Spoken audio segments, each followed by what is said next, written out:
Senator Coco Pimentel are both recognized. Thank you, Mr. President. Good You may afternoon. proceed, Senator Pimentel. Before Senator Pimentel. Senator Po? Yes. Good afternoon again. And before we begin our deliberations on the general principles, I'd like to acknowledge the DBCC team for their presence again today. This representation is now ready to take more questions. Less, hopefully, but go ahead. Yes, Mr. President, thank you, Madam Chairwoman. We accomplished a lot yesterday, so I'll try my best no longer to cover what has been covered yesterday. But I think yesterday was gave us the official results of the election in the United States. And then all of us, and I believe the peso to dollar exchange rate immediately reacted, Mr. President. Is that correct? Yes, it did. It did. So that's The why dollar that's why strengthened. that's why I asked that, because in making the budget, we made some assumptions, and one of the assumptions would be the foreign exchange rate. Ang sabi sa President's report, the President's budget message, we are assuming the Philippine to US dollar in 2025 to range from 55 to 58. So how was it? How was it yesterday, immediately after the results of the US election?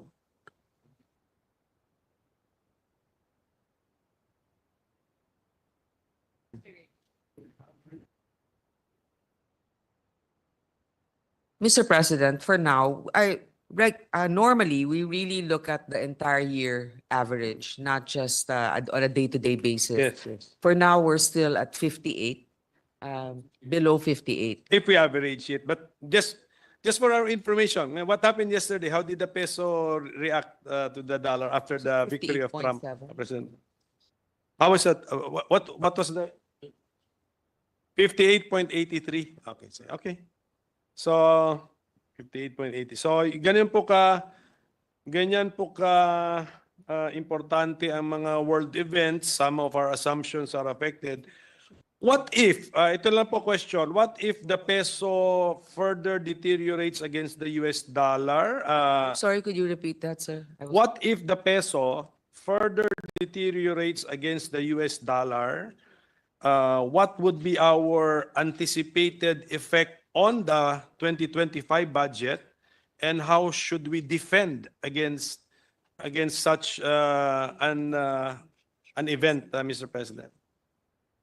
For every peso depreciation, Mr. President, there's an 11.3 billion additional revenue and a disbursement of 3.9 billion and a budget balance of 7.4 billion. Meaning,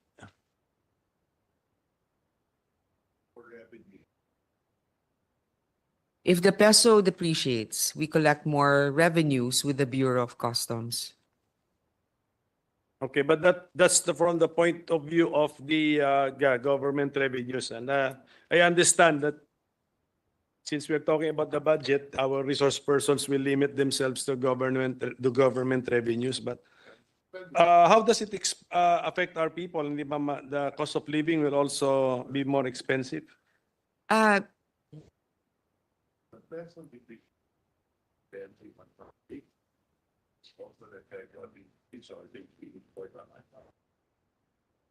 Of course, with the depreciation of the peso, there is also an effect because we import a lot of goods. A lot of things, yeah. And the cost will be a little higher. But Mr. President, also let's not forget that the buying power also, some of our citizens, countrymen who are dependent on OFW remittances will be encouraged to spend more also because of the favorable exchange rate on their part. But of course, there's always the pro and the con, and for us, it's a matter of making having all these contingencies in place. When we compute the GDP, the GDP is composed of four basic elements, domestic consumption, government spending, investments, and then net exports. Or are we, this is a fourth category. Are we positive with net exports? What is the in our GDP equation? Is it a positive or a negative?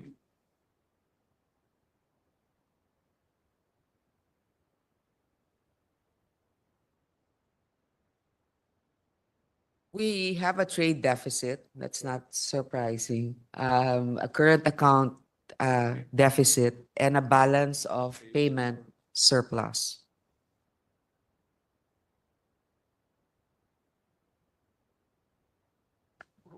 In layman's terms, there's still more dollars coming in than going out. Can we? That increases our gross national reserves. And the dollars can come from remittances and, of course, loans. Tama?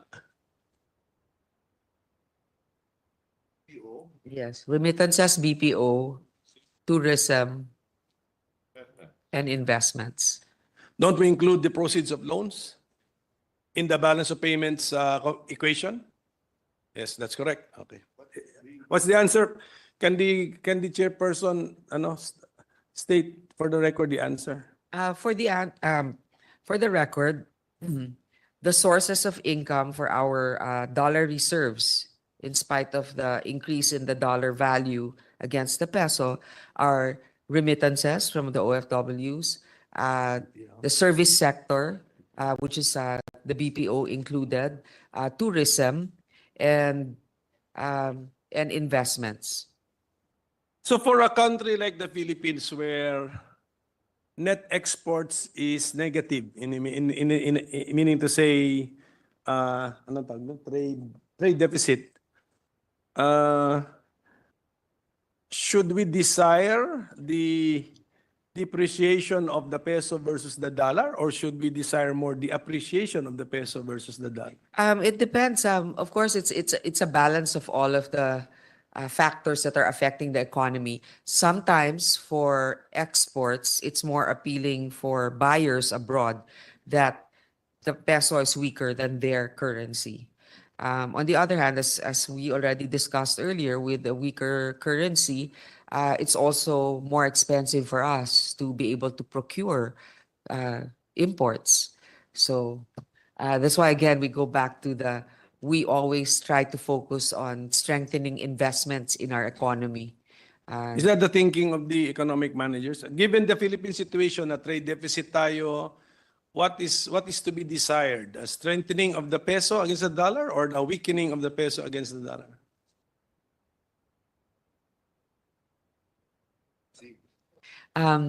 We want stability and predictability. Correct. And more investments. We want to manufacture more to sell to the world, That's correct. Okay. or service exports. Yes, thank you kasi andito yata lahat yan sa President's message. That's why I want to go over them one by one if we are really achieving them, Mr. President. Teka muna, we make of record that we have allowed the DBM Secretary to not to be here today, no? Madam Chairperson, because she was here yesterday, so okay na po yun sa atin. Although Because- she's still represented here. Yes, the with DBM is here with, who's representing the DBM?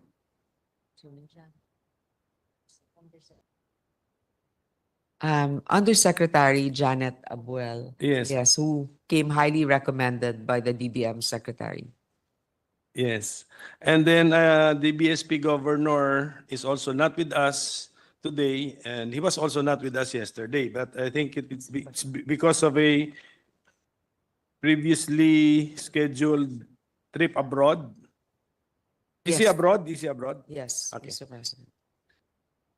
I remember the time when Senator Recto was still with us. He was able to extract from the budget the the total expenses for telecommunications. I think I still remember parang a press release from Senator Recto about the telecommunication expenses of the government. Do we know the expenses? I will not be asking about that. Ang question ko is, do we know the expense of the government for foreign trips? For foreign trips, Yes, yes. Let Kasi, Mr. President, yung ating schedule na bulabog sa mga foreign trips ng ating mga heads of agencies, sabi ko ba, sobrang daming foreign trips.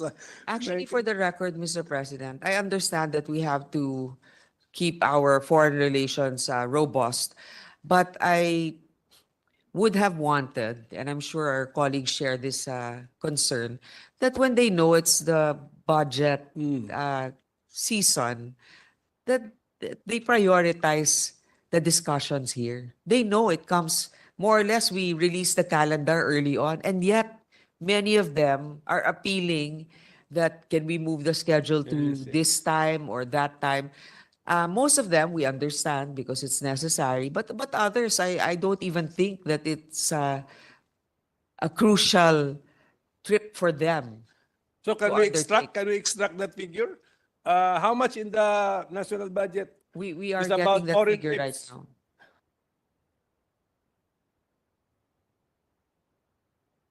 Total. Okay na po yung total. Okay, total, yeah, that's 24 billion local and foreign travel. Ginagaya ko lang po si Senator Recto. Alam ko yung dating tinanong niya sa telecommunication expenses. Sige po. Yan. But at any rate, sana po na kasi we don't want to break our rule that the head of agency must at least be before us so that to show the interest of the head on the defense of their budget. Mr. President, ito po yung President's budget message, no? Paragraph 2.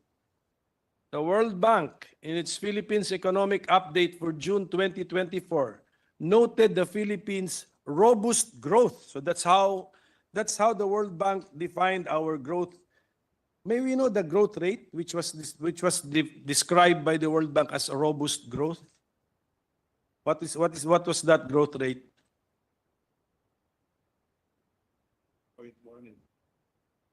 It's an average of 6.1% growth in the last two and a half years.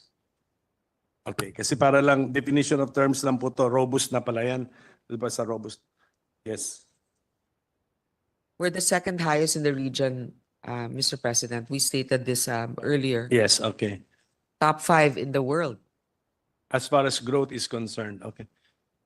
Pero, and I also remember the President's SONA, sabi yata ni Presidente doon, what is the growth rate to the ordinary Filipino? So may we know why we should be glad that we have high growth rates? What is that to the ordinary Filipino, Mr. President, I think that, of course, we're still not where we want to be, but definitely poverty has decreased, together also with the support the government has been giving them, and employment has increased.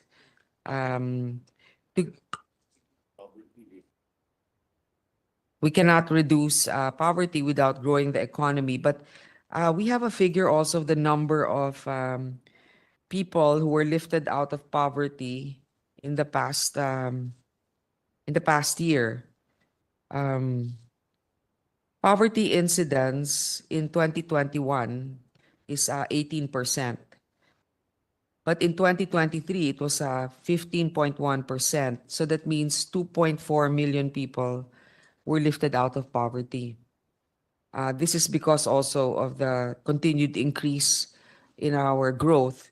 The upper middle income status is achievable in 2025 because we've been steadily increasing from 2023, 2024, and now $4,256 in 2023 for capita income, and then $4,363 in 2024. So there's a slight increase in income and a decrease in poverty. That's per capita income, which Yes, is Mr.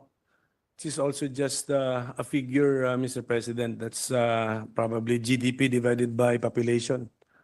I think so. So I think ulitin ko po yung na-raise ko during the committee hearing. Is there a way to measure how the ordinary Filipino benefits from growth rate?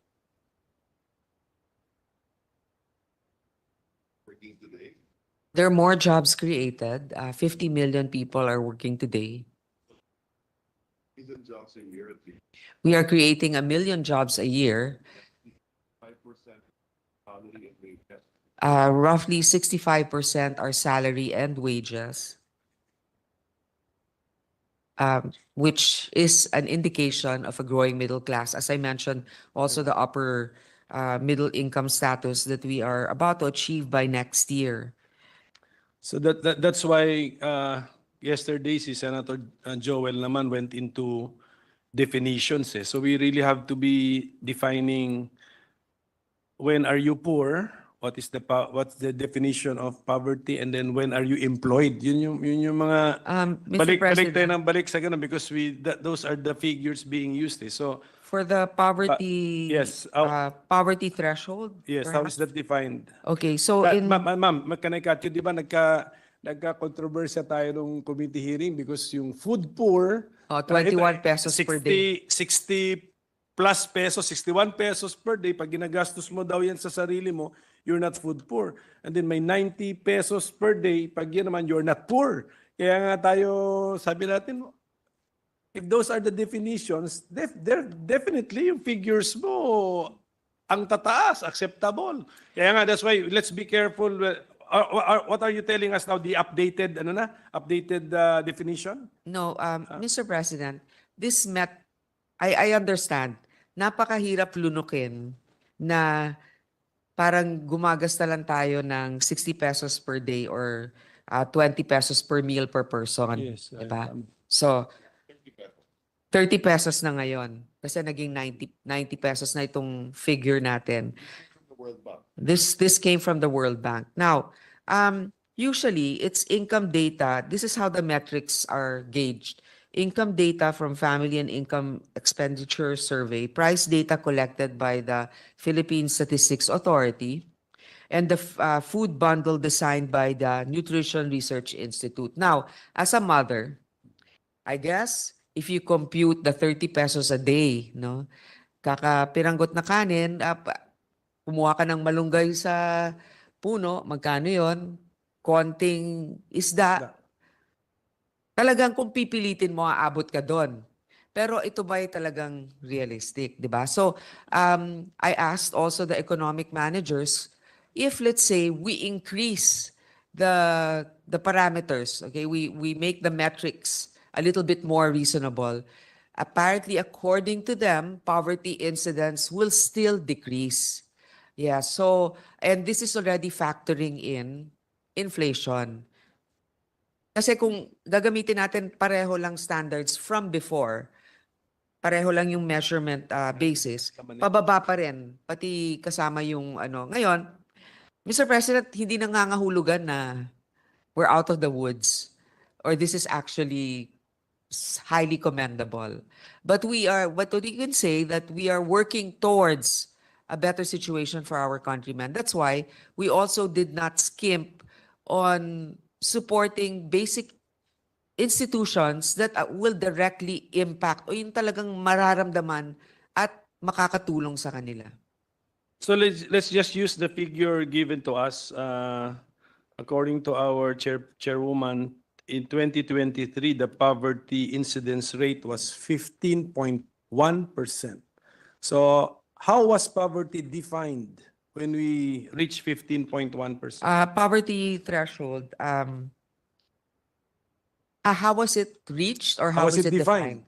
Well, if minimum income required for a family to meet basic needs, so meaning if they cannot meet their basic needs, as I mentioned, the 90 pesos per day I assume 90 pesos per day per Yeah, person, can we find out how it was defined? or 33,000 pesos per year for per person. A family of 5, 165. 165,000 a year. Ganyan. Sige, that's So if I yeah, could repeat it for the record. Let's make it of record. Okay. And that Hun- is the answer for the supposed to be for the 2023 figure. That's how, okay. Not now, not yung current, but how that 15.1% was reached in 2020. Sige, let's Madam Again, it's Chair. 165,000 per year for a family of 5. 33,000 pesos per capita. Pero per Kasi yun nga yung sinasabi ng World Bank, di ba? Well, not 4,600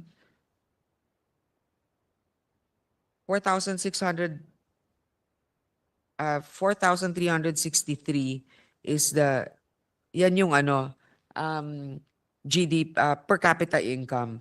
So kung 30,000, yan, diba? That's the computation. You're poor if you're below that. And what if it's 4,364? One peso above then. Yeah, you're not.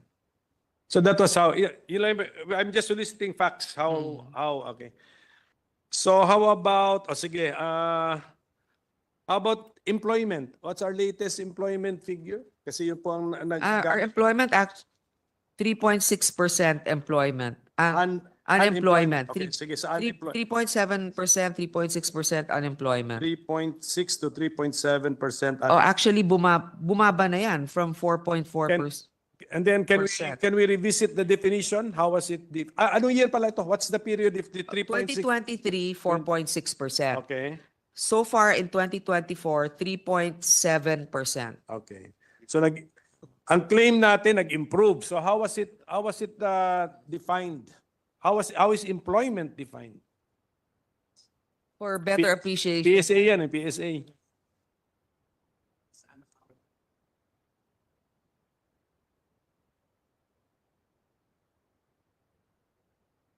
The average employment hours is 40 hours per week. Yun yung average. So meaning to say there are those that are above the average that are employed longer, and the minimum is 1 hour per week.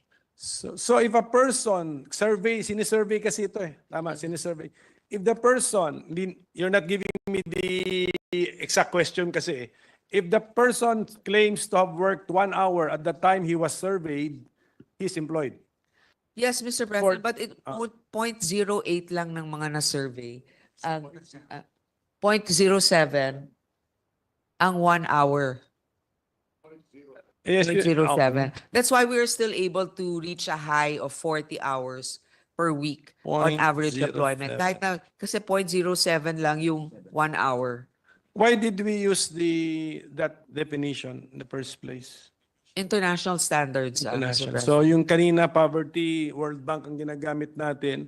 Ito naman sa employment, it may be ILO? Yes. ILO? So is it against best practice, or is it against our policy for us to Philippinize the question, Mr. President? Mr. President, the best practices are the international standards. Now, and the reason why we also do this is for, let's say, loans being extended, the viability of investments in our country. We need to be able to compare based on a standard that is acceptable for all. Now, yung palagi nating sinasabi bilang mga tagapaglingkod, ano ba talagang nararamdaman? Alam ko, doon kayo pumupunta. At yun din ang sinabi ng ating Senate President, paano mararamdaman ang kaginawahan? Kaya nga po, while we are debating the macro perspective, we also have to bear in mind that the government has to do certain social support projects that will compensate, even if, let's say, you're not necessarily on the bottom of the wealth structure, the poverty structure, you are still given support by the government. For example, the free state universities and colleges that the government is providing. Ito naman, hindi naman kailangan napakahirap ka to be able to Correct. to avail of this. And whatever you would have spent or your family would have spent for that education goes back to your family's what do you call this, ability to spend for other things. That's why, Mr. President, yun hindi na mga nasusukat yon eksakto dito sa macro, pero meron pa rin tayong mga binibigay na tulong dito. Meron kasi akong tinutulungan, Mr. President, na pamilya, mag-asawa. Dati, totally walang trabaho. Ngayon yung babae, manikurista, yung lalaki umi-extra sa tricycle. So in effect, hindi sila papasok sa unemployed, kung tutuusin. Pero ano pa rin kulang na humihingi pa rin ng tulong pahingi ng panggata sa bata, pagkain. So we might be misled, ayoko sabihin deceived, but misled by our unemployment figure that, as if, maganda na ang may kita na lahat, but the source of income and as well as the amount of the income is not sufficient for their family of 5. Actually, they are also a family of 5, Mr. President. So anong plano natin? I mean, what is the... Mr. President, Can- hindi lang naman ikaw. Yes. Marami talagang mga lumalapit sa atin na akala natin ay magiging okay na, lalo na pagdating sa kalusugan nila. Meron na tayo universal healthcare, may mga discounts for senior citizens, may mga discounts na iba't iba for medical support, pero lumalapit pa rin sa atin kasi kulang, di ba? So, kaya nga, habang kaya natin ay nagbibigay pa rin tayo ng pero syempre, hindi naman natin sinasabing maayos na talaga Yung in-example ko nga, so dati sa unemployed sila, ngayon hindi na sila sa unemployed, but sa underemployed kaya sila babagsak. So do we have... Yes. So what is that figure for the underemployed? Ito po, let me get that. 11% are underemployed. And the reason also for this, Mr. President, di ba nadagdagan yung trabaho? Nadagdagan yung trabaho sa mga, lalong-lalo na sa private sector. Pero hindi pa nila naaabot yung, sabihin na nating level na masasabi nating komportable sila. Katulad niya na, halimbawa ngayon, magpapasko, marami talagang nadadagdag ng mga seasonal work para sa ating mga So they will be kababayan. employed. They will be employed. But they are underemployed. Compared to So- what a regular employee would get, it's not. What's our observation on the trend about underemployment? Is it up? Going up? It's It's also going down. Yes, Mr. President. So, okay. Today you have 50 million working. Okay, let's start with our labor force is 51.8 million. Our labor force is 51.8 million. 50 million are working. Salary workers. 64% are salary workers. Okay, 3.6 down. Which is 32 million. Okay. 32 million. Private sector, 24.4. Private sector, 24.4. 4.8 million workers in the public sector. So, actually, unemployment, 1.9 That's why. million people unemployed. Pero, Mr. underemployment 5.9. is 5.9. Mr. President, kung titignan mo yung chart, no, from 2018, 2018, yung number of unemployed, 2.3 million, 2019, 2.3, 4.5 dahil pandemic 2020, 15.9. I'm sorry. 4.5 dahil pandemic, 3.7 pandemic, 2.7, 2.2, tapos ngayon nasa 2.0. So talagang bumababa yung unemployment, tapos underemployment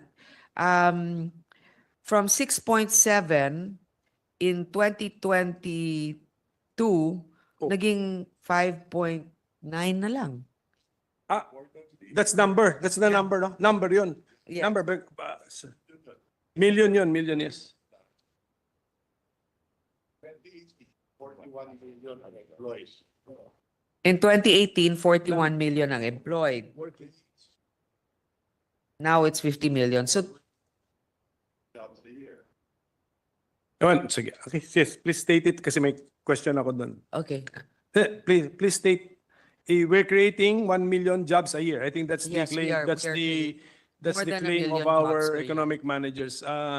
Can we get a description of the jobs that we're creating? What kinds? Well, Mr. President, as you know, infrastructure, a lot of infrastructure. The construction work?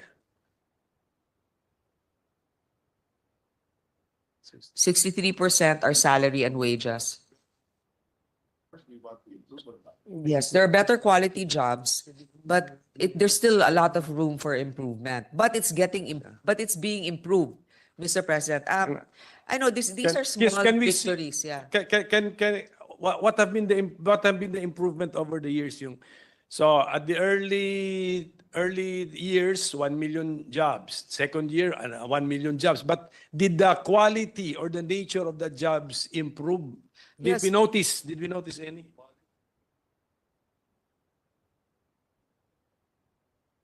Yeah, the quality is improving, as mentioned by our secretary. But again, mentioned by our secretary, much more is desired.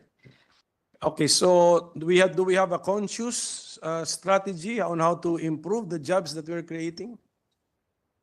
Yes, Mr. President. Yes. As May we know what is our plan?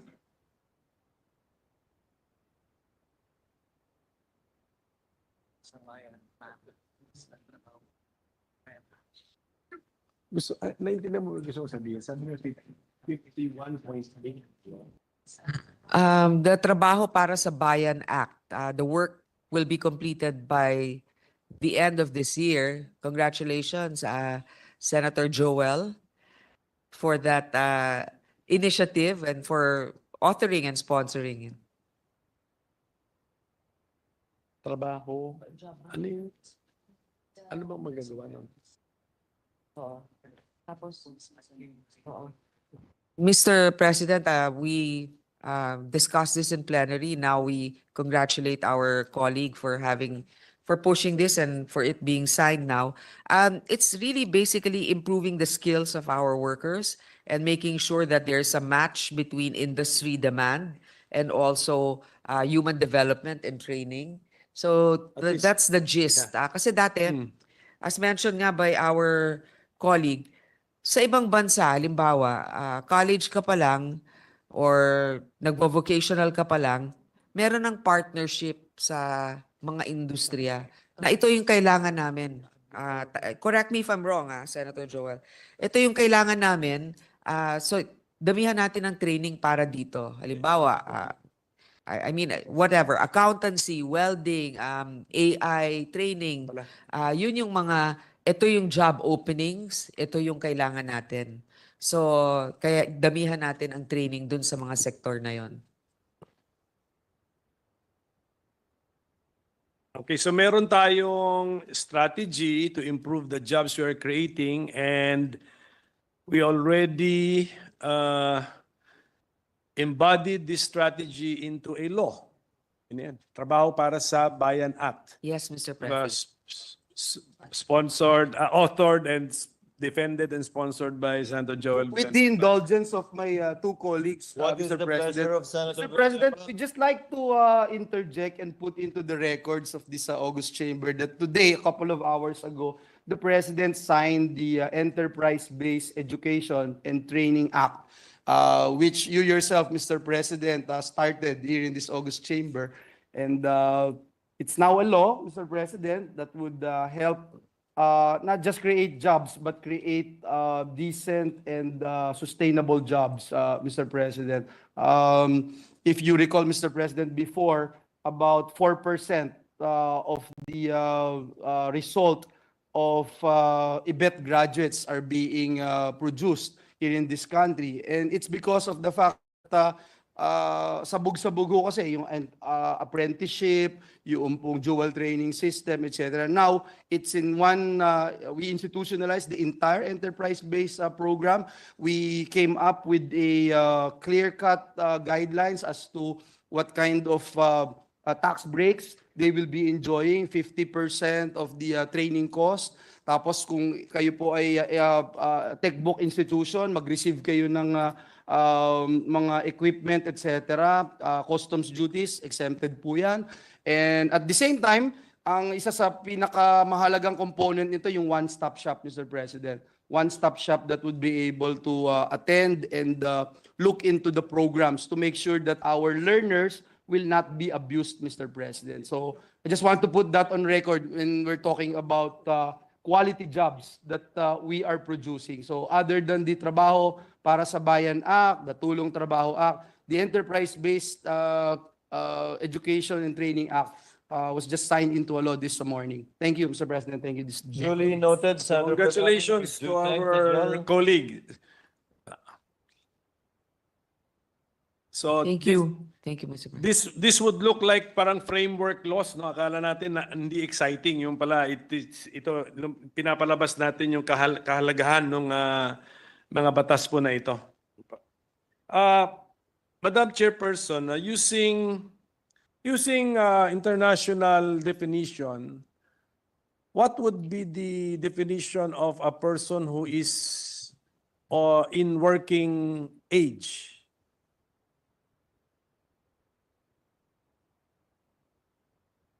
Uh, 15 and up, Mr. President. There must be a limit to the up. I think 15 to something. There must be a ceiling. Oo, the ceiling, ano ba yung retirement age? 65 is the retirement age in government, Yeah. Mr. Pero alam naman natin, may mga iba dito na lumalagpas. Hindi, kasi international tayo kanina, so I'm asking ano yung international Well, definition. yeah, in When is most a person of sectors, working age? 15 and above. There's no limit sa above? Okay. Using that definition, what would be the theoretical labor force of the Philippines, Mr. President? Well, again, one of the strengths of our country is our young population. As we know, the average age of about 23 years old of our population. Now, with regards to the actual breakdown in the labor force, is that your question, sir? Well, how many Filipinos are of working age using the international definition? We'll check the population data, Mr. President. 79 million. million. Okay, 79 million. And then we only use 51.8 million as the figure for our labor force. Kasi, Mr. President, Do we have an idea how come around ilan to? yeah. 28? We're not counting around 28 million. Yeah, Mr. President, part I of think, labor. first of all, I think that others are lucky enough that their 15-year-old focuses on school, on their studies. So, like, for example, many of us here, our kids really go and get a job or a full-time job when they're either interning in college or they're already a graduating age of 21. Now, also, a lot of us, many also are blessed that when we feel a little tired already, marami na dyan mga over 65 have already decided not to work. So I think a number of 40 plus million is actually 28 million did not look for a job. 28 million did not look for a job. So, is it possible that they cannot look for a job or they do not look for a job because of health reasons? Yeah, some of them health reasons, some of them did- quality of life. Did we dig deeper into the reason why they are not looking for a job? I'm surprised they did.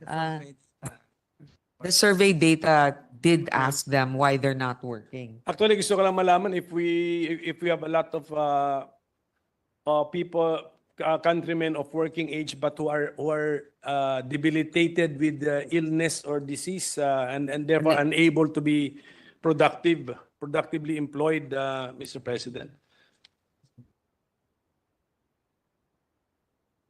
Mr. President, the bulk of them who aren't working are either in school or doing household chores. So, yun yung data na nakuha. But if you want a particular Yes, okay. who are sick, diba? O who are incapacitated to work because of their health situation, we can also provide that. Can we get a figure for that? Ah. Yun lang pong the sick of working age not presenting themselves for employment because they are sick. It's a very specific number, Mr. President. So if we can continue okay, on, we sige will po, provide sige that po. number. In a Thank you few for minutes. that, Mr. President. So, and then, can we now go to the committee report? May I ask our chairperson or chairwoman, what are the main changes introduced in our committee report when we compare it with the NEP? Yes, we will get that figure, Mr. President. Ano yung gumalaw po na malalaking halaga? At the top of my head, Mr. President, while we are getting the actual figures, I know that there were some increases. There were a lot of changes that were done for the Department of Health, DOTR as well. We augmented some.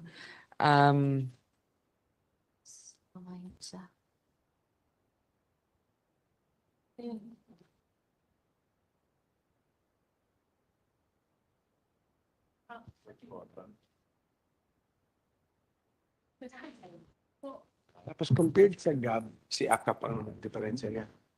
Wala ko makita. There were also additions in the Department of Agriculture.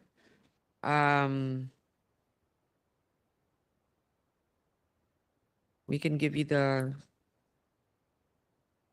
So sa amounts lang po, sa amounts, did we introduce a new program, activity or project in our committee report compared to the NEP?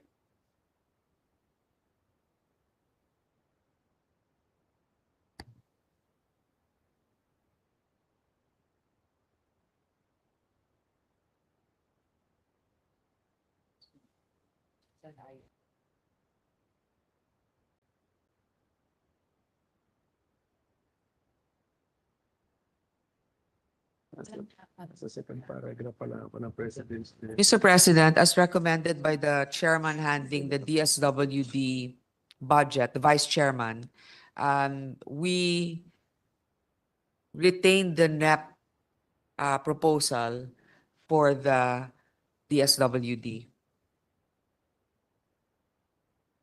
Yes. So, basically, kunyari kaming mga colleagues nyo po, yun lang po kailangan namin malaman na ano ba yung sa committee report mo ng Senado, ano po yung malaking pagbabago from the NEP? Because the reason why I'm asking this is because I still remember the President Sona na sinabi din dyan na if possible, as much as possible, adhere to the NEP. Maybe I do not know if he was referring to the NEP amounts, but to the spirit and the main programs in the NEP. Maybe that was what he was referring to. So, yan lang po yung tanong ko. Did we change anything radically in a committee report? Well, Mr. President, as I mentioned, let's go sa committee report, dun sa DSWD, yun yung binalik natin doon sa NEP. Sinanggalan lang yung page.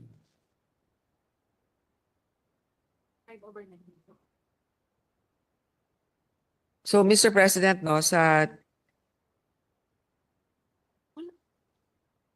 With the indulgence of the chair, I think the question was divergence from the NEP and not the GAB. Yes. From the NEP. From the NEP. From the NEP. Okay, thank you for the clarification, Mr. President. So for the Department of National Defense, we added an additional amount from the NEP from 254 billion PNB. to 265 billion. So nagdagdag tayo ng 2.9 billion. For the Department of Labor and Employment, from 45 billion, 45 plus, it became 69 billion 370. So an additional amount. Yes. Siguro that can be presented in a table form, pero yung mga increases po, because we just increased the amount given to a PAP, it's not because we are introducing a new program, activity or project. No new projects or programs that are being introduced, but actually lahat naman, like state colleges and universities. So generally augmentation, dinagdagan. Dinagdagan Addition, din. okay. And these are like So- social protection or Yes. national security. Department of Education, dinagdagan din natin Apo. from Opo. 748 to 751. To reflect the priorities of the chamber. Yes. Pero may we know what budgetary entry in the NEP now was deducted? Were these amounts deducted from?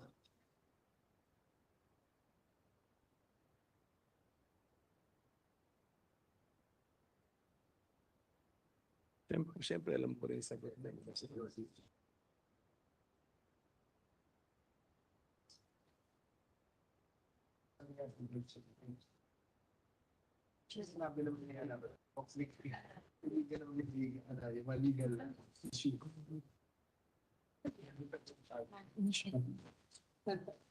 This one, MPBF and DREAM, PGF and device. Mr. President, the initial decrease is from the MPBF, the Pension and Gratuity Fund, the National Disaster Risk Reduction and Management Fund. Binawasan po natin si NDR, National Disaster Relief. Actually, this is NDR cut from the House of Representatives already. Because your takeoff is from the NEP, Yes, Mr. yes. President, di ba? Sige. Pero actually, ito na yung we carried over also the one that was already rationalized by the HOR. Yes, pero pag committee report natin, ibig sabihin nun, panindigan din natin yun. So we agree. So Yes, Mr. so President. It's a change. It's our change also. Okay. It's our change also. We are adopting the House led the way, cut this, and we adopted the. Yes, the Mr. cut President, out. Apa. but the House allocated it in other departments or in other line items. But as I mentioned, what we increased some parts in education, also for the military, etc. The OTR, that's where we allocated by retaining this rationalization done by the House. Now, just to be clear, our committee report cut or decreased the NDRRMC.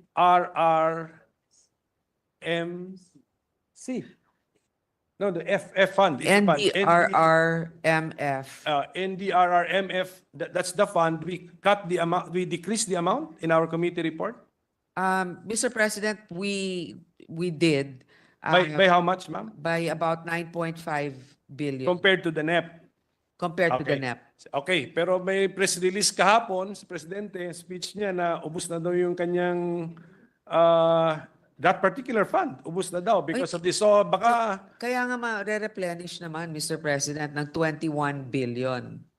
So, and we also have our other unprogrammed funds, for example, that can augment that later on if it's not sufficient. Now, may we know the 2024 level for the NDRRMF?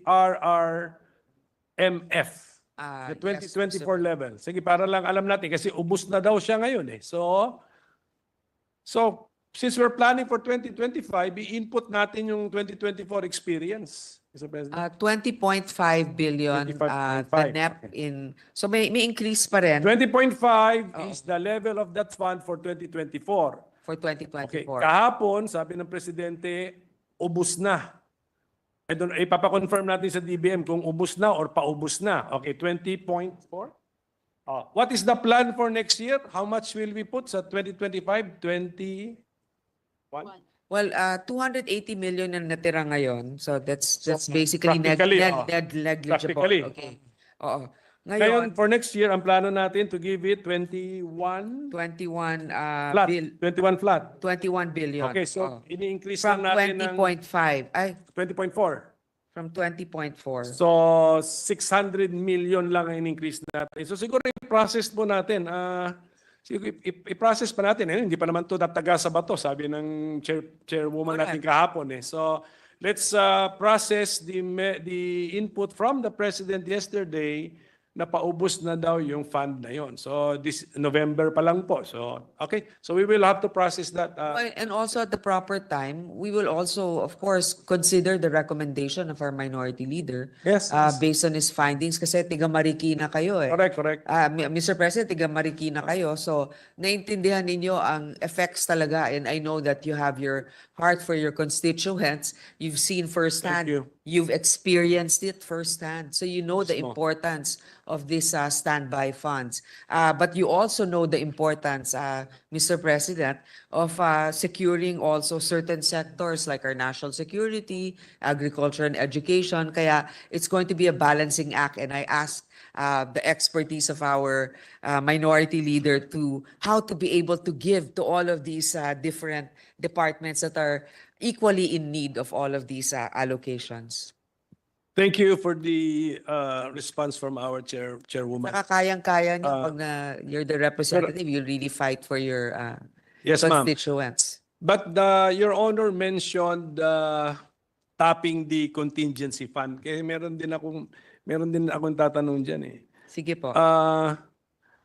Magkano ang contingency fund data for this year is 13 billion. Tama? 1-3. Tama. And Correct. what is our plan for next year, 2025? What is the contingency The fund? same. The same. May we know the status of the contingency fund as of today or as of the latest data?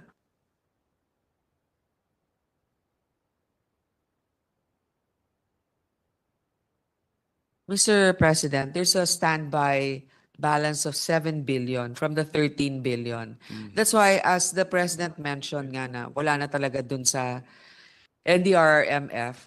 We sympathize with that, but also this was foreseen that certain allocations will not be enough. That's why we have this contingency. Yes, correct. Now, maybe as a DBM, from previous years' experience, nauubos ba si contingency fund? Hindi naman po. Okay, so siguro nga maybe wag na lang yung ilagay natin sa contingency fund. Kunan na lang natin, lagay na natin sa NDRRMF fund. Pero, Mr. President, ganun kasi yun, no? Yung contingency fund can also, like for example, during the time of COVID, we used it also, not necessarily for NDRRMF, but for other government agencies that needed to give social assistance, like the Department of Health, also DSWD. So at least, parang pie lang yan, doon naman kukuha. Pero parang lahat tayo may allocation. Meron tayo para sa kuryente, meron tayo para sa pagkain, meron din tayong pool pag meron nagkulang dun sa isa. Ang problema lang kasi, Mr. President, pagka kunyari nilagay natin lahat sa isang pie, for example, NDRMF, pag nangailangan yung ibang department, there's no law to justify the transfer from that back to the contingency or to those other departments that might be in need. Conversely, if the NDRMF will need the extra funds, there's a legal basis to transfer that from the contingency to that. What would be the historical data for the utilization of the contingency fund? 90%. Ano po yung historical last 10 years, for example, ng contingency fund? Ano Usage. last 10 years ng contingency? 90%, 80%, ano po?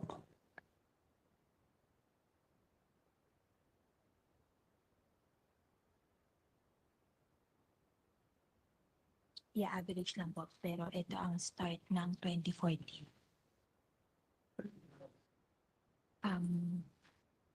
Ay, nakita ka. 40. Ano? 74%. 74% ang average. Ang natitira. Ang nagagamit. 74% are utilized from the contingency on average, Mr. Sige, pa-advise na lang po siguro kahit ako sa DBM, sa mga experts natin. What would be better? I think can afford si contingency fund to give 1 or 2 billion to the NDRRMF fund. So what would be better? I know the need for flexibility that kunyari, can afford siya to let go of 1 to 2 billion. Let that remain with the contingency fund or give it to that disaster fund because recent experience have shown that we really need to augment the fund. Kasi November pa lang, this year, ubus na eh. Mr. President, that can be taken into consideration when you make your proposals. But again, I would just like to reiterate the rationale behind it. The contingency fund can be transferred to any department that Yes, will be yeah. in need of That would an augment- addition. But that- you cannot from any department transfer Yeah. kung may nangangailangan. That's why we just kept it there. So- But I see the reason why the minority leader, kasi 200 million na lang ngayon, November pa, magkakabagyo pa. Wag naman po. Pero Oh, yeah, may we're not sure. pangangailangan. We're not sure. So siguro kung 1 or 2 billion, pwedeng idagdag sa NDRMF. But Well, as a matter pero mas of... flexible talaga pag emergency, kahit na in the name of the NDRMF, pwede pa rin ang contingency fund ang maglabas ng pera eh. So Which I think you will do this year. Tama? Most likely. Pag ma-deplete na si disaster fund, talagang mag-access sila sa contingency fund. Okay. yes, Mr. Sige po. President. I understand. Nagano ko lang. Tinitignan ko lang kung ano yung best budgetary practice ko. Alam natin kulang. Bakit pa natin bawasan? Di ba dapat anticipate natin? Dagdagan natin kay konti. But at any rate, we will discuss this off plenary na. Pero since nabanggit na ating chairwoman that the contingency fund can be used to augment any other item in the fund, can the contingency fund be used to augment the confidential and intelligence fund? Alam niyo bakit ko natanong yan, Mr. President? Kasi debate tayo ng debate dito, nag-guard kami sa plenary. tungkol Mr. sa- President, only for national disasters or urgent needs, pagka confidential and intelligence fund, Dapat hindi. hindi naman talaga. Correct. Oo, dapat hindi kasi And sige. sa 2024, binawalan na yan sa GAA. dapat daw hindi. Hindi, contingency to. Okay, so merong special provision that the fund, confidential or intelligence funds for non-security agencies unless the president certifies it necessary. So it can for those who are already legitimately given CIF. Kasi Mr. President, sabi ko, debate tayo ng debate sa floor, binabantayan natin yung mga levels ng level ng confidential and intelligence. Tapos pwede palang i-augment from the 13 billion contingency fund. Mr. President, with the if the president deems it necessary, but I was told that this was actually a line added here in the Senate, which we can always Yes. amend later on. Kasi what, Or be specific I hope- about what constitutes a national emergency for the utilization of that fund.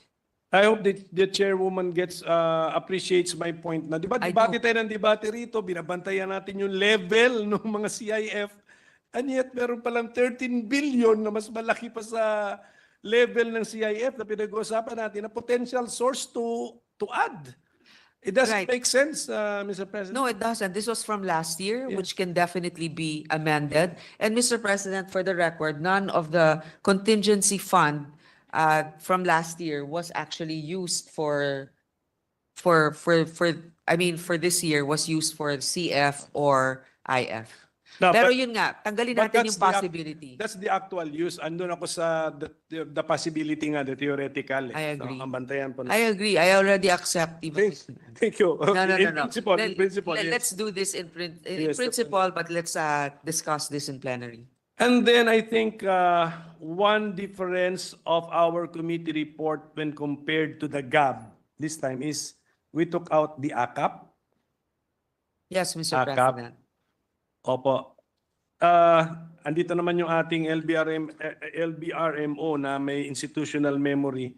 Last year ba yung ACAP ay kasama sa GAB o hindi? May we know, Madam, Chairwoman? Hindi po kasama sa GAB. Hindi nga kasama sa GAB. So last year, si ACAP wala na sa NEP, wala pa sa GAB, lumabas sa BICAM. Okay, ngayon, sa ngayong taon, si ACAP wala sa NEP pero nasa GAB. Tapos, so improved. Actually, if you look at the basic facts, improved ang situation ni ACAP because it's now part of GAB. So, what is the reason why in some parts of the GAB, sinunod ng committee natin, how come this part of the GAB where there is an ACAP to the tune of, ang ACAP kasi is Ayuda sa Kapos ang Kita program to the tune of 39 billion. So, on that point, hindi tayo nag-agree sa GAB. May we know the reasoning of the committee? Mr. President, this is also in deference to the Vice Chair of the Committee on Finance for the DSWD. When I spoke to her about this, what she said is she would like to discuss further and to look into what really is the report on the progress of ACAP. Who has it been disbursed to? Is it really necessary or is this already part of a redundant program Yeah. that can be rationalized? So, hindi po nangangahulugan na i-retain o tatanggalin natin. Kasi pagdating po sa plenary at saka yung mga submissions ng mga amendments, doon natin makikita paano na-justify ng Finance Vice Chair yung pagtatanggal o pagbabalik nitong ACAP na to. Yung 39 billion pesos na budget for a program, mas malaki po yan sa budget ng ibang departments. Tama po? Tama po. Tama po. Actually, mas malaki siya sa Department of Foreign Affairs, Mr. President. Tama po? Tama po ba? Kahit po sa budget ng Congress, mas malaki po yan. Kaya nga po, Wag sa atin, wag natin i-compare sarili natin. Let's say sa Department of Foreign Affairs. mas Tama? malaki. Oh. Alam niyo po, talagang nagulanta nga ang marami dahil nga, syempre hindi naman barya-barya lang ito. Ngayon, kung talaga namang nakakatulong, kailangan malaman din natin, no? Paano ba ito nakatulong? Ito ba ay kailangan o umulit lang sa isang programa na pwedeng doon na lang natin ilagay imbes na dito? So, yun po yung mabuti rin maringgan pagdating sa budget ng DSWD. Pag-explica ng, alam ko naman, very efficient yung ating secretary ng DSWD. Baka mas kaya niyang i-explica kung paano ba nangyari ito, paano ba ipamahagi ito. Tapos, malaman natin sa Finance Vice Chair kung ito ay tatanggapin niya at ano ang dahilan kung tatanggapin niya o hindi niya tatanggapin. So doon po sa DBCC and the DBM which drafted our NEP, the budget, may we know the reason why they dropped ACAP? Because ACAP is in the GAA, GAA 2024. So alam nila yun, may historical knowledge sila, o historical data. But they dropped ACAP from NEP. May we know the reason why? What is the economic manager's thinking, Mr. President? To also guide us.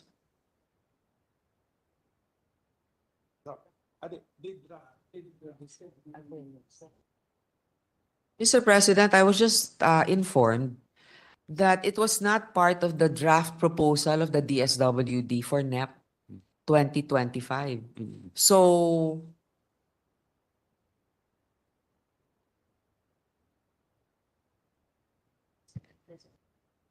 Hindi kasi pa-update yung wala nga sa list. so sa GAB, dinagdag po ito. Okay, so ibang process po yun. Okay po. Pwede humingi na advice sa economic managers? Is this expenditure, 39 billion peso expenditure, a wise expenditure?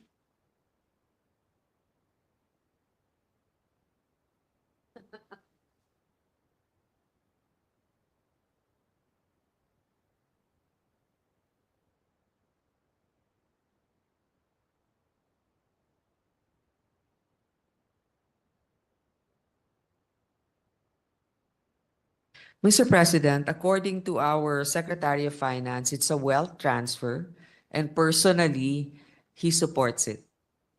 But we will take this up more in detail when the DSWD budget is being tackled.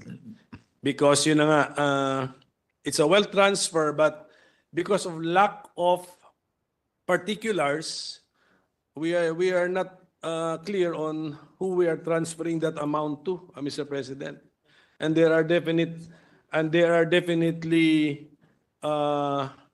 siguro more people, there are definitely segments of society more in need of the amounts than those who are actually receiving the ACAP because hindi siya well defined. Okay, Hindi siya clear nga sa poorest of the poor, unlike yung ibang programs na talagang 4Ps, you have to be in the registry of the poor households.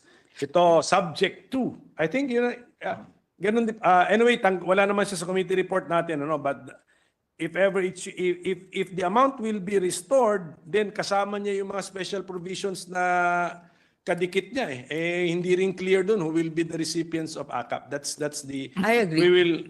We will bring this up again when we come to the DSWD budget. Actually, Mr. President, any program that can really be disseminated to those that are deserving and in need, any time that the government has extra cash or the capability to support them, we support it as long as it's something that is sustainable. And I understand and I agree with the minority leader that let us see what the criteria really is and who were the beneficiaries of this. Kasi sino ba yung nagsabi? Depende kung sino ka naka-standby sa munisipyo, yun lang yung Yes, nagbibigyan, di ba? Parang kung hindi mo alam, katulad ng sabi ni Senator Alan, kung hindi mo alam, hindi mo makukuha. So dapat malaman ng ating mga kababayan na lahat kung may mga programang bago ang gobyerno. Yun lang naman. That's why, yes, this representation appreciates the decision of the committee led by our chairwoman not to include it in our committee report. So thank you for lack of clear justification and details. Before we leave this Ma'am, point, yes, sir. with the permission of the minority leader, for the record, may I ask, ang English ba ng ayuda wealth transfer?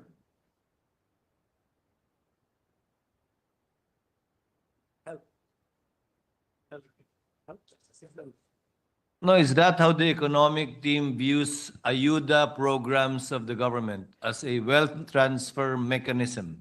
Mr. President, it's partially true because it's transferring wealth to the poor. There are certain or lower middle class. Kasi nga, di ba, it's wealth because I guess it's an asset that we have, cash reserves or whatever, and the allocation of which we transferred.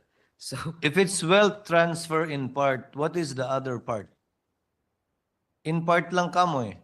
What is the other part of ayuda? If it's not just wealth transfer.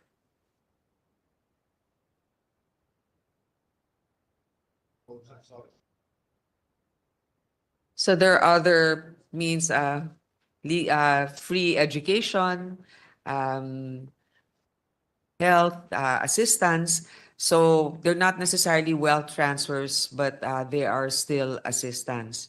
So I wealth guess- transfer would only refer to cash transfers, Yes, Mr. President. not to transfers or assistance that are in kind. For now, that's a loose Educational loose assistance, definition. health assistance, they're not viewed as wealth transfer mechanisms of the administration. Yes, not necessarily. So it's a loose definition, but basically what we're saying is it's something that we are imparting, sharing also na makarating dun sa ating mga kababayan. Thank you, distinguished It's sponsor. 1% of GDP. Minority Leader, Redistribution of wealth. All Minority Leader, madami ka pa. Si Senator Bato, ang last na after you. Hindi kita minamadali, nagtatanong lang ako. Hindi, okay. Maaga pa po, Mr. President. I'm just I think asking. 1 hour pa lang tayo. Hindi One, one, 1 hour and a half. 1 hour and Magda- 15 minutes. Yes. No, but before I forget, Mr. President, ito na muna about the budget na The muna. gentleman will continue. Yes, yes. Our 2025 proposed budget is 10% higher than the 2024. So Yes, Mr. President. may we know what caused the increase and how come it reached 10%, Mr. President? Well, the highest allocations are, as stated in our constitution, DepEd, di ba? Tapos, actually, 7.4 percent. Huh? Uh, 7 point. It's in the president's 10.1%, message. It's 10.1%. 10%. Yes. Oo. Now, pero 7.1, May we get our figures right, Mr. President? so, okay. So, now, Mr. President, it's strategically crafted to balance fiscal responsibility and the need to boost investment in growth-enhancing expenditures. It was framed on the President's 8-point agenda. So, ano yung mga general expense class? Well, alam naman natin na, syempre, tumataas din naman yung sweldo. What caused the increase, the 10% Oo. increase? Sweldo lang? Maintenance and other operating expenses will get the bulk of the proposed budget next year at 2.4 billion. The proposed, hold on, Mr. President.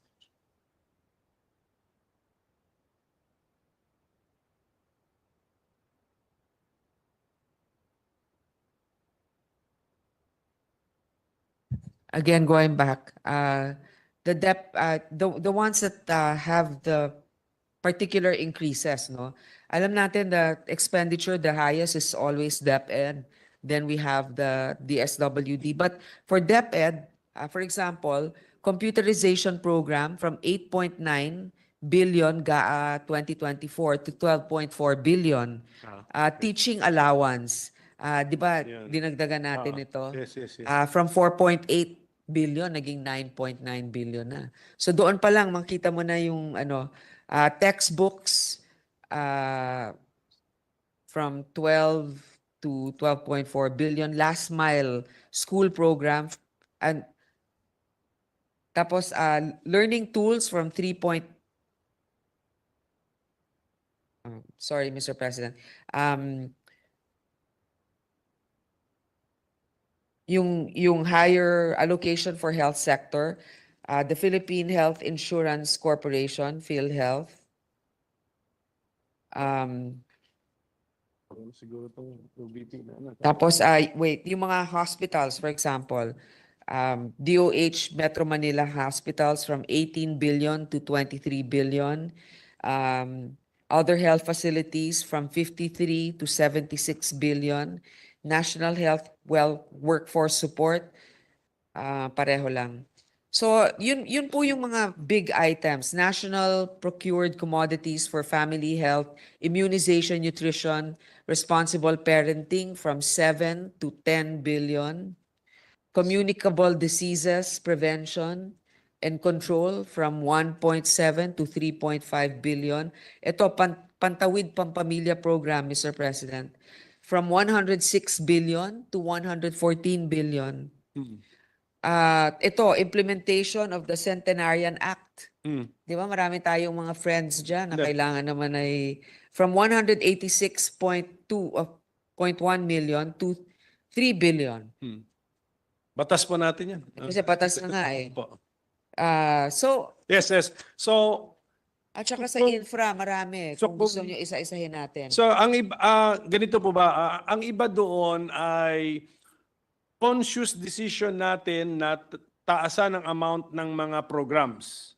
Ang iba doon, tumaas talaga ang gastusin sa operations. Select ng mga hospital, how to... Opo. Ganun po ang dahilan. Well, kasi sabay-sabay po pag sa operation cost, pati po yung sweldo rin ng mga Sweldo, Oo. did we also increase the amount for the salaries Well, of government personnel? Yes, yun nga yung Where malaki is rin that doon eh. found in what item? Sa MPBF. MPBF. And actually ba, meron ba legal basis for the increase in the pay of the government employees? Well, first of all, may executive order rin yung presidente, Mr. President, Okay. which is given in tranches, di ba? Parang nag-umpisa na this year, may continuation next year, and it will be adapted thereof. So, this is actually good news for So many of yung- our government workers. So yung bulk ng amount sa MPBF will be spent for the increase in the salaries of government workers, and that is based on an EO, not a law. Yes. But then also like the law of like the salary standardization, which is also what we follow, but there's a jump because of the current EO. Can the DBM, And may legal basis kasi EO yan eh. yes, sige. And it's still anchored in the law, Mr. President. But can the DBM educate this representation? Do we need the law to catch up because the last SSL has already expired? Tama po ba yan? Yung understanding ko? Kasi unfortunately naman siya sa previous SSL. 306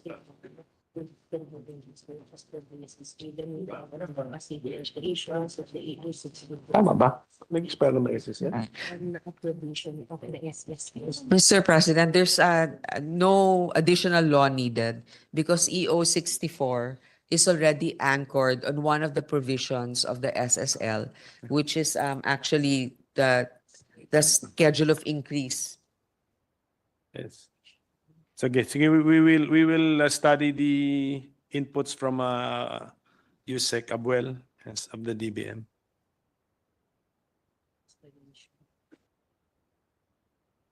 Kanina po tinanong ko yung total amount for our overseas travel. May we know now this time what is the total amount for our ayuda programs?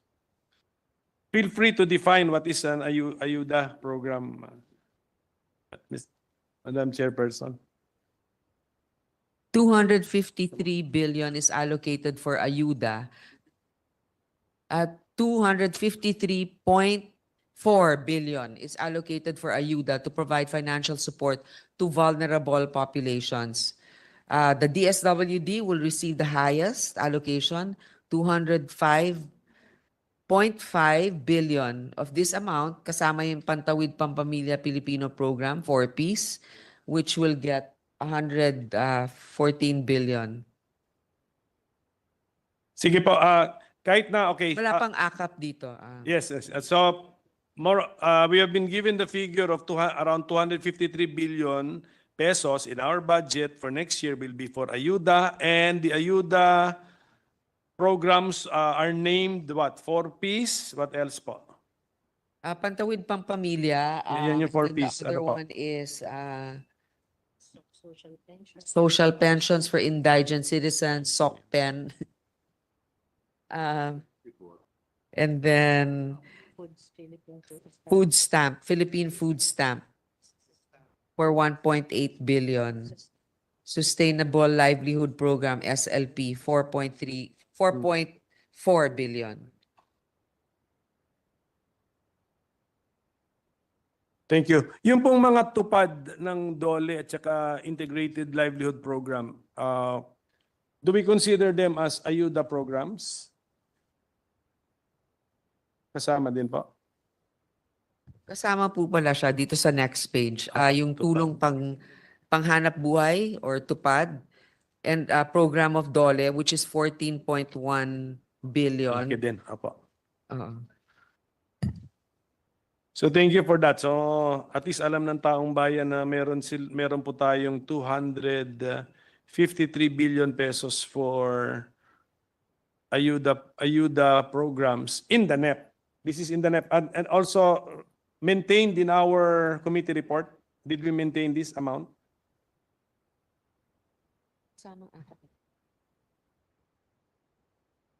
We retained kasi hindi naman kasamang akap dito sa Yes, opo. Oo. So okay.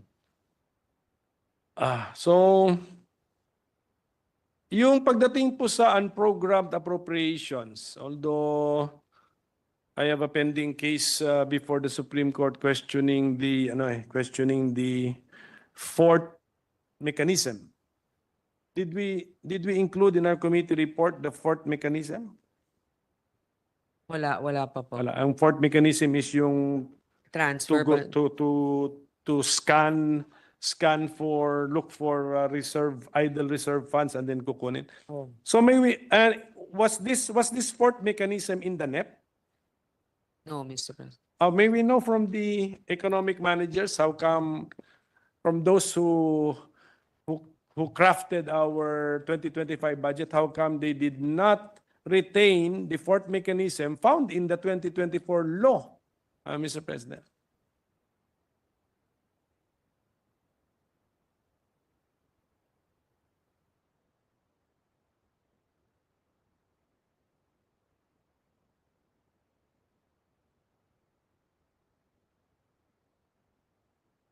Ito na yung release mo. Ito naman yung sa'yo sa PhilHealth.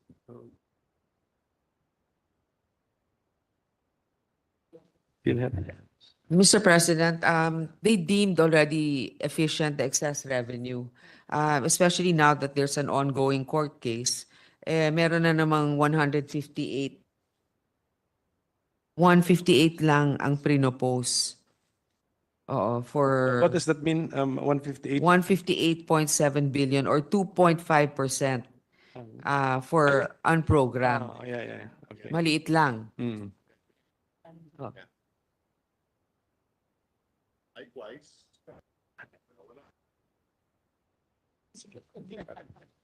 At saka napadali yung solusyon ng problema dahil wala nang pagkukunan. Yun na nga. So yun ang tinatanong ko, was that meant to be a one-time exercise of that power, Mr. President? Pwede rin naman. Pwede rin. Like a bayanihan tree. Okay. In the exercise of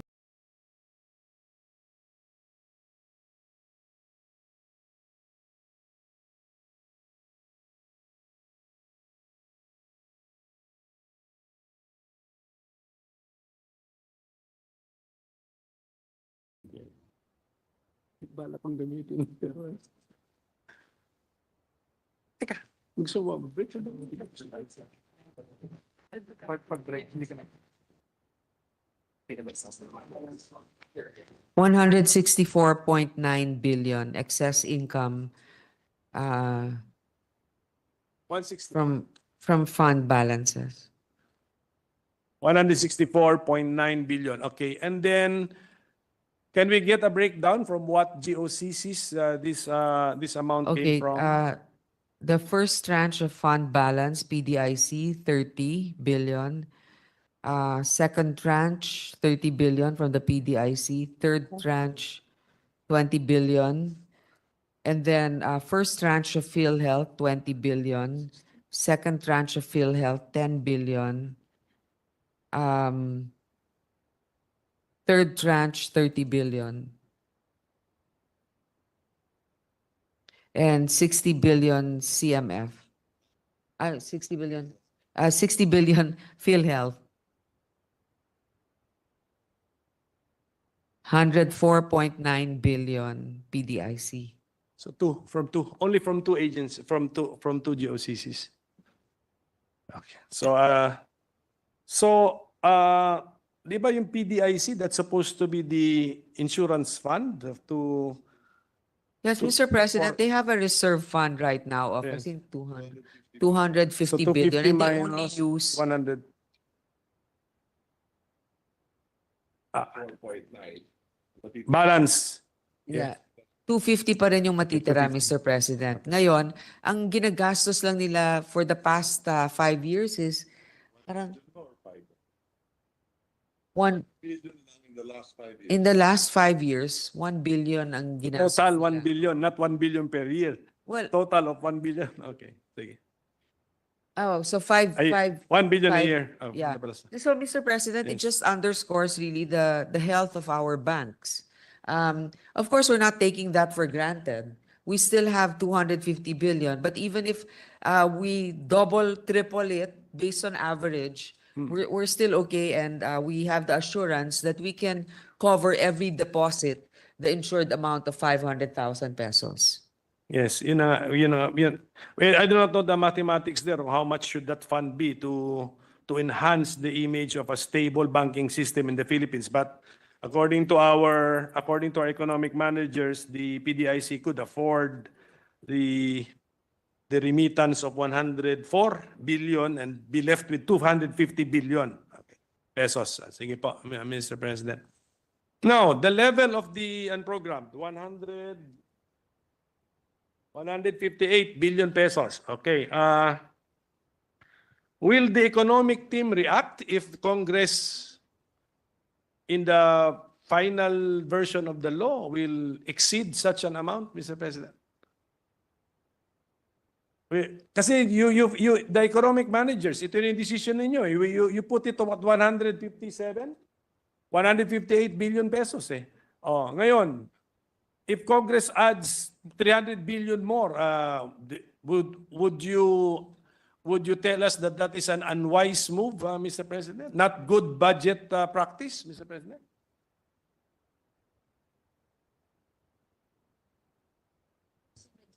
They will support that move if the revenue source is given to them.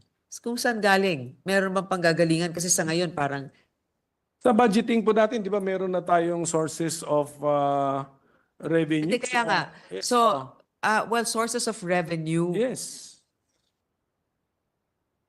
Or, then give us 300 billion more in cash. Ma'am, into the mic so that it Ah, will be... If Congress wants to give them, if Congress wants to spend 300 billion more, then they should give 300 more in revenue. Yeah, but if that's the case, that should be the proper subject of a supplemental budget already, Mr. President. In other words, the fiscal program can be distorted, Mr. President. Kasi di ba revenue yan is as imports, duties, taxes, lahat yan eh. Sa ngayon na-forecast Kasi na. kung ganun din yung requirement, di ba? Requirement, let's say, ang sagot ng executive branch sa atin through the economic managers, give us a definite source of fund. Hindi ba yan yung principle behind the supplemental budget? Same thing. So I think that should be the proper practice, Mr. President. Fund by fund. In terms of supplemental.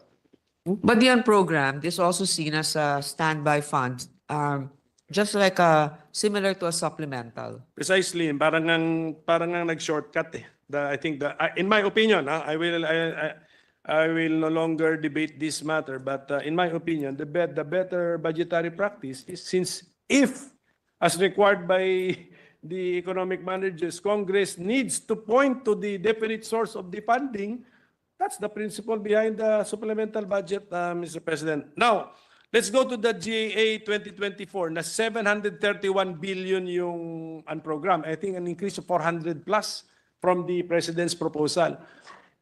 How much has been funded from the 731.45 billion pesos in unprogrammed appropriations? 61 total. So the as of October 31. As of October 31, Mr. President, 161 billion 848,172 was funded. So, 731. konti lang. Konti lang. And then yung 161 billion is even lower than the proposed level of the unprogrammed by the President of 281.9 billion. So, yes, we get the reaction from the economic managers. Connected,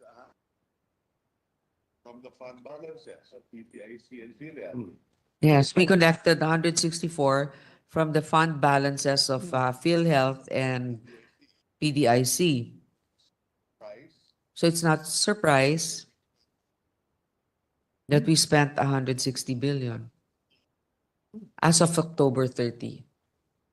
So the 161 billion spent as of October 30, 2024, charged to unprogrammed appropriations, all came from the exercise or the use of the fourth trigger.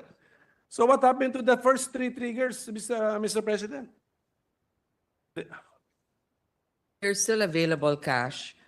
for example, with the dividend rate of UCC, We increased the dividend rate of the GOCC connected 100 billion.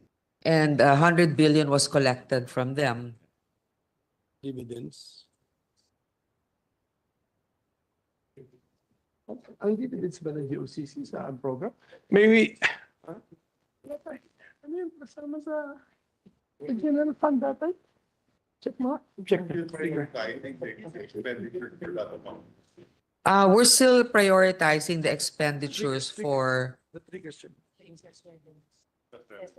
the excess revenue for that amount. May we be guided by the DBM Undersecretary? Do the GOCC dividends fund the unprogrammed appropriations or do they go to the general fund? Only excess revenue of the GOCCs. What was budgeted, 50% dividends? And we collected 75, then the excess revenue of 25%. So it depends on the dividend. If we are So if the threshold is 50%, but we increase it to 75, then the 25 is available. So as a general rule, GOCC dividends are not supposed to fund the unprogrammed appropriation items, but only as to the excess, The excess. from the expected, Yes, yes, to from be the declared. excess, So, well, thank you for that input, but we will double check, of course, the information that we got. So, okay, so it looks like, okay, pero siguro itong 161 billion na finan po natin sa unprogrammed appropriations, did we prioritize the original items in the 281.9 billion of the President in the NEP, or did we prioritize the 450 inserted by Congress in funding? Yes. Mr. President, we did prioritize the foreign assisted projects, like the maintenance, repair, and rehabilitation of infrastructure facilities, the Panay Guimaras Negros Island Bridges project, payment for right-of-way, 1.6 billion, strengthening assistance for government infrastructure program, public health emergency benefits and allowances for healthcare and non-healthcare workers, that's 27 billion.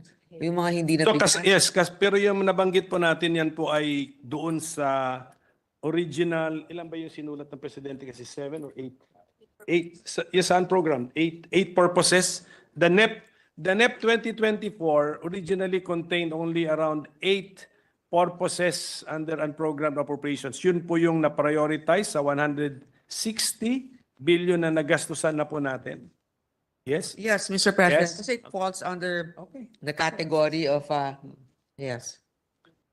Yes, unfortunately nga, yun na nga. So yun po yung pinaglalaban namin sa Supreme Court, no, na yung, kasi yung sa, magkano yung nakuha natin sa PhilHealth? 60 billion? 60 billion. 60 billion. In the opinion of this representation, ano po, sacred funds po sana yung sacred funds because contributions from direct contributors and from those subsidized by the government. Pero in the nature of an indirect contribution din nila yun, members' funds. But unfortunately, 60 billion of those funds were now spent for the bridge, etc. But we were trying to remedy this before the Supreme Court. And DBM, ito, ano lang, ito. In case I win, or we win the case before the Supreme Court, and then na-TRO naman yung 30, no? So, 30 ba na-TRO? 30, 29.9. 29.9. So, One-third panalo kayo, two-thirds kami panalo. no, 29.9, at least nandyan pa, no? So, hindi na natin nagalaw. But in case we win in the petition before the Supreme Court, what will happen now? It will be, ito ang aking understanding, that the national government will be ordered to return the 60 billion to PhilHealth. What's the mechanism, Mr. President? In case we win, kasi that the sweeping of the funds is, let us say, not sanctioned, or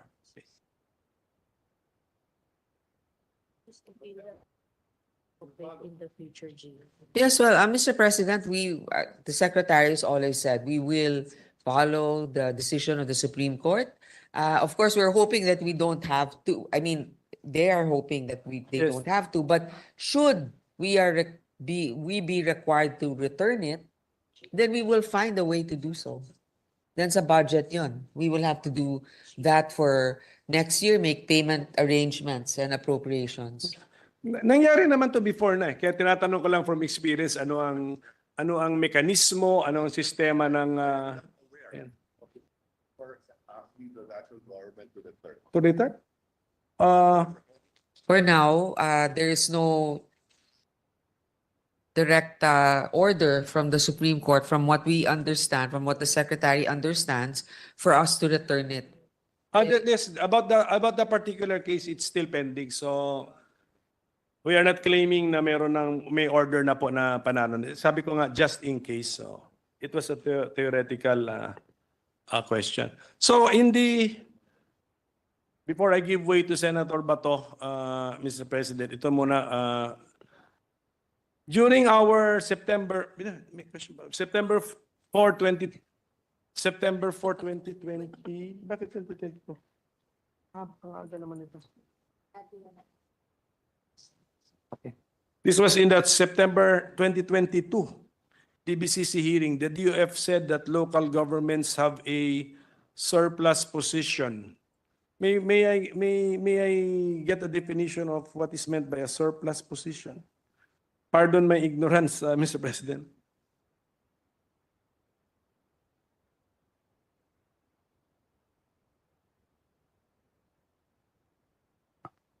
Okay, the local government code does not allow local governments to have a deficit. So kailangan talaga eksakto yung expenses nila dun sa kanilang allotment or income. Unlike the national Para sa government. Amerika. For 2024, 10 billion. the local government will have a surplus of 310 billion. 2025, 5 billion. 455 billion surplus for the local government. Usually, these are the ones na mga may surplus, yung mga big cities, di ba? Oo, Metro Manila. So our colleague here will be able to someday see si Makati. No, I'm asking this. I'm pursuing this subject matter, Mr. President, because yesterday napag-usapan nga yung national debt, GOCC debt as well as LGU debts. And so I think even here in Metro Manila, merong LGUs na baon na sa utang. What is the rule? What is the rule, Mr. President? What is the borrowing capacity of the LGUs, Mr. President, as a rule, Mr. President? There is a limit that the LGUs can borrow.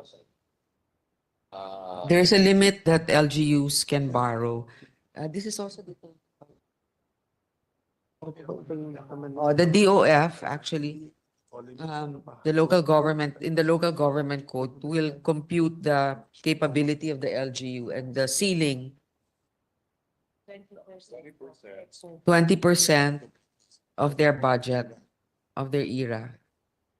But again, that's the limit of 20% of their era budget of their regular income is the amount that they can borrow. 20%. Hindi, naghalo-halo na po, ma'am. Kasi, wait, Kasi halo-halo na rin yung mga tanong dito. Teka, baka hold pagod on. ka na. Let me just Baka pagod ka na rin. Naghalo nga, naghalo. Or 20% of their budget. Iba yun sa ano na. Okay. So kung ano man yung income ninyo, Mr. President, sa local government, you cannot exceed 20% of the amount of your income of what you can borrow. So kung ang kinikita nyo ay 100 pesos, let's say, so yung 20% nun, 20 pesos, hindi ka pwedeng lumagpas doon sa paghihiram mo. So kung 1 million ang kita ng local government unit, hanggang 200,000 lang ang pwede nilang hiramin. And yes, when we refer to the kita of the LGU,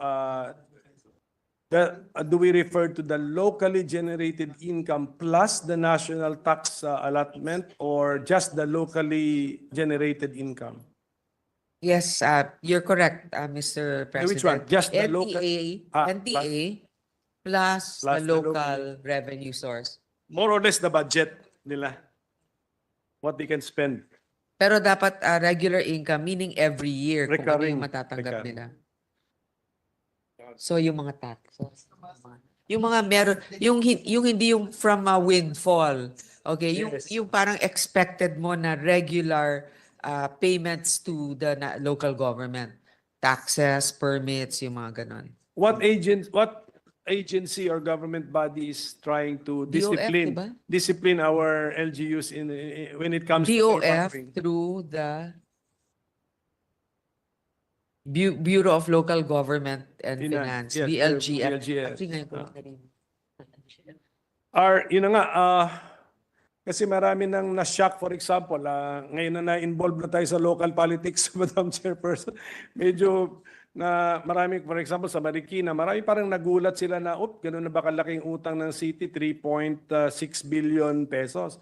Wala po bang, may we know from of course, from our DF Secretary. Yung sa Marikina in particular, gusto niyo malaman. 3.6 billion pesos. Kasi konti lang ang population So on a per capita, wala po bang requirement, may we know from the DOF Secretary who is I think the BLGF is under him. Is there a requirement for a public consultation before an LGU can contract loans or additional loans, Mr. President? Mayors get the approval of the Sanggunian. The mayor should get the approval of the Sanggunian, Yes. Mr. President. And the Sanggunian will do the public consultations for you. Pero generally speaking ata parang merong nagiging delegation of power to the mayor, Mr. President. But anyway, that's just an observation.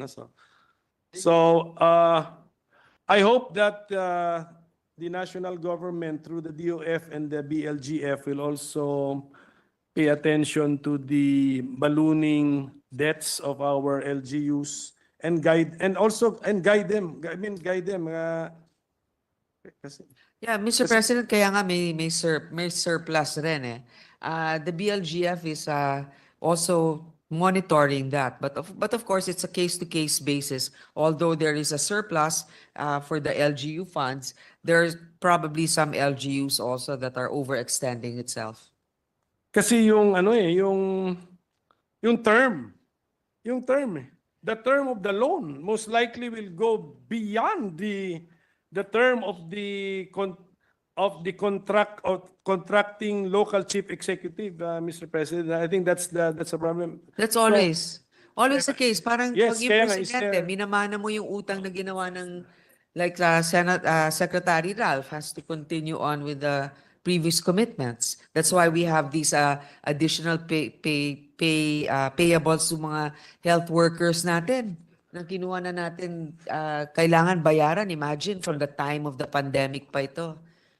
Well, anyway, siguro ano yan, subject matter for possible legislation, no? Mr. President. Now, Mr. President, I'm willing to give way to Senator Bato de la Rosa. Mr. President, before we give way, can we have a So yes, I will suspend my interpellation and I will health break? resume after Senator Bato de la Rosa, but the chairwoman is asking for a break. unless it's a One a lang. long interpellation? One lang si Bato. Okay, then we'll wait before we take a break and resume. Tayo, remind mo ko ano.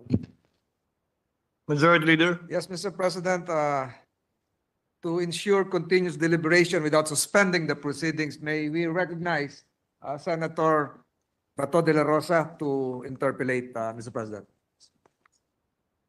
Senator Bato is recognized and may proceed. Thank you, Mr. President. Majority Leader.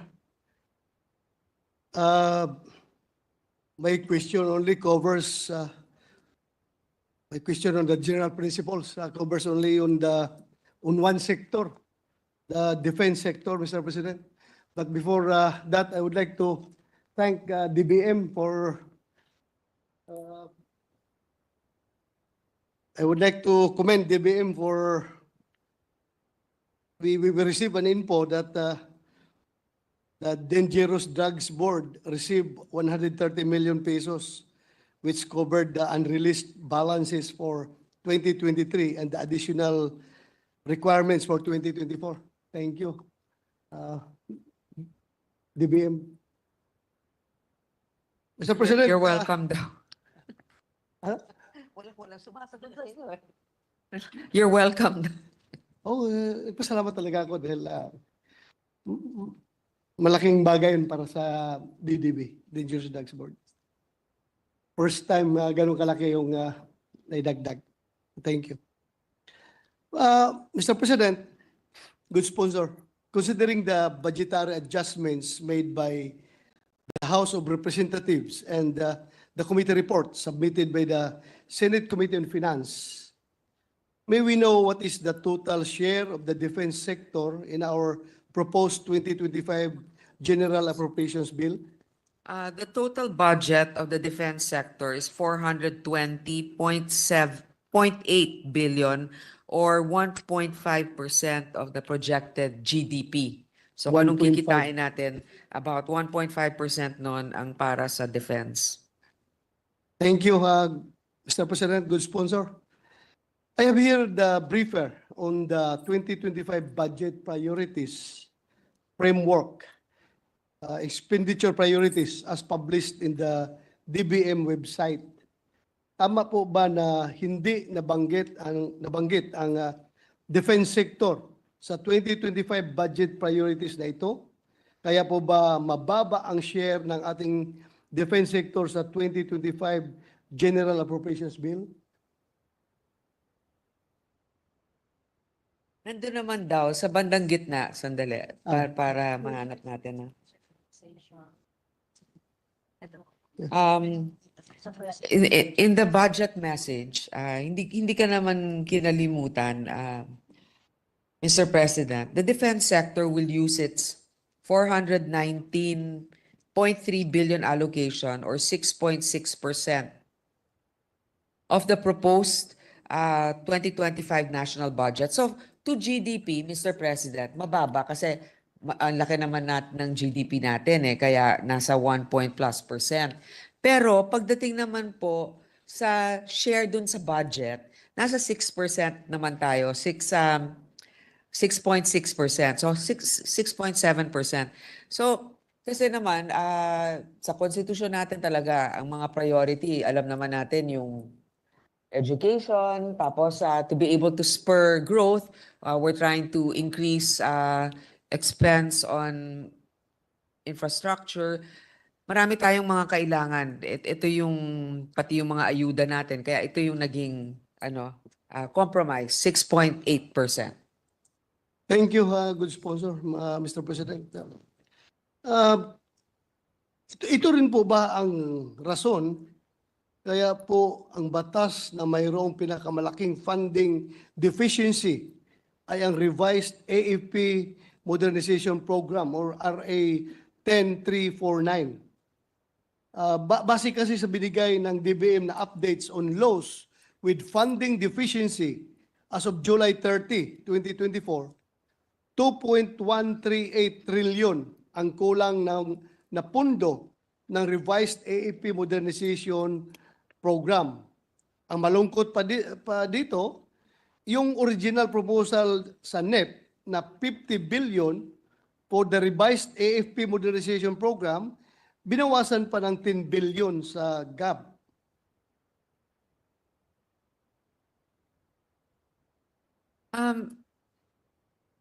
Mr. President, actually, nung 2023, yung revised AFP Modernization Program na 41 billion.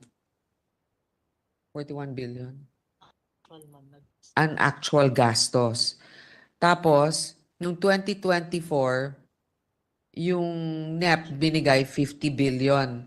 Ang GAA binigay 40 billion. Pero ang proposed 2025 budget natin, 50 billion. Tumataas naman. Pero syempre sa modernization program, marami talaga tayong mga nililista na gusto kailangan natin. Parang wishlist natin. Pero katulad rin ng mga wishlist ng iba, halimbawa, yung mga karsada tulay ng infrastruktura sa DPWH o kaya para sa edukasyon, yung mga bilang ng mga silid-aralan, hindi natin nabibigay lahat-lahat yung kailangan kaagad. Yeah, thank you, Mr. President. Because alam ko, Pero tumaas Kung- pa rin, tumaas pa rin. tumaas ba? Oo, tumaas. From the 2024, tumaas pa rin yung... Oo. 40 ang GAA ng 2024. Ito, proposed pa lang.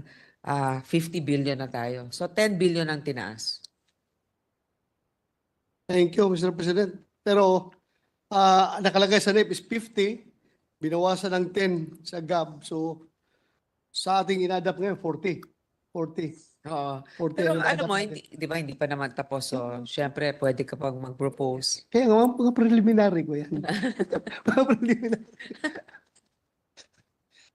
Mr. President, yung nga, good sponsor, ano po ba ang maaari nating gawin para mapataas ang funding ng ating defense sector? Saan po kaya tayo maaaring kumuha ng pundo para po tuluyan na tayo magkaroon ng modernized armed forces, especially now that the DNP adopts the comprehensive archipelagic defense concept? May mahanap siguro tayo, Mr. President, good sponsor. Sa ngayon, Mr. President, yung mga nahanap ay yung nalagay natin dito sa budget na. Yun nga ang sinasabi ng ating secretary, wala nang pagkukunan sa ngayon. So unless magpalit tayo ng mga ibang items or priorities, nandun tayo sa amount na at the most yung binigay nga ng NEP na 50 billion. Mr. President. Na sana hindi na natin bawasan. Senator So, pwede Tolentino, naman natin. recognized. President, if I may just interject a short one-liner.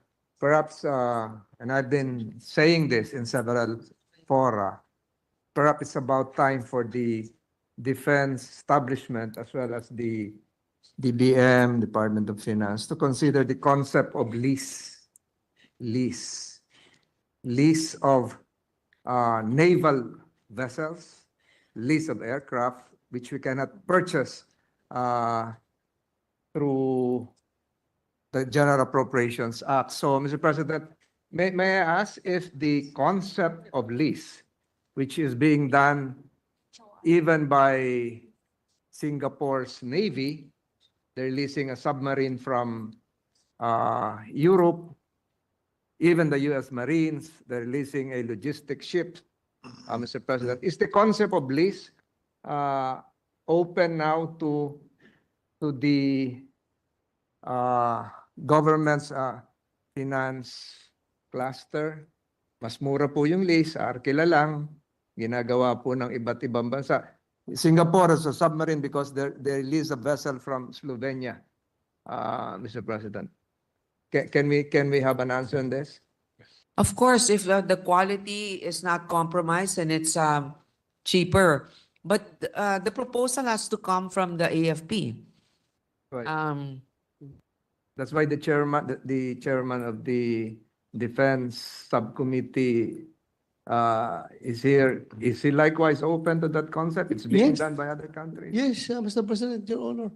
But still, we have to consult the end users, the AFP. So, Even France is leasing several vessels, Mr. President. yeah, if it's more economical on the part of the government, then why not do it? I'm agreeing to your proposal, Mr. President, Your Honor. Thank you, Mr. President. I just want to have that inserted into the records. Thank you. To continue, good sponsor, Mr. President. Kaya ko nabanggit itong issue na ito because being a former member of the Armed Forces of the Philippines, former member of the Philippine National Police, and now a senator of the Republic, I can't help but point out a glaring contradiction na nakikita ko. Kasi every time may mangyaring hindi maganda during our resupply missions to the Ayungin Shoal, pag mayroon tayong sailor na naputulan ng daliri dahil tinapyas ng Chinese Coast Guard or Chinese militia, or meron tayong mga maliliit na bangka na gamit ng Coast Guard or ng BIFAR natin or ng Marines or ng Navy, tinangga, our immediate reaction is like this. We condemn in the highest terms this incident, and we have to see to it that we have to modernize our Philippine Navy. Yung palagi ang linya nating masasabi as politicians, as legislators. And now, here comes the budget deliberation.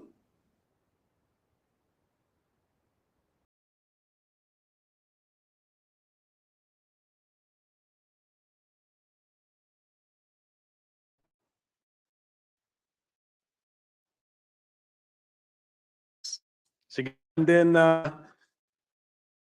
And then the DF secretary is informing us that maybe some other fees or taxes were paid to the passport. So we will ask the agency. The BIR gave the figure of 10 billion for 2020. Wala na po silang figure for the past years. we're checking. Mr. Sige pa, para lang President. makita natin yung we're debating the particular bill on taxing the pogo, yung project ba ay natupad. The budget, puro projections din po ito. May mga pinag-usapan din po tayong dito. Flood control projects, may hawak kasi ako itong parang report ni Senator Robin Padilla because he went there and conducted an ocular inspection. Parang nakita niya na went to the region sa Camarines Norte, Camarines Sur, Catanduanes, and so he flew over this area on a helicopter.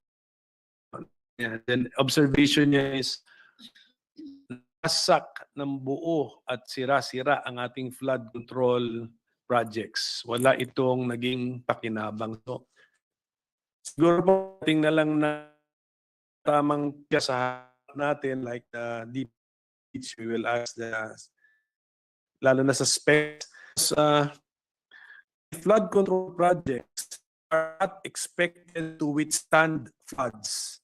So, what were they for? Di ba?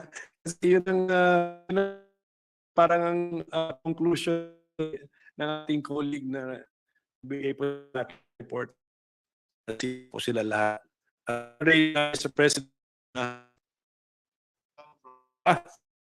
Yes.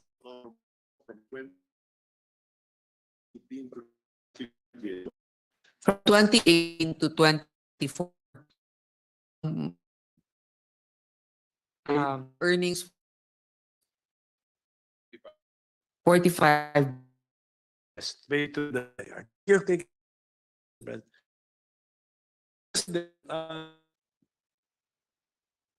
Ito po yung phoned in ko about the BSP sale or gold, Mr. President. Who is the representative po? Deputy Governor? Just to follow up the issue, the matter, Senator Marcos yesterday. Sold 24.95 of gold. Is that statement, Deputy Governor? Any metric tons? 24.5 metric tons. Tama po ba? In the first place, tama po ba yung ating metric tons? It's for just here. And then I will ask for the time period.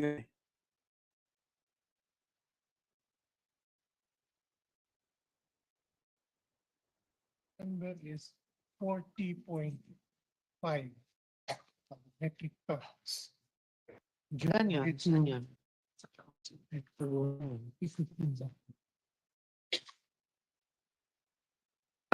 September, January to September, 40. 40.5 metrics.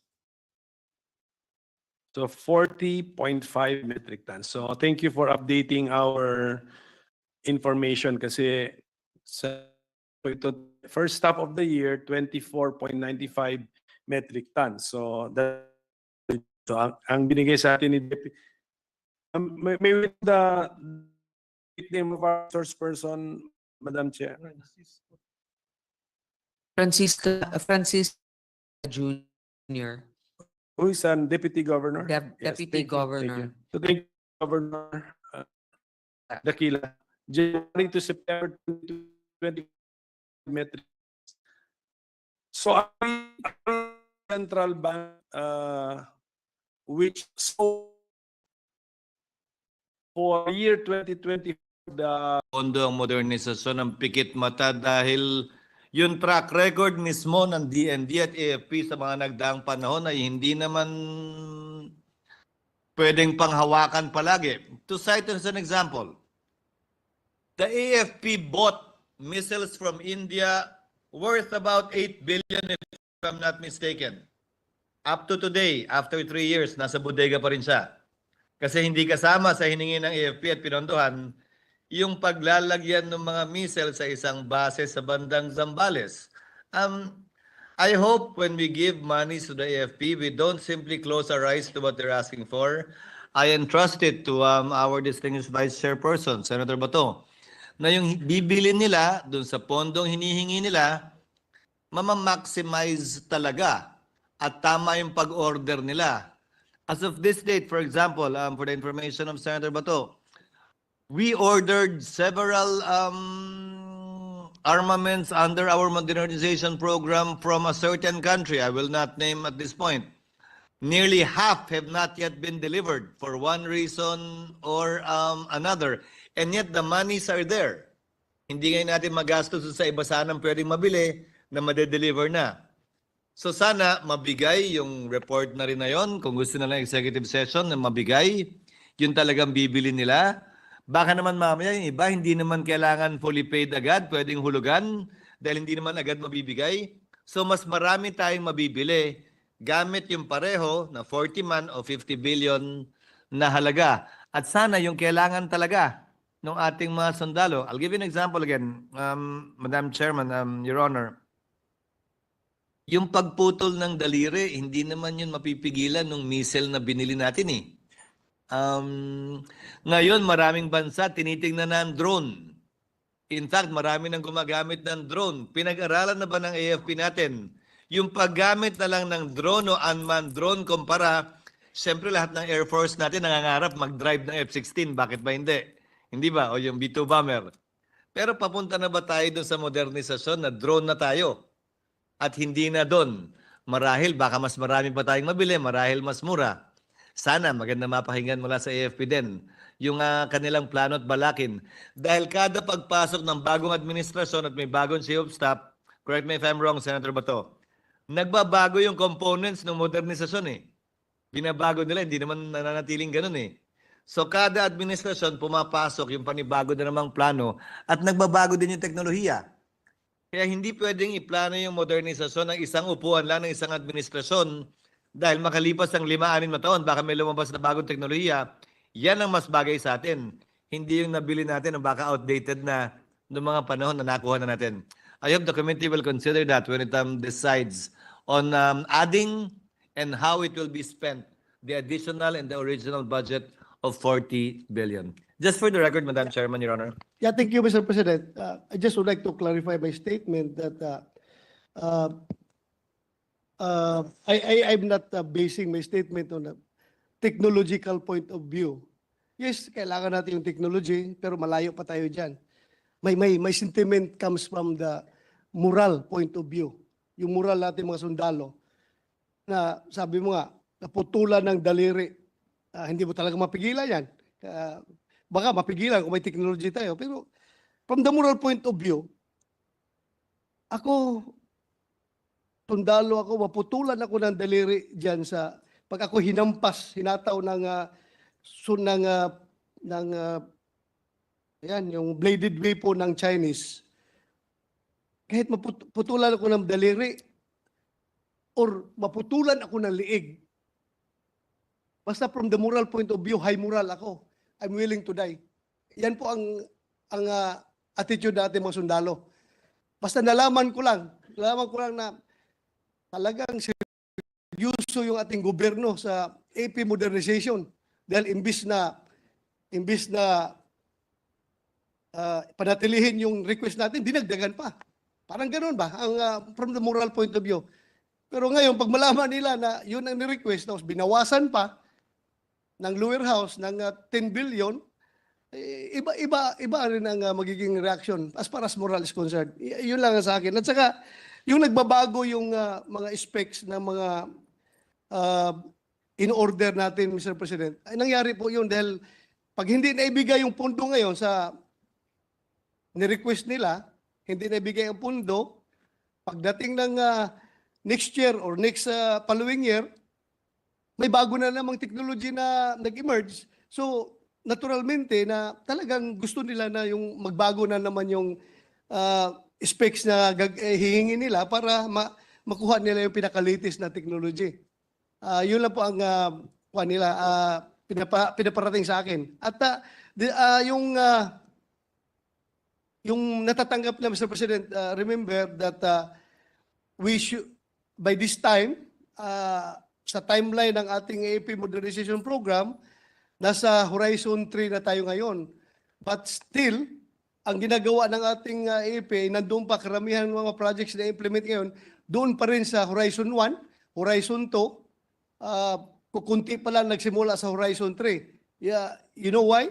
Because nga palagi, kulang talaga ang budget. Kaya kung kahit bigyan natin sila ngayon ng nakalagay sa NIP nila 50 billion, kahit bigyan mo sila ngayon ng 10 billion, i-times 2 mo yan. Bigyan mo ng 10 billion sila. Hindi pa rin lang mapuli implement yung Horizon 3 dahil ang binabayaran nila ngayon na utang, yung ini-implement pa nila sa Horizon 1 sa Horizon 2. So as we have said, sabi nga, 2.138 trillion ang kulang ng pondo ng revised AFP Modernization Program. So I hope seryosohin natin ito, although kahit na anong modernize natin sa ating armed forces, kahit anong gawin natin dyan, wala talaga tayong panglaban sa China dahil napakalaki nila at napakalakas nila. But sa ating kasundaluhan, sa ating mga sailors, willing yan magpakamatay. Basta alam lang nila ang gobyerno nila, nasa likuran nila at inaalagaan sila, lalong-lalo na dyan sa AFP Modernization at hindi hanggang lip service lang tayo. Ibang sinasabi, pagdating sa budget deliberation, iba ang ginagawa. So, para natin silang ina-underhand, Mr. President. Yun lang. Maraming salamat, Madam Chair, Madam Sponsor. Mr. Thank you, President. Your Honor. Thank you. Majority Leader? Mr. President, if I may add, just to placate the motions of Senator De La Rosa, the morale of our troops cannot be compared with technological capabilities. Mr. President, a few hours ago, Mr. President, the Armed Forces of the Philippines conducted the first ever island seizure exercise in the West Philippine Sea. And that is considered a first because it involves a retaking of an island within the West Philippine Sea, coming on the eve of the signing tomorrow of two important bills coming from this chamber, the Maritime Zones Law as well as the Archipelagic Sea Lanes Law. So, Mr. President, handang-handa pa po ang ating sandatahan lakas. Mr. President, the chairperson of the Committee on Finance is seeking a 1-minute Senate suspension of the proceedings. I so move, Mr. President. Session is suspended so that the chair can do what she needs to do. Session is suspended.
I'm sorry.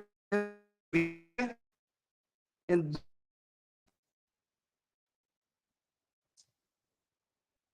with yung Las Piñas daw wala. JICA fund. Yung how much sa Marikina, sorry. 60 billion, 30 billion, and then in uh,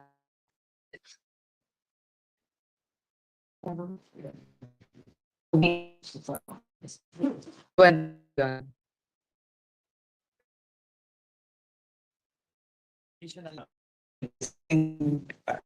okay. Yeah. 2017. There is already projects in Cavite, but we're adding 27 billion more for flood mitigation. Yung mga design, okay. JICA. This for now in Marikina, additional din yan.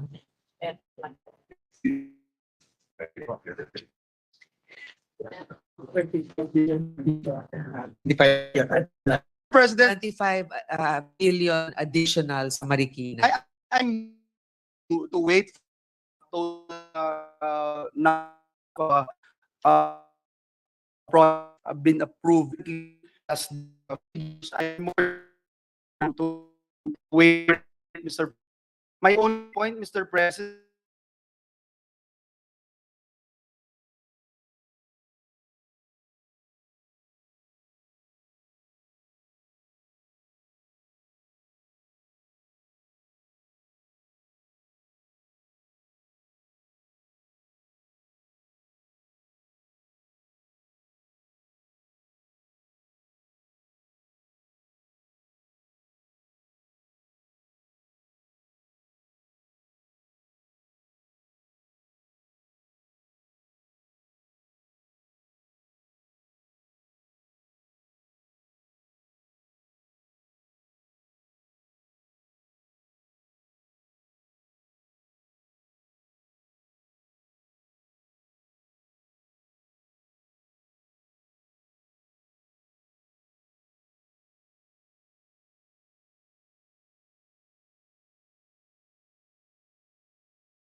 for the special children. Yes. Children with special. So what did we do here, Mr. President?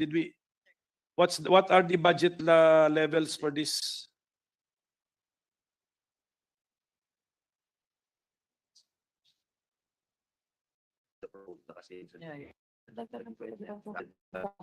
Sorry, 1.1 billion siya. 1 B. Hindi nga po siya. Same ba tayo as GAB? 1.04. So we kept it. 12 billion. Yeah. So to compare, Mr. President, 2020 GAB 999 million. And then the NEP was lower by it's 843.85 million. But the GAB now that we support is 104 billion. So we increased by about 200 Thank you. from Thank you. Maganda po yan kasi that's in the vision of the Inclusive Education Act. yes. Yung for a very long time ang budget natin for textbook and the instructional materials mga 1 billion. Then I think for 2024 bang 12 billion? For 2023 was it 1 billion? Only 1 billion? Tama ba yung recollection ko na?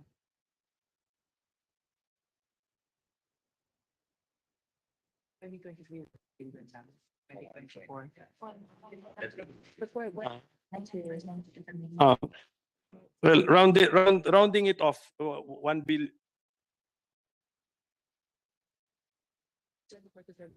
Is it the same? Is it the same? Okay, so okay. Okay. So what happened in 2023, they were reviewing the curriculum. That's why there was no request for a big budget. And then in 2024, we implemented it. The budget was 12 billion. And now it's almost the same, but slightly higher by about 400 million. 400 million higher, Mr. President. Sige po. Sige po. I just hope that yung mga problems in the procurement of textbooks na overcome na po ng DepEd kasi alam ko marami sa problema dyan. Yes. May away-away pa ba? Secretary, kasuhan pa ba yung mga losing bid versus the winning bid? Hindi na nga. Okay. But ito po, feedback lang to sa akin kaninang umaga na ito known to us ang nagreklamo. Mayroon daw silang nagpaparinig daw yung PTA ba nagparinig? PTA? PTA school. Ha? Hindi, sino nagpaparinig? PTA. Na meron tayong isang magulang na napaparinggan na kailangan mag-donate sa pagpintura ng classroom. So kung pwede, yung parang pinagsumbong sa amin talagang ang feeling nila na-force hindi. So ano po i-discourage po natin kung pwede, Mr. President. Yes, the secretary said that these things cannot be compelled if they want to volunteer, but otherwise no force, no pressure. Okay, and they even have a DepEd policy memo number 1, the no collection policy in school. So okay, so tsaka paulit-ulit na rin po yata yan. Dapat alam ng teachers yan, but PTAs are not expected to follow the spirit behind the circular. Yeah. The teachers know that they should also not be calling the parents to have to do anything beyond what they want to. Yeah. Pero wala na tayong parents. Parents. And the teachers are members of PTA. So when they hear the parents saying this, siguro suggest na lang tayo sa teachers na i-discourage na lang po nila.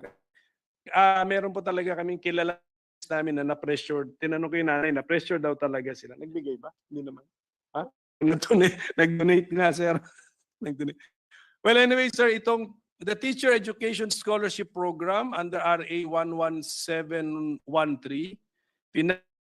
aspiring teachers, this law was passed in 2021. Do we have funding for this in the NEP 2025? Teacher Education Scholarship. Nasa CHED siguro yan. No, nasa CHED, which I also Yes. chair, so we can report you on that. I'm Okay. pretty sure we have. Yes, thank you. So sa CHED pala ito. So that will be all for the DepEd for me. Thank But you. for the other agencies, still have questions. For the attached agency. Yes, for the other Yes, agencies. But let's proceed.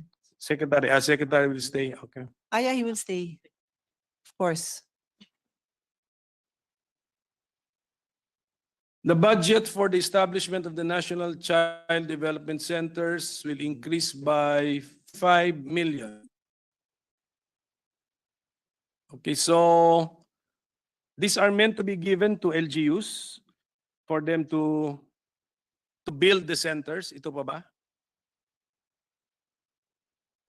55 million. So Yes. the total amount will now be 276.9 million pesos. Ba yan?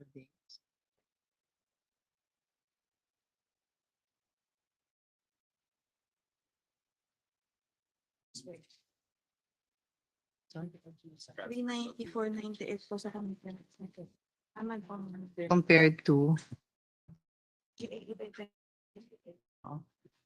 2024 GAA is 315 million. So, The net for 2025 is 353. The gap is 375. Of course, because this is our committee report, 394.98. 294. Yeah, so that our proposal was carried. Yes, so that was carried by the Committee on Finance. Are the LGU recipients already predetermined? Yeah. That recommend they do not go through the checklist. From our experience with all these agencies, babalik lang yan sa atin na hindi pa prepared yung Sa lunch. lupa, may problema pa sa location. So may listahan na po. Apo. Thank you. Now going to the National Academy of Sports. It has 4 years since the National Academy of Sports law was passed, but the NAS System Board of Trustees has yet to comply with the mandate to formulate the policies, guidelines, and criteria to rationalize the management, administration, and operation of the sports high schools. Actually, this was one of the issues I raised with Senator Sharon Gatchalian in the bill on Baguio City Sports High School. Na wala pa. Is it a fact? Is it a fact that wala pong policies, guidelines, and criteria from the National Academy of Sports? This is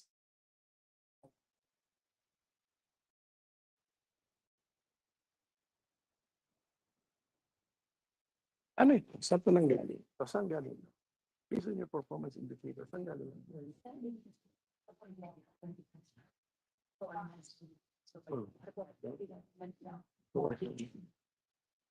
Wala. No. So right now they are in consultation with the various stakeholders, the different LGUs, and they hope to have, what do you call it, the first initial policy formulation by first quarter of next year. Okay. O kasi, just so they will know na aabutan na sila because there are now bills on the establishment of sports high schools. Yeah. So, Mga expired ho dahil sa Olympics. yes. We will help in any way we can, and with our secretary who has been an ally in sport. Kasi po talaga yung, how do I say this properly? Basta I have full confidence in the secretary who sa basketball champion. Hanggang ganun lang sasabihin ko. Kasi kung nakakaintindi ka ng sports, nandyan din yung puso mo to help our young people who choose to dedicate their talent to improving their sport and probably even a career in sport. So I'm very confident now with the support also of the Office of the Secretary that we can 20 billion. For the total flood control, it's 320 billion, 180 million. Sige. I'm sure is this under one program only No, or we have scattered over how many programs? The biggest chunk is with the DPWH, and then we have the MMDA, and then the OPAP-RU. Okay, sige po. So pati po si OPAP-RU na for peace agreements, meron siyang flood control project. Yes, Mr. President, kasama yung Sige, tanungin na lang natin. peace and reunification. Siguro large lang sa kanya ang amount, but is it OPAP-RU which is also expected to bid out the project? Yes, Mr. President. Okay. So it's about 317 B for DPWH, 2.1 for MMDA, and OPAP-RU, 10 million. 10 million? Mm. Sige po. More or less parang symbolic amount, Mr. President. Okay, may we know also from our economic managers how much taxes were paid by those involved in POGO?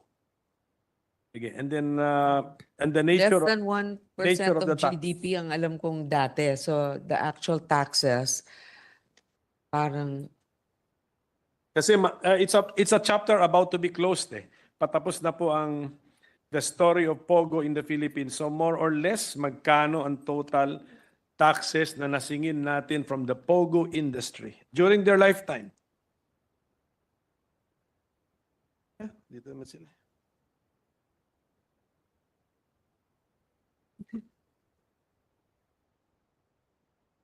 Assume that most revenue from POGO and taxes that they pay went to PAGCOR, and then we just get a share from PAGCOR revenue. most of the revenue that was generated from POGO was paid to PAGCOR. On the other hand, while we are looking for the exact figure that was returned to us through taxes, I remember the past DOF secretary was saying less than 1% or point something percent lang ang contribution, including downstream industries ng POGO sa atin, sa economy. Yeah. With regard to BIR, it's 10 billion. With the BIR, about 10 billion was paid by the POGOs. Total, Yes. Over how many years po ito? how many years? That's for 2020. For 2023. For 2023. Yes. Sige po. And then the DOF secretary is informing us that maybe some other fees or taxes were paid to the PAGCOR. So we will also ask the agency. No, the BIR gave the figure of 10 billion for 2023. Wala na po silang figure for the past years? We're checking, Mr. Sige po. Para President. lang po makita natin yung when we were debating that particular bill on taxing the POGO industry, kung yung mga projections ba ay natupad. Tandaan natin, when we talk about the budget, puro projections din po ito. May mga pinag-usapan din po tayong projections dito. Well, hawak ko kasi ito, going back to the flood control projects, may hawak kasi ako rito parang report ni Senator Robin Padilla because he went there and conducted an ocular inspection. Parang nakita niya na I think he went to the Bicol region. Sabi niya Albay, Camarines Norte, Camarines Sur, Catanduanes, Masbate, and Sorsogon. And he flew over these areas on a helicopter. So nakita niya. And then observation niya is nawasak ng buo at sira-sira ang ating flood control projects. Wala itong naging pakinabang. So siguro po pagdating na lang ng tamang ahensya sa harap natin like the DPWH, we will ask lalo na sa specs because if flood control projects are not expected to withstand floods, so what were they for? Di ba? Kasi yun po parang ang conclusion po ng ating colleague na nagbigay po sa akin ng report na nasira po sila lahat. At any rate, Mr. President, From Pogo. sige. Yes. Total from Pogo from 2018 to 2024, 45 billion. From 2018 to 2024, ang Yes. POGO Okay. earnings for taxes, 45 billion. 45 billion with the BIR. Yes, paid through the BIR. Thank you. Thank you for the information, Mr. President. Now, Mr. President, ito po ay phoned-in question about the BSP sale of our gold, Mr. President. Who is that BSP representative po? Deputy Governor? Just to follow up the issue or the matter raised by Senator Amy Marcos yesterday. The Philippines sold 24.95 metric tons of gold. Is that an accurate statement, Deputy Governor? Could you repeat again how many metric tons? 24.95 metric tons. Tama po ba? In the first place, tama po ba yung ating unit na ginagamit? Metric tons? Do we use metric tons? This is for just this year. And then I will ask for the time period nga eh.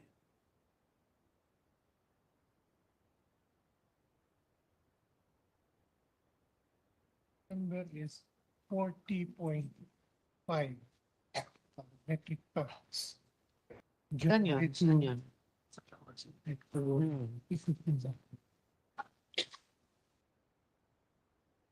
September, January to September, 40, 40.5 metric tons. So 40.5 metric tons. So thank you for updating our information kasi sa news report po ito, first half of the year, 24.95 metric tons. So that's January to June. So ang binigay sa atin ni Deputy, may we know the complete name of our resource person, Madam Chair? Francisco Daquila Jr. Who is an Deputy Governor? Yes, Deputy thank you, thank you. Governor So thank you, Deputy Governor Daquila. Daquila. January to September 2024, 40.5 metric tons. So are we the central bank which sold for year 2024 the biggest volume of gold in the world? market? Is the Philippines the number one seller, Bale, of gold? Yes. Yes. For 2020. For 2024. For So far, 2024, yes, yes. we And do we know who is the second placer and how much is the volume of that second placing central bank?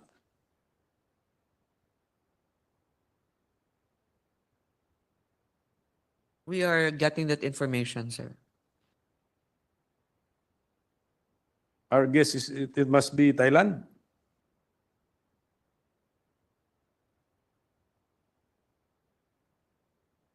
You have So okay, so you're correct, sir. you're correct. May we know the volume, Thailand. the volume of Thailand as far as the BSP knows? Until June now. 9.6 metric tons, but it's June, only yeah. until June. So the Yung same- Sa atin po kasi hindi. Hanggang Apa. September tayo. Aba, I have the same figure for June. Okay. So it looks like, let us say, siguro let us say Thailand also sold. So, but hindi naman siguro lalapit sa 40 metric tons yon. Or sa Thailand could even have stopped selling. So it's at 9.6 metric tons. So, masyado pong malaki ang ang agwat na between the central banks. What do we know that they don't know, or what do they know that we don't know?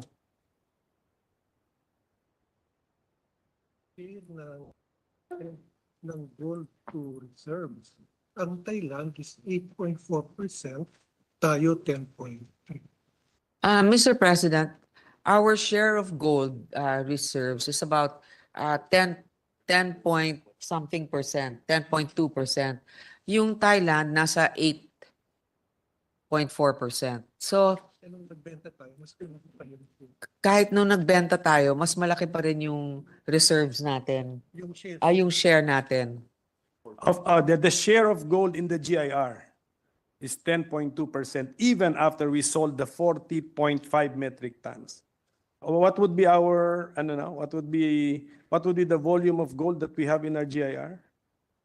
Right now, after selling the 40.5 metric tons. Yung 4.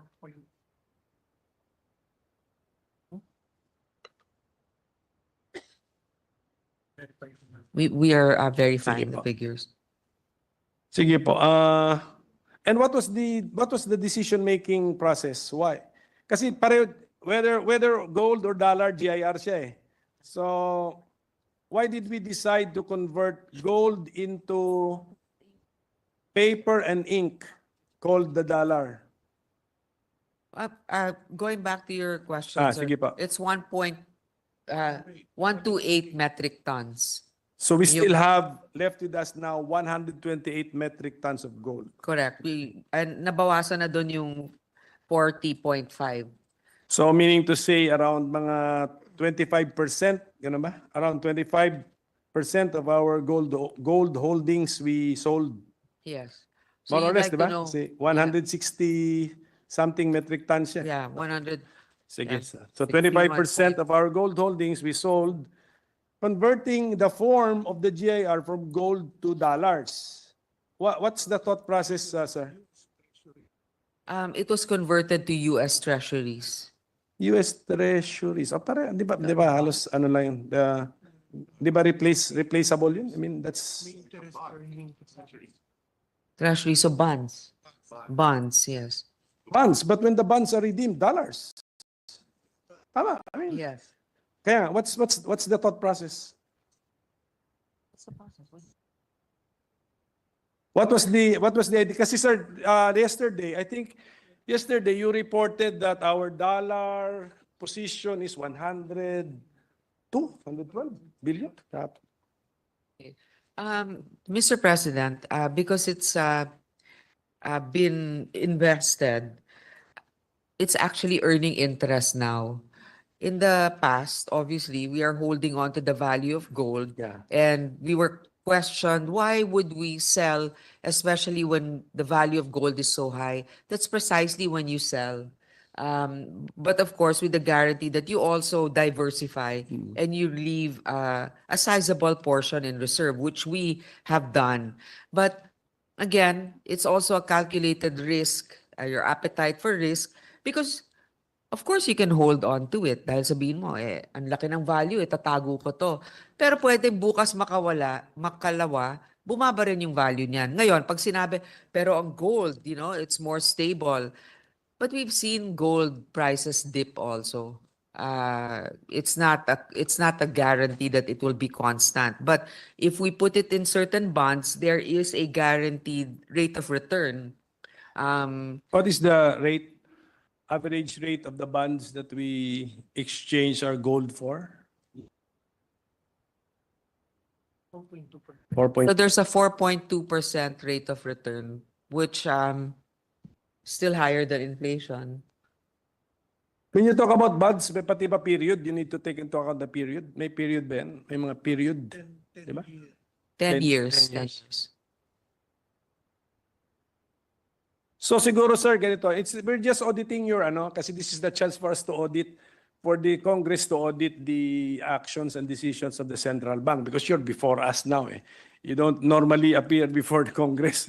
You don't ask for, there's no GAA amount for the central bank, diba? So siguro if we can just ask, for example, when you started selling gold, magkano siya per, how is the price of gold measured?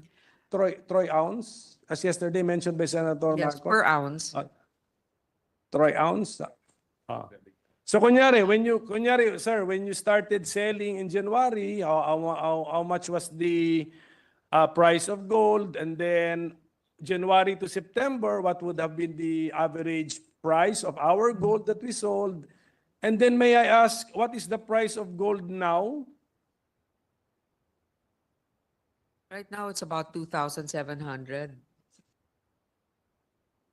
2650 today, 2,650 $2,650 per anong unit? per ounce.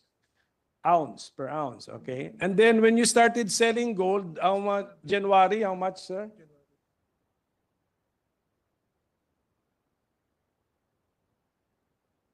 $2,257. So, Average. average. So over 9 months, nag-increase siya ng $400 per ounce. Can we make that parang conclusion? January, 43. So, September, bakit na siya sa 247?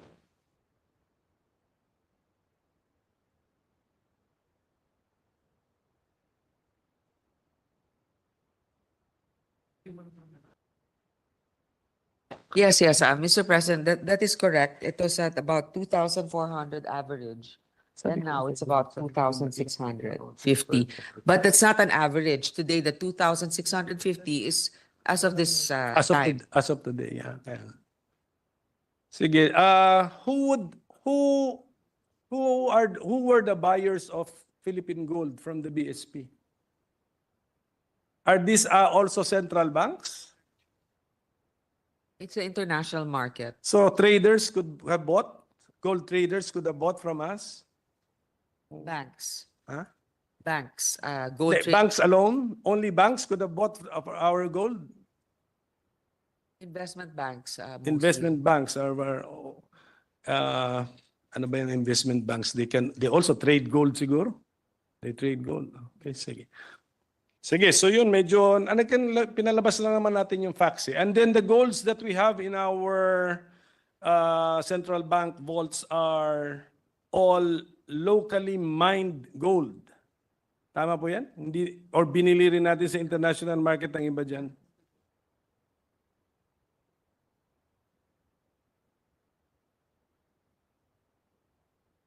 All the gold that we have in the Philippines are locally mined, but we also have a vault apparently in London that we also buy gold from the international market.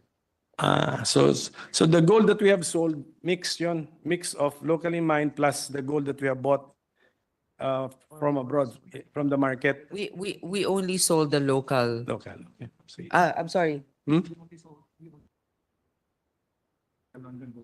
Oh, we only sold the gold in our London vault.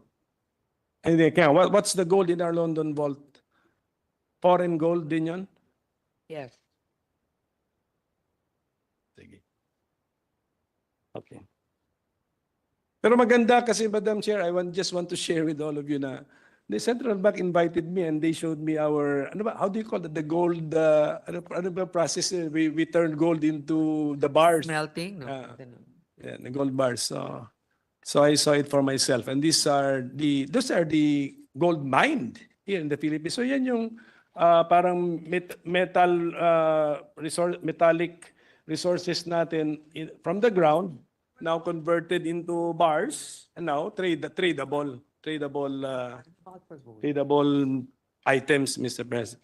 Yeah, Mr. President, as I recall and confirmed by our secretary, we're the fifth most mineralized country in the world. Mm. Of course, it's not, there's always a trade-off. I mean, we only want responsible mining and then giving back to the community that they mine. But there, if it's just about the reserves of minerals here,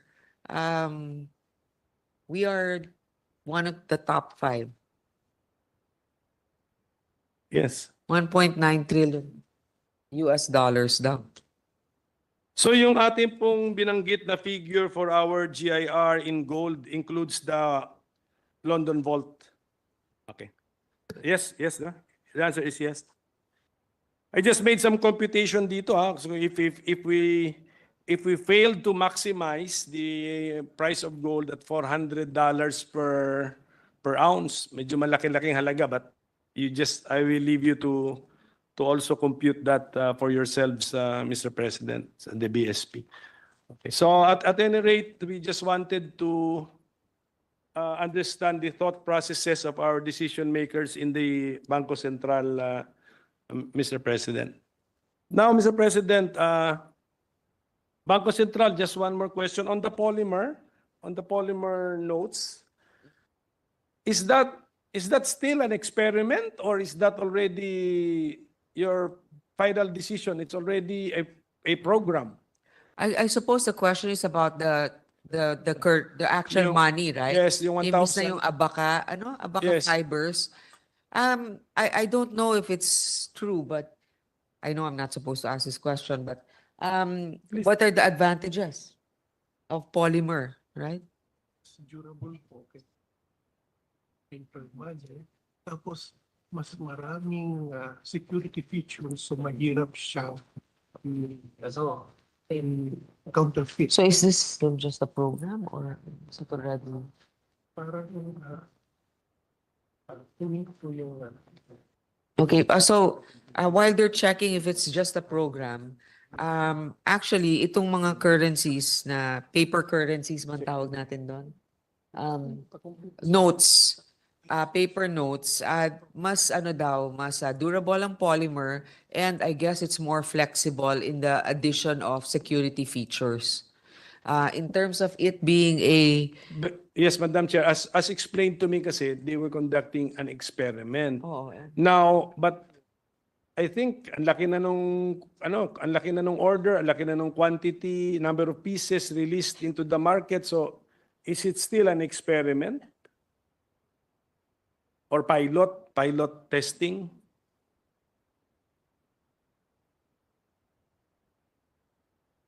So basically, meron dito on polymer banknotes. I guess this is a is this the memo circular findings? primer lang ngayon. Yung national. So ano na? Agree? Positive results na, ma'am. So meron na bang Yes. Magkano PhilHealth pa? Hindi pa nasasagot sa akin. 17 week? No, 74 billion.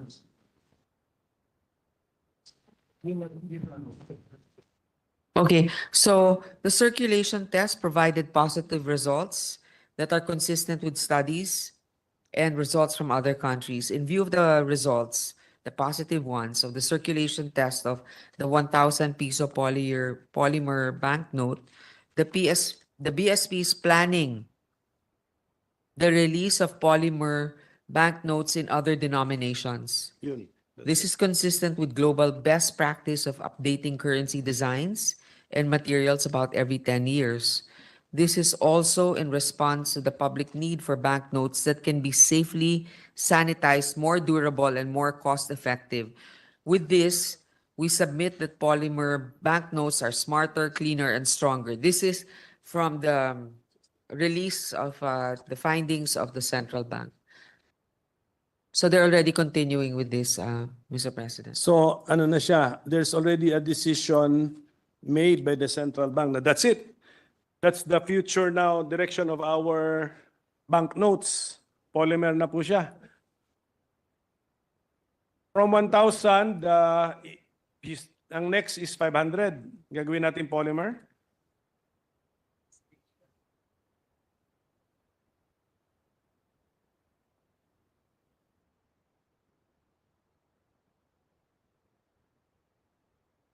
So most countries, well, at least the ones that I asked, like Singapore, Australia, Malaysia, they are using polymer. The US is not. Yeah, it's not. Yeah. Yeah. No, but basta, we make it a record that that's already the decision of the BSP. That's your decision to make, no? That's yours. That's your exclusive domain. Kayo lang nagde-decide diyan, di ba? Yes, the Monetary Board approved it, Yes. Mr. President. Just also to remind us, we don't really, the central bank is not really part of the budget. Yeah, right, precisely. No budget allocation. On the other hand, they also have to answer questions on fundamentals and the macro overview. That's why they're currently present. But that's part of their mandate is also to decide on monetary notes. Yes, okay. So thank you for the reminder that thank you for the reminder, Madam Chair. So I just took advantage of the fact that they are right before us kasi normally I agree with you, mahirap sir. mapatawag ang BSP, Madam Chair. Kaya wag natin silang paalisin kahit pagkatapos na tanungin Sige na po, natin ang sige po, tanongin. sige po. Sige, I'll go back to the budget because I have been gently reminded by our chairwoman that we should talk about the budget. So, can we go to the yung PhilHealth, sabi, social services ba tawag doon? Di ba isa sa mga by type of expenditure, we have social services, and I think according to the President's budget, and kasama dito si PhilHealth eh.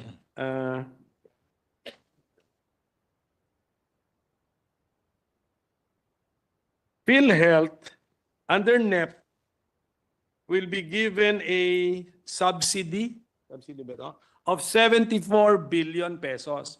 Under our committee report, ginalaw po ba natin ito?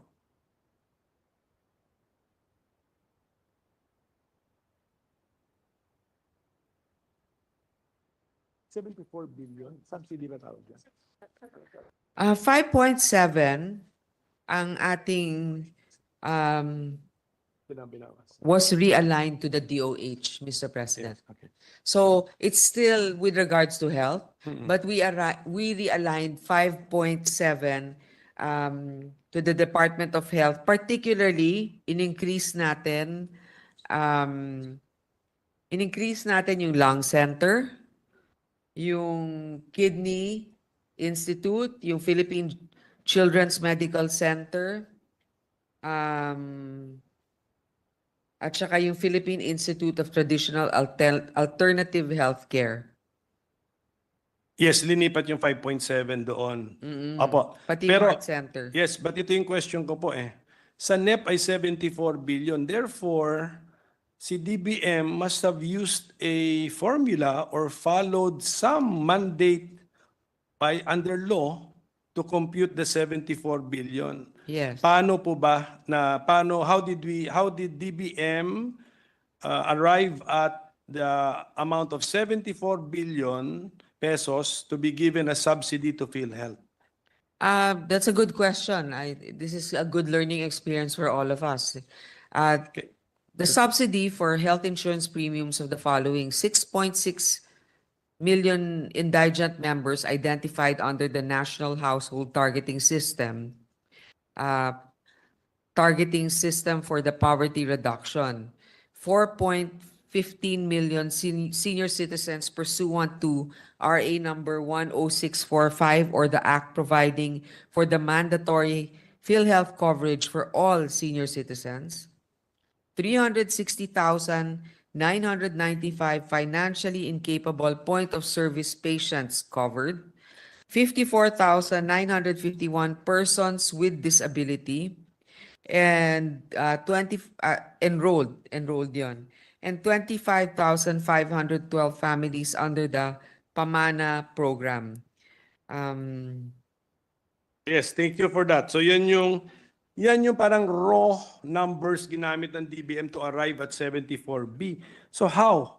How did you arrive at so the total number you multiplied by a certain amount to arrive at 74B? May we know? We're getting What the total number. formula did we use? Kasi ang next question ko, Madam Chair, is kung may formula yan at yan ang na-yield na amount, pwede ba natin bawas-bawasan lamang? Ano ibig sabihin nun? May maapektuhan. Well, technically, may maapektuhan kung walang reserva yung PhilHealth. Eh yun nga, meron silang 500 na hindi nga namin alam ba't hindi nila ginagamit. So, Sige, yung formula muna, ma'am. at merong So, kunyari, yung suma total ng 6.6 million, 4.15 million, 360,000, 54,000, 25,000 families. Isusuma total sila, then times a certain amount? so it's times 5,000 Ah, pesos. times 5,000. Oo. So itong mga nabanggit natin na numbers, times 5,000 yun. Like ilan sa PWD, ilan dun sa senior citizens, ilan yung indigent senior citizens, times 5,000. So, 5,000 would be their annual. Annual na po yun? Annual Annual premium rates. contribution nila being considered as indirect contributors, gobyerno ang sumalo. Mm-mm. Oh, so and then that formula, we reach 74 billion. So if we reduce the amount, if we touch the amount and reduce it, are we not now affecting the number of members that we are enrolling as indirect contributors? No, because of the reserve that they have. And the universal coverage.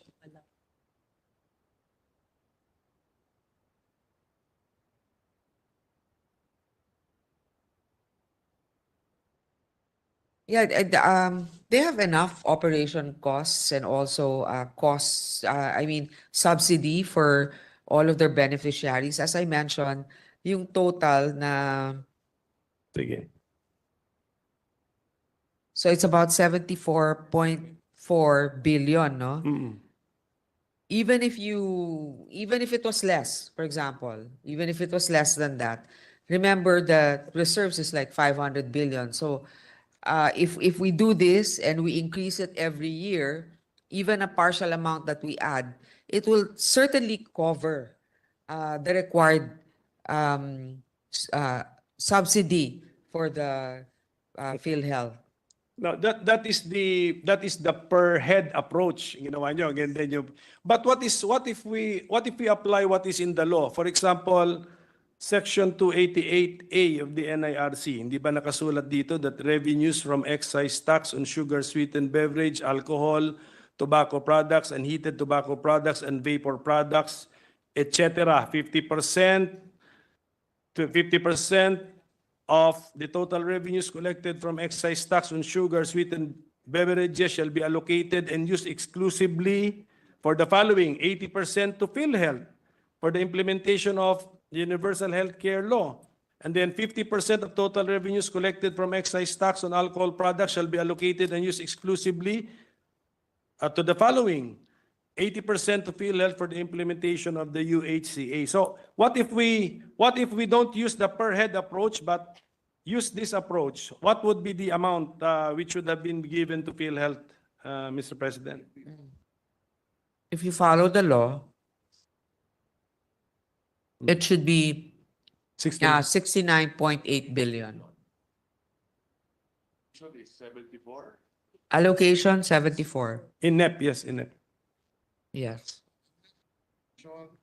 Has a surplus of 4.6.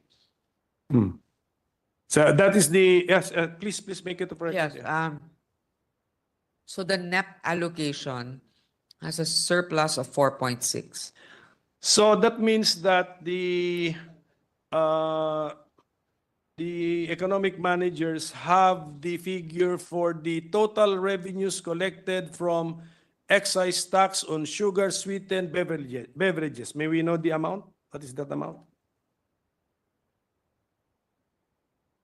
Take note.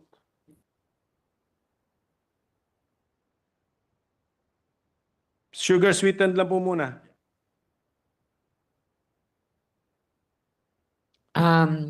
Sweetened beverage, 18.7.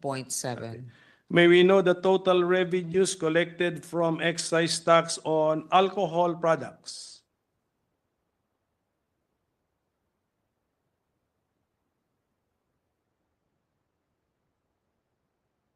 Percent.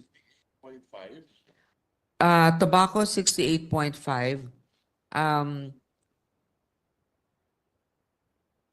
Sweetened beverage is 18.7. Hindi kasamang alcohol. Only sweetened beverage and tobacco.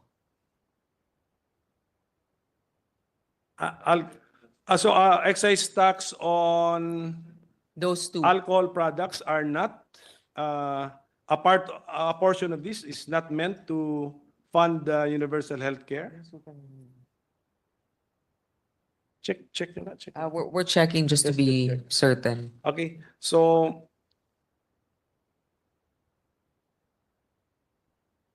hingi na lang siguro kami, Madam Chair, ng figures on the excise tax meant para klaro, meant to answer for the universal healthcare law on sugar sweetened beverages. Magkano ba yung total na yon? So we can also apply the formula sa alcohol and sa tobacco products, kasama na po si heated tobacco products and vapor products. So tatlong categories po.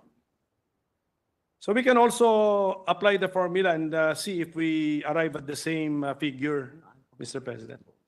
Sa iyo, concern mo to, par? Para sa ano? Tama ba? Total incremental sales tax from 14 to 3 years old. DOH. So the alcohol portion, 60% of the alcohol portion. 60% of the alcohol portion in taxes go to DOH, not PhilHealth. As part pa rin of universal healthcare.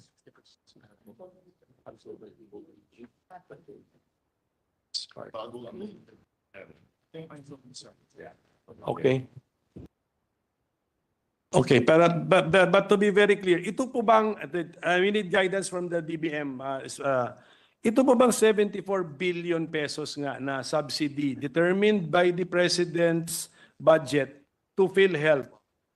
Did this follow a formula based on the excise tax collection, or did this just follow a per head formula times an amount? Ganun lang ginawa ninyo? Is it both? Yeah, here, this one. Okay.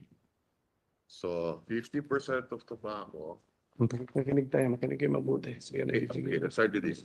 80% of the 50% of tobacco goes to PhilHealth. Okay. And then 20% of the 50% of tobacco goes to MAIP and HPEP.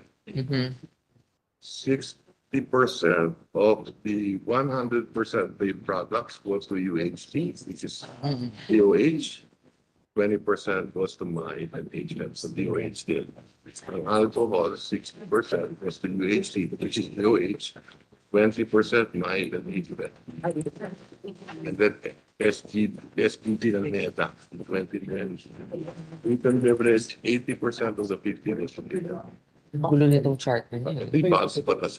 Oo. No, but his question, ito yung formula na 5,000 for PWD. Ano ba talaga yung ginawa nila? So, yeah. So, Mr. President, actually, yung guide lang para we know exactly how much will go to the beneficiaries. But the automatic allocations are from this. We didn't say 5,000 times how many people. We just want to know how many exactly are there that will have to be funded by this and what's the minimum that we can accommodate. So kung 5,000 yan. So parang 80% of the 50% from tobacco Yes. goes to PhilHealth. Okay, correct. Oo. Then 20%. 20% of the 50% of tobacco goes to MAIP and Yes. HFEP. Okay.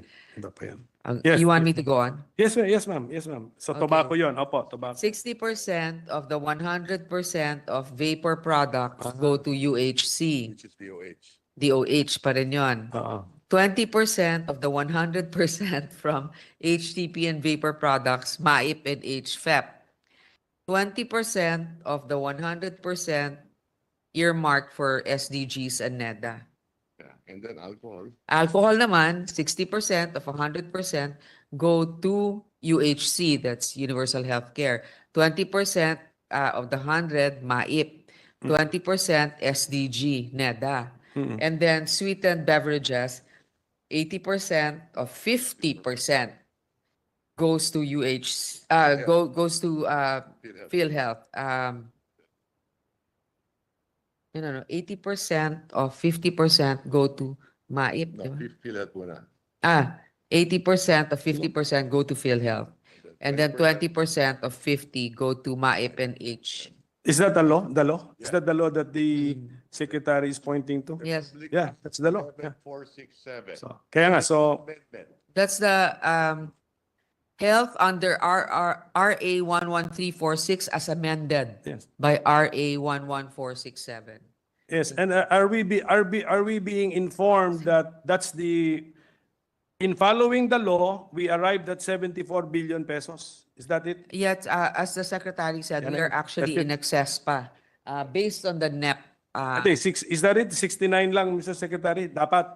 Dapat So- 69 tapos naging 74. So merong surplus. Can we get the thought process of the DBM? How come dinagdagan ng 5 billion? If the formula yielded 69 billion, bakit natin dinagdagan ng 5 billion? Kasi ang ating committee report, binawasan din natin ng 5 billion eh. So gusto ko lang po maintindihan bakit po ganun ka arbitrary ba yung number? Law lang. Law lang.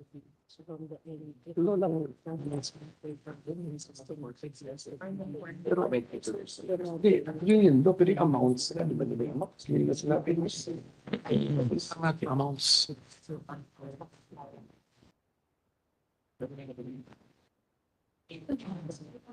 Okay. So, Mr. President, actually kasi may additional pa na galing sa PCSO and PAGCOR. Yeah. Kaya medyo nadagdagan. Correct. So kaya nga, Expert so dito eh. that's the point. So yung 74 billion pesos, we were following the mandates found in law. Our Yes. committee report, binabawasan natin ng 5.7. So shouldn't we go slow on that, Mr. President? Kasi we are being informed now by the executive branch that they were applying the law and they reached the amount 74 billion. So hindi ba dapat hinay-hinay tayo, bawasan?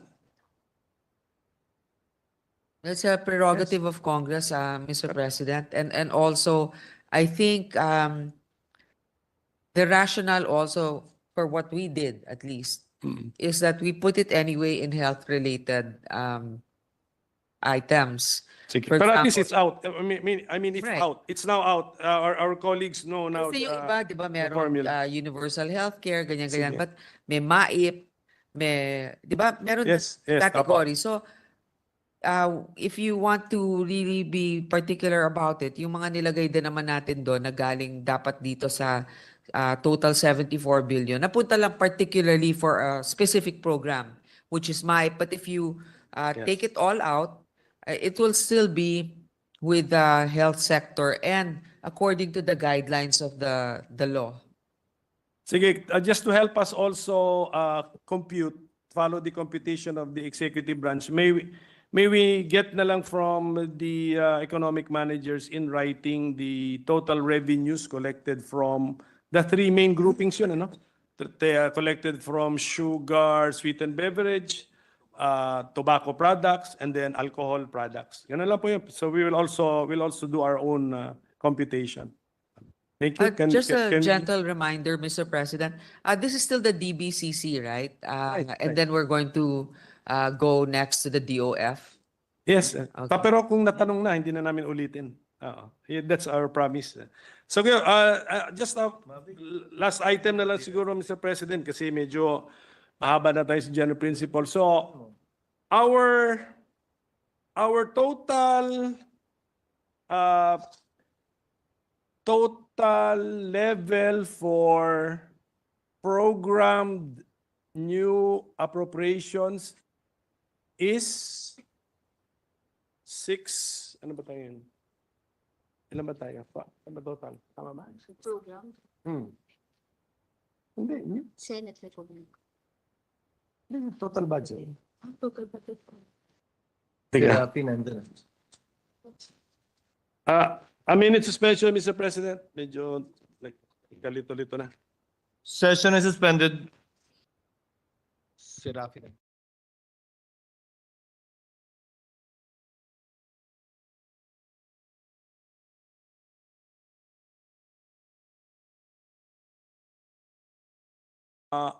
Money to pay for our principal debt payments. Tama. To the tune of 1 trillion that's the plan. For 2025 we will pay principal of our debt to the tune of 1 trillion pesos. Tama po ba 'yan from the answer of our economic managers? Tama ba? I don't know if that's all for towards the principal, but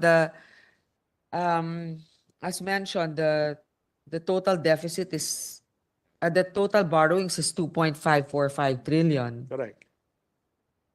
I don't know how much is the 1 point sa documents ko po 1.2 trillion pesos actually is for principal. So That's correct. okay. so So 1.2 trillion principal. Plus borrowing, Yes. 2545, mm, less amortization. It's in page 2 of the BFF. right. Okay, ganito Madam Chair.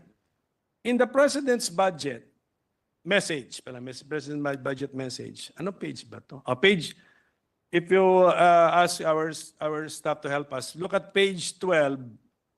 1, 2, 3, 4. The 5th paragraph, it goes like this. A total of 876.7 billion pesos or 13.8% of the proposed fiscal year 2025 national budget will go to debt burden for the servicing of government debt. This will cover net lending and interest payments on both local and foreign debt. And then can I now bring your attention to page 13, 1 to the third paragraph. The remaining 848 billion pesos or 13.4% of the proposed fiscal year 2025 national budget will go to creditors for domestic and foreign loan repayments. Okay. Now, if my question is about how much is the interest payment for our national debt in the 2025 budget, which figure should I look to? 848. 848. Thank you for that. 848. So in effect, just to summarize everything about debt, for next year, we intend to pay 848 billion pesos as interest on our debt, and we intend to pay 1.2 trillion pesos as principal payments on our debts. So that makes it more than 2 trillion pesos na po ang mabayad natin. Apo. Ngayon, what would be our after the execution of the 2025 budget, what would be our projected level of national debt? After nagbayad, kasi mag-uutang din, tapos magbabayad eh. So magkano po ang level niya? 17.3 trillion. From 15 trillion, 17.3 Trillion pesos. Kasi I noticed yesterday, Mr. President, ang pinag-uusapan natin when we talk about debt, we talk about ratios, mga percentages. Pero how about the actual value of the debt? Isn't the best proof that the economy is doing well the fact that we are able to ano ba tawag mo doon? to lower the level of the actual debt, the amount, not percentages? Yeah. Not necessarily. Don't The we? economy will also be bigger by the end of 2025. Right. I remember that the economy will also be bigger by the end of 2025. That's why this is one of the first that we discussed earlier. It's not a matter of just trying to pay down the debt, but encouraging growth. So the growth sectors that we need to invest in. Kasi minsan, kahit nga mababa yung debt, obligations, pero wala ka namang growth eventually, hindi ka rin naman makakabayad nung obligations. But since the economic managers are right before us, ito na lang po yung question ko. Does this administration intend to pay down our debt? We plan to make the economy grow faster than the debt. Sige. Yeah. Make it a record. For the record, they plan to make the economy grow faster than the debt. So the debt to GDP ratio will decrease. So we're always back to the ratio. But the ratios mean siguro little. Mean something siguro, but not really a big deal to the people. So that was a very direct question, and that is the answer I got from the economic manager. So Mr. President, not, I think it's also like this. There are many of us who are, let's say, straight employees and we don't have any businesses. We have, let's say, savings. We put money in the bank. That sustains our family. Now, if you have a business, you take risks, you borrow, so that you can expand, you can have a bigger manufacturing plant. In a way, you hire more people. I mean, I'm sure, I'm just saying this for the record. You understand what I'm saying. But to be able to expand, you need to borrow. So you have a choice. You can stay put while your population is growing and you cannot create more jobs, but your debt is low. Or you can invest more in infrastructure and be able to sustain your growing population. So instead of just playing safe, most businessmen will expand, whereas ordinary citizens who are employees like us, well, I mean, some of you have businesses, but I'm just saying, you have your savings account, but you cannot really hire more people to benefit from your wealth. okay, just facts, Mr. President, just for the record. So under this administration, what was the level of the national debt at the start of this administration?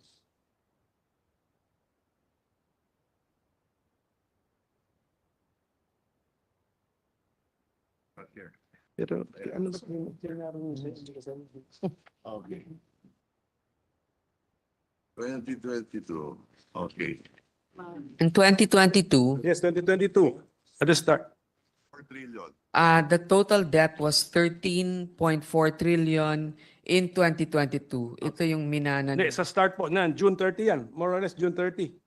Don't have June 30, but start 2022, Ah, 13.4. 2020, January 1, 2022 or December 31, 2022? What is this? Ano, June na to, June. June doon. June. 13.4.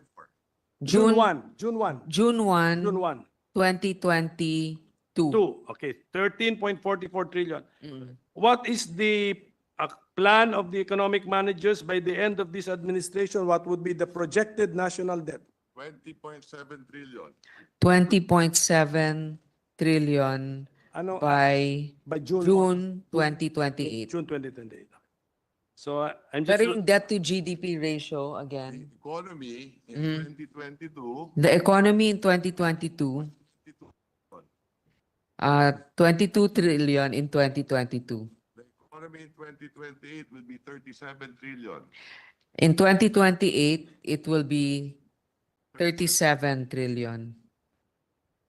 That's a projection also. Okay, so I think, Mr. President, okay, so I think we have done everything humanly possible for on the topic, Mr. President. Actually, marami pa, pero pwede na siguro. Marami na yun. Marami pa, pero Alam namin, pwede na, magtatrabaho. pwede na siguro pag-usapan na lang, Mr. President, in our, kung how to interpret the President's budget O, tsaka message. may interpellation pa po Sige pa, tayo. sige pa. With Sige, and then of course, I'm not reading. I'm not asking on the national ID yet because pagdating na sa NEDA, ang national ID, PSA. So we thank our chairperson, Mr. President, for her patience and of course also the patience of our resource persons. We have really tested our former colleague, Mr. President. Talagang he has shown us his patience with us, but we have learned a lot. We have learned a lot from our former colleague, and we want him to come back here, Mr. President, kasi we miss the wisdom and the guidance of our numbers and economics expert here in the Senate. So maraming salamat po sa inyo lahat. Thank you, ma'am. Thank you. Thank you Mr. for- President, meron pa tayong DBM, DOF, Correct. NEDA. Yes. Meron pa. Okay. No, we need to call the agency Yes. first, and we have to end this first. Okay. Thank you, Mr. President. Thank you, Mr. President. Ano yun? Majority Leader? Mr. President, there being no other reservation for any interpellation, I move to close the period of interpellation on the general principles of House Bill number 10800. So move, Mr. Any President. objection? There being none, motion is approved. Majority Floor Leader? Mr. President, I move that we consider the budgets of the following: the Department of Budget and Management and its attached agencies, other budgetary support to government corporations, allocation to government units, including that of the Metropolitan Manila Development Authority, Appropriations and 7,087,682,000 as automatic appropriations. With that, this representation is now ready to accept questions from our colleagues regarding the budget of the DOF and all its attached agencies.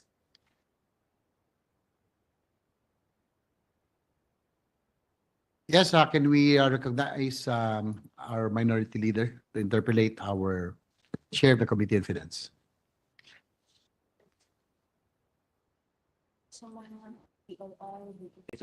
Thank you, Mr. President. With the permission of our sponsor, I forgot to ask when I was asking about the government revenues, Mr. President. May I just continue with my fact finding for the government revenues projected at 4.64 trillion next year. How much would be coming from tax revenues, Mr. President? From taxes, 4,332,000,000,000. And then 603 million. from the non-tax,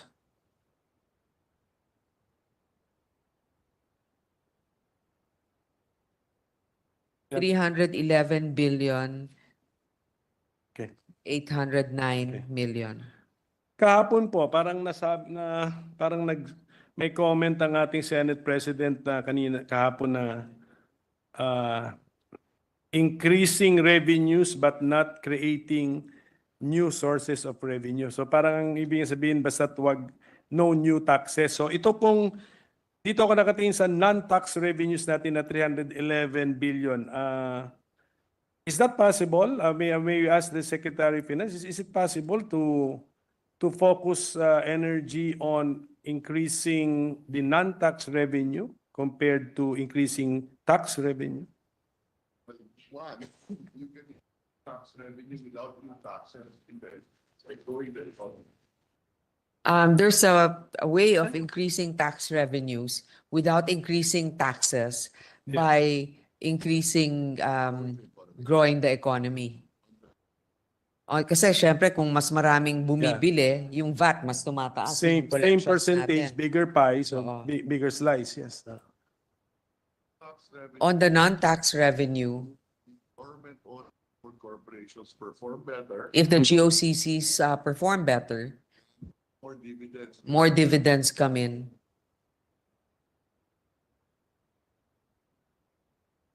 Dividends from GOCCs is a non-tax revenue. So dividends from GOCCs, non-tax, as well as non-tax revenues as well as the increase in economic activity. Which is the biggest contributor to non-tax revenue? Which GOCC? DSP, BSP. Bangko Sentral, Land Bank, PAGCOR, Yes, thank you. and PAGCOR are examples of the ones that have the biggest revenue remittances from non-taxes. Okay, for our tax revenues, alam ko yung dalawang biggest sources natin would be BIR and BOC. May we get the figures, sir? BIR? 475. BIR 3.33 trillion 232 billion 32, okay. 475 million. For the customs, Customs 1 billion 1.0.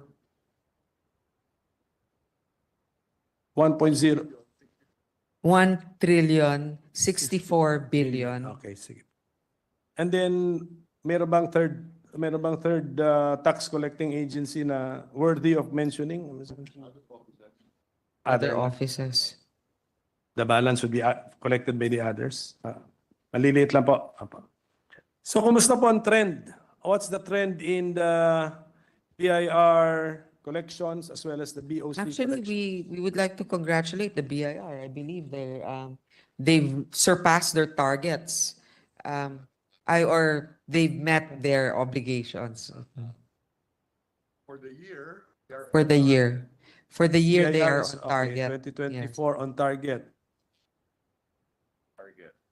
Okay. Total revenue is on target at 1.920 trillion. So that's 92.28% of the target, 2.80 trillion. Eh, hindi pa naman nagtatapos yung year. Eh. So overall, for 2024, total revenue collection is on target. So parang yung projection natin nung last year makakamit. BIR is on target, and I suppose BOC is on target? Little below target. Okay. We surpassed the target for non-tax revenue. They're a little bit below target, the BOC and the BIR. However, the year's not over. But then we surpassed non-tax revenue sources. Okay. So for the, we are on target with the full target of 4,269. Okay, so for the year, we are on target with our projection of 4,269 trillion. So hindi natin masyado tuloy napapansin o mapapansin ang below target ni BIR and BOC because of the non-tax revenue. So what's happening, Mr. Secretary, Madam Chairperson, what has happened in 2024 which made our GOCCs parang outperform their projected output? We increased the dividend rate from 50 to 75%. Okay.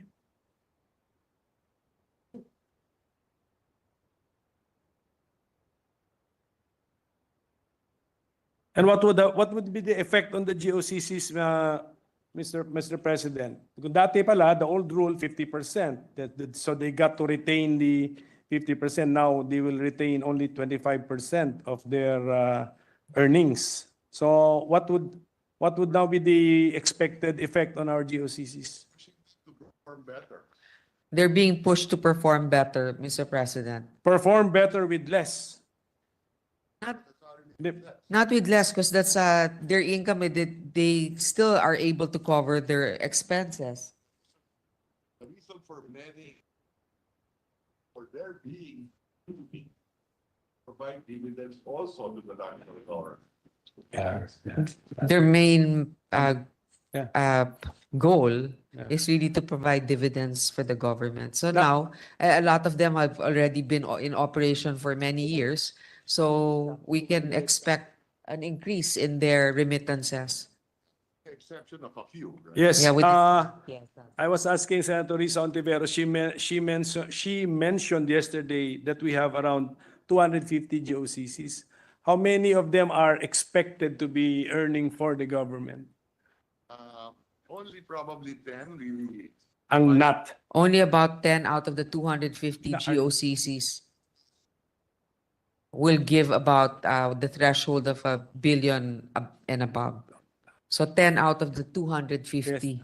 No, yes, and then some of the 250 are not expected to earn from the government, not expected at all to earn for the government. 1 billion. I'm sorry, to be corrected, instead of 10, 53 of the GOCCs will 17. 17 will give a billion and above. Okay, thank you for that. And what would explain the BIR and the BOC failing to keep up with their targets, Madam Chairperson? Number 1, Number one, BSF. the BSF. Congress was not able to pass the tax laws on time.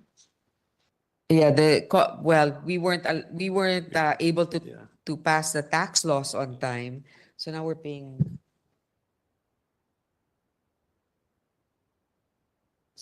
And so there's a shortfall in collections. But will we be able to meet our target? Yes, but the BSF.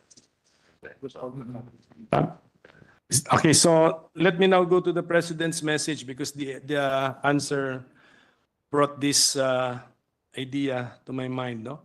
Page 9, last paragraph. Ang sabi po ng ating Presidente, we will also usher in key tax reforms that will revolutionize our tax system and ultimately enhance revenue, including 1, value-added tax on non-resident digital service providers. 2, excise tax on single-use plastics. 3, package 4 of the comprehensive tax reform program. 4, the rationalization of the mining fiscal regime. And number 5, the reform of the motor vehicles users charge. May we know among the 5, ilan na po ang na-achieve na? Number 1, si value-added tax on non-resident digital service providers. Okay. Okay. Thank you for that answer. So, I think these are all laws, Mr. President. So, sa atin pala ito naka-address. 4. So, the President's budget message mentions 5 measures. So, Congress can pass the remaining 4. A message from our secretary. Yes. They will appreciate if we pass the remaining 4 bills that have to do with being able to generate more revenue for the government. how much is that value-added tax on non-resident digital service providers projected to bring to government? Roughly 80 billion in the next 4 years. So 80? Yeah, so about 20 billion per 20 year. billion a year. So, Mr. President,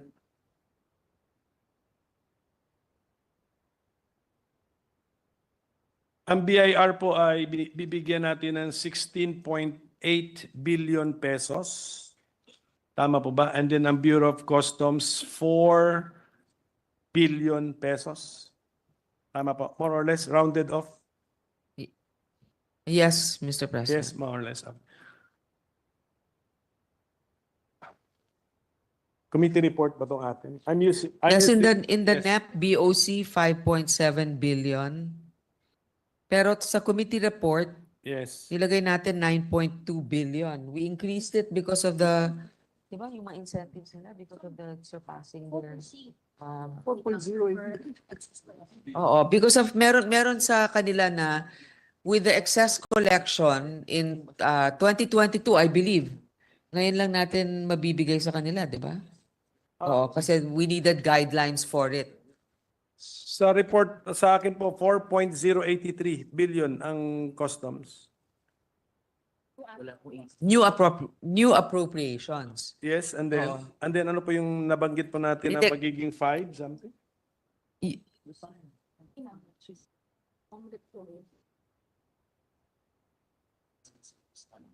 Oo, kasi actually, dun sa NEP, Mr. President, 5.7 billion. Oh, Okay. Niretain niya ng GAB. Pero tayo, kasi meron silang request, meron silang incentive program for having surpassed their collections in target in 2022, no? 2021. Ngayon lang lumabas ito kasi the DOF, I think, asked from them certain guidelines before those incentives can be released. So yung difference ng 9.2 at 5.7, yun yung para sa mga incentives nila. Based on law, It's based on law. Lateral attrition law passed by us. siguro, Mr. President, magpapaguide na lang kami sa LBRMO saan makita yun because we automatic, okay. Automatic, sige, can we mention the amount of automatic appropriations for the Bureau of Customs? Mga 1.7 billion siguro? I'm sorry, Ms.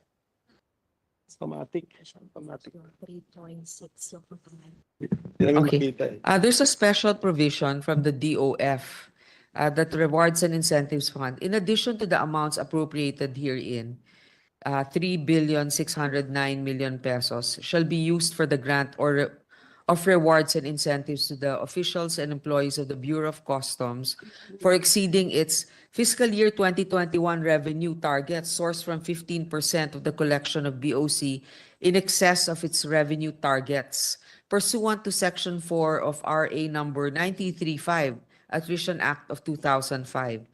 The grant of rewards and incentives shall be subject to the provisions of the said law, its implementing rules, and release of funds shall be subject to the submission of a special budget request and other relevant budgetary requirements in accordance with applicable laws, rules, and regulations. So siguro kaya natagalan dahil may mga relevant documents pa na kailangan na certifications. And that amount is to be handled by what agency? The customs. It's the customs. commissioner who will decide the disbursements from that fund? Rewards, sabi, ang pagkaintindi ko po, reward. Rewards. That's why Yes, so there's a committee that will decide on Yes. how it's going to be spent. But I was asking also the commissioner if kasi 2021 pa to paano ngayon yung mga wala na doon na empleyado in 2021? Are they meron bang mga employees ba makakuha dito? are these bonuses, bale? Bonuses? Kasi ang alam ko reward is in 4 months reward, but Rewards. for surpassing their target in Oh. 2020. reward, you also use the word reward. Okay, yes, I remember the law. May mga incentives tayo dyan. Okay. Yes, I remember the law. Meron tayong incentives for our for both BIR and BOC, I think. So is there a similar entry for the BIR? None yet. Why next year? There's a next year most likely meron si BIR. No, I don't think None yet. it's law ba for the incentive? Yeah. There is. So, yeah. Sige, gani. There's no reward yet. But so hindi pa nasusurpass yung target. Wala pa. Oo, wala pa kasing hindi pa nasusurpass yung target, so wala Yes, pang okay. reward Thank you. na pending. Well, Mr. President, I do not want to wash our dirty linen in public, no, pero I just want to tell the two agencies na hanggang ngayon may natatanggap pa rin tayong mga reklamo siguro. Sometimes you can say na you cannot satisfy everybody, pero sometimes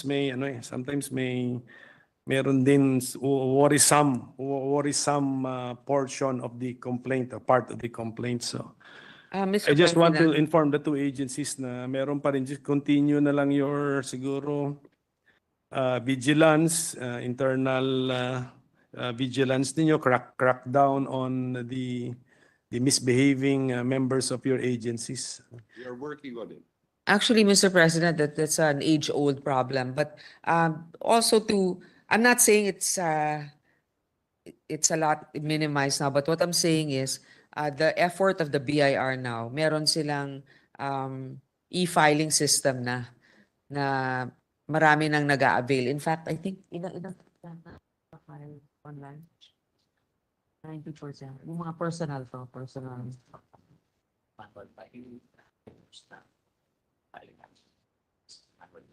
Okay. So the total filings now are electronic, 90% are electronically filing. Of course, if there are certain discrepancies, they can still be audited, no? But that lessens human intervention. Pero yun nga, marami pa rin, like a lot of businesses, of course, di ba? This is approach us because they still feel the I guess the pressure. Now for the Bureau of Customs, meron na yung single window.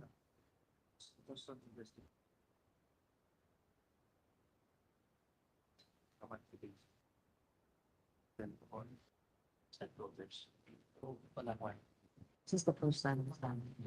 Okay. So now the Bureau of Customs actually has a program where they open their offices to stakeholders to be able to share their feedback with regards to how the Bureau of Customs is being run. And tsaka meron din.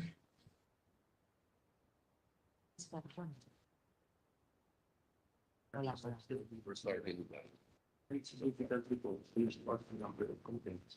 From previous last year, from certain narratives. Laki pa ng BOC capital. Complaints sa inyo.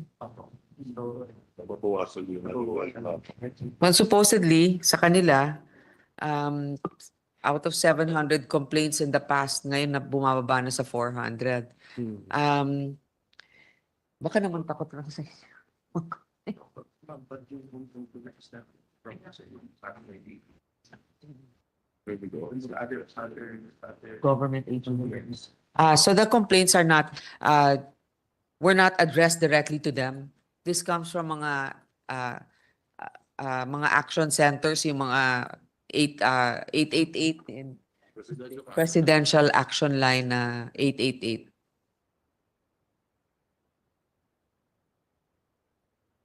So I have been informed that Customs will enjoy a substantial 580% increase in capital outlay in the 2025 budget. May we know where the CO will be spent on? Ticket window, ano yun? Customs. Yeah, no, I know for one. Tama po ba?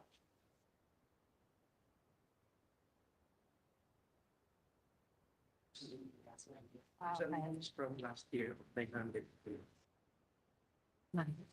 Okay, PLGF na lang. the 2025 budget of 700, the Bureau of Customs, an increase of 893.6 million. The year-on-year increase in the PS allocation is due to the higher number of field positions, which has risen from 3,500 to 3,700 in 2025. The increase in MOOE for 2025 compared to 2024 is primarily due to the higher allocation for subscription expenses, particularly for information and communications technology, subscriptions which are necessary to maintain and ensure the stability and performance of the BOC's ICT infrastructure.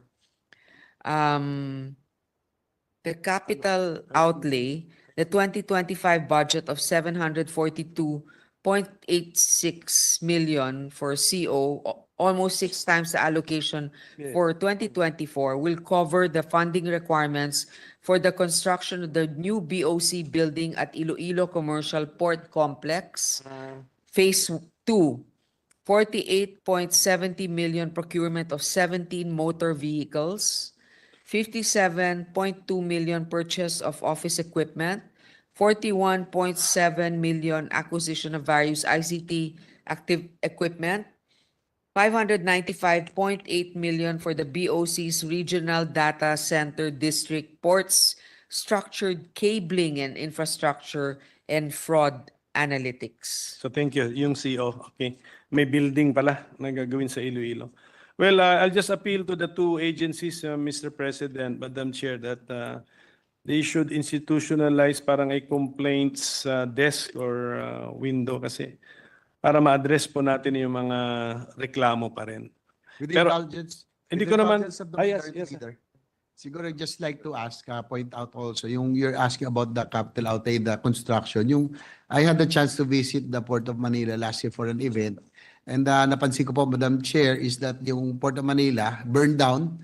They're still holding office in the gymnasium right now. Probably that can be planned also in the next coming years kasi nandun pa rin ho sila. Tapos sa gymnasium wala. nag-o-office ang Port of Manila. Oh, Office. is that BOC concern? That's BOC. Yes. Bakit wala po sila? When did the fire occur, Mr. President? Kailan ba 'yon? Kailan nasunugan yung sa Port of Manila? 2019. Oh, you're not.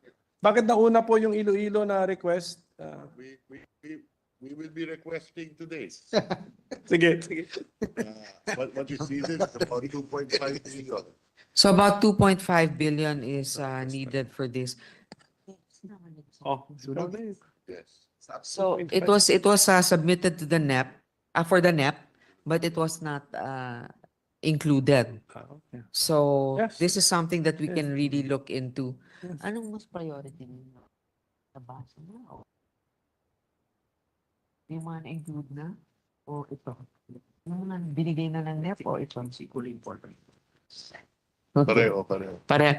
I was asking, Mr. President, what's more important? Maybe NEP, in the NEP, there might be an item that's not as important as this one, but they said it's equally important. Ah. Sige, hanapan na lang kung talagang if the chamber feels that it is that important, Mr. President.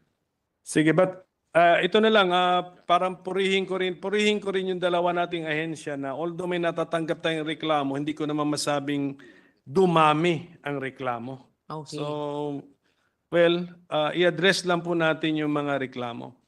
And then, Mr. President, talking about the Bureau of Local Government Finance, I hope, may I know the mandate of this office, Mr. President?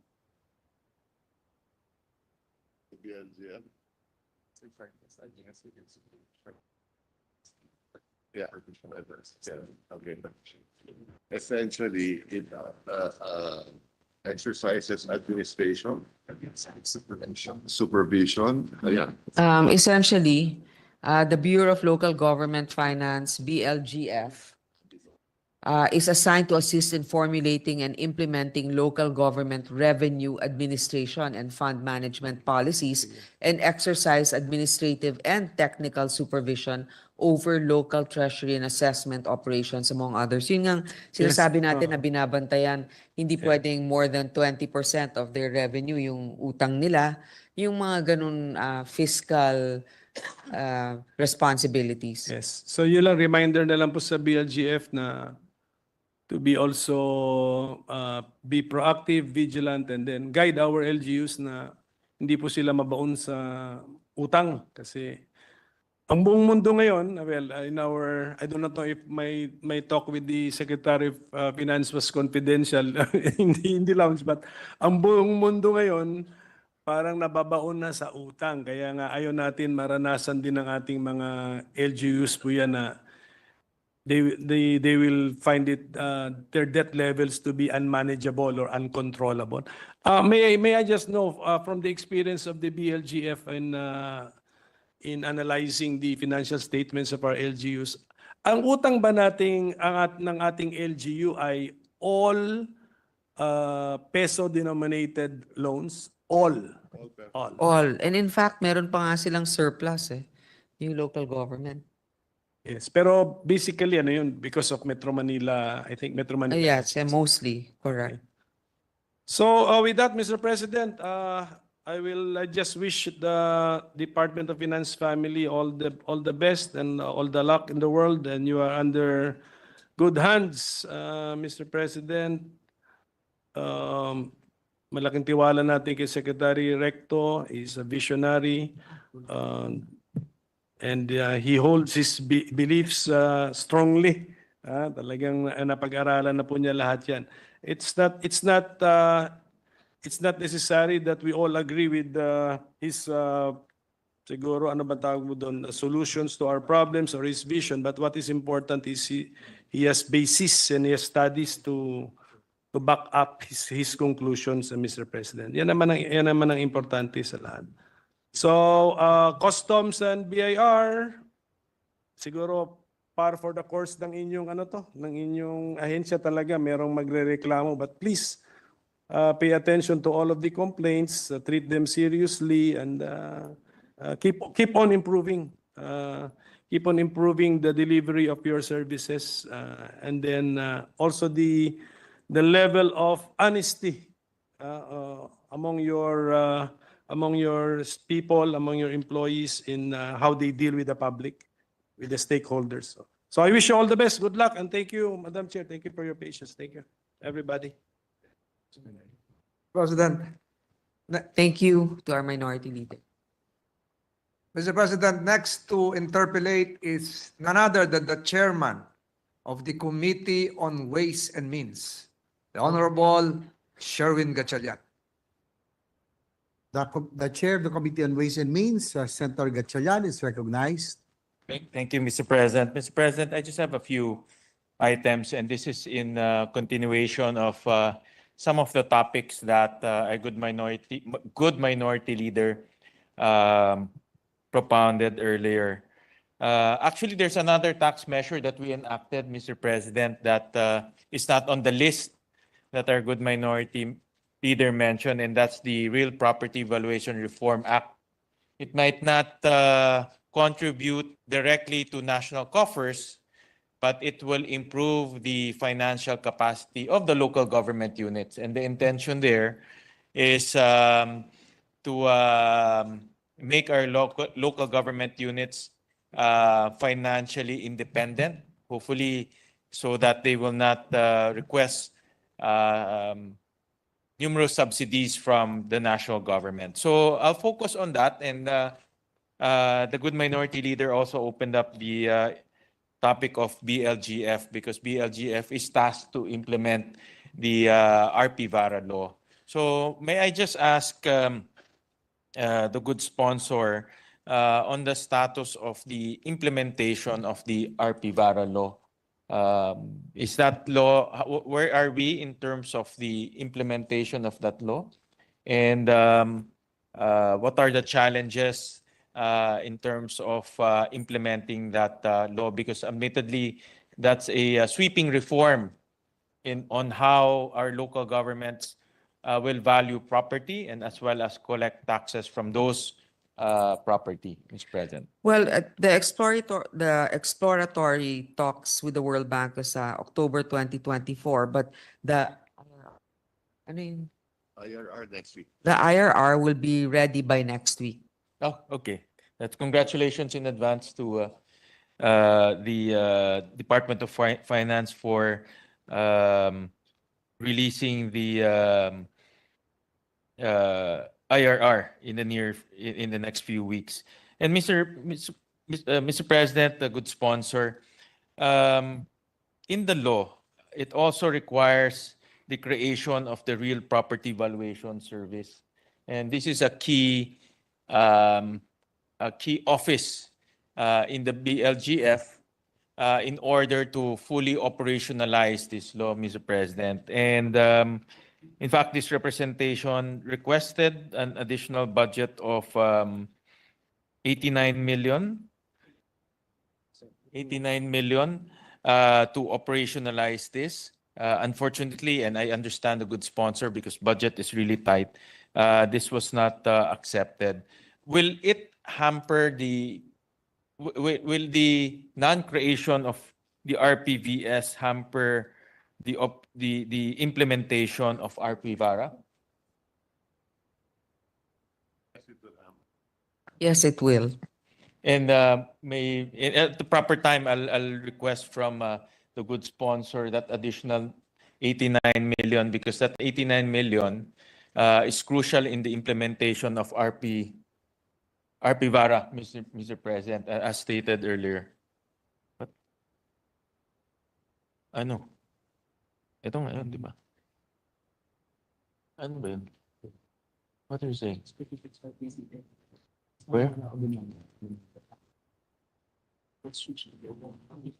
Ang haba kasi. My next question, Mr. President, and this is in relation to RP Vara, and I saw this account. There's a project called Local Governance Reform Project, Mr. President. How is this project related to RP Vara? Because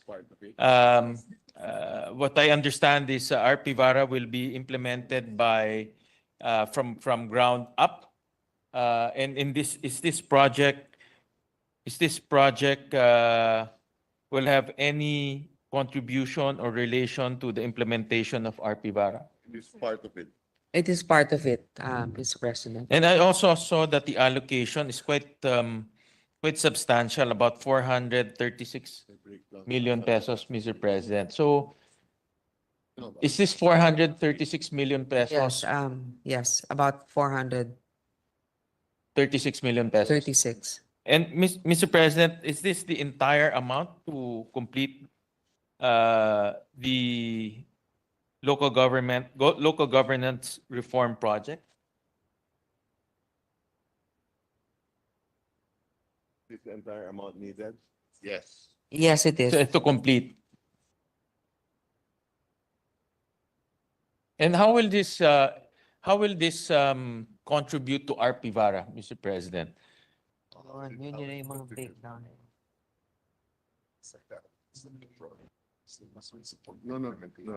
No. Yeah, this particular one. Local government reform, how will it? Hindi natanggap to, diba? That's the question. Hindi natanggap. So magkano natanggap? Magkano yung? Zero. Foreign assisted siya, sir. So mag-accumulate lang siya ng commitment. Okay. Okay.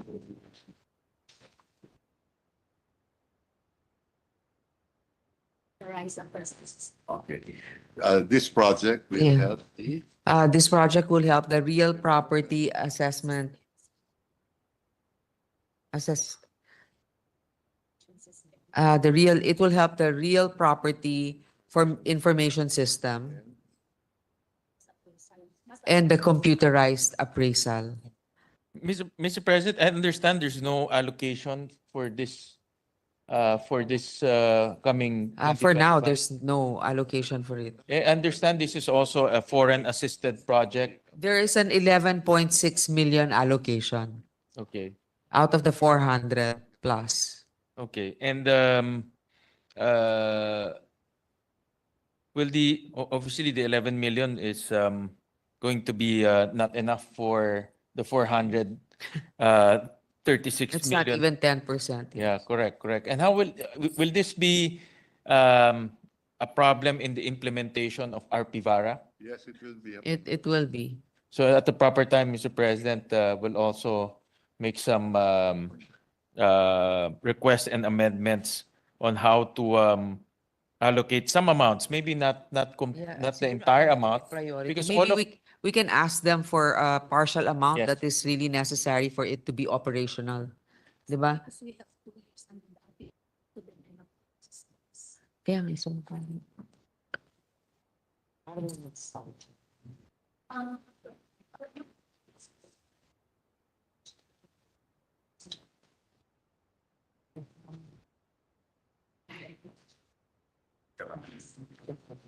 Perhaps at the minimum half of it. Thank you, Mr. President. And the point I'm trying to make, Mr. President, because RP Vara will be implemented next year. The IRR will be promulgated in the next few weeks. So the amounts are needed to make sure that in 2025, the implementation of this law will be unhampered and efficient, Mr. President. And we want to see the success of the implementation of this law, because this is one of the tax measures, albeit it's not similar to the other tax measures that were proposed here that will contribute to national coffers, but it will help our local governments become more financially independent. And with that, the hope there is they will not require as many subsidies, because they can collect their own taxes and be empowered in doing so, Mr. President. So it's important that we see RP-VARA implemented to its fullest. Mr. President, another topic related to a law that we implemented, we also implemented the ease of paying taxes, Mr. President. And one of the core objectives of ease of paying taxes is digitalization. In the law, in RA 11976, Section 44 in particular, it calls for the creation of a digitalization roadmap that will be submitted to Congress. May I know, Mr. President, what is the status of that roadmap? And the BIR is tasked to come up with that roadmap.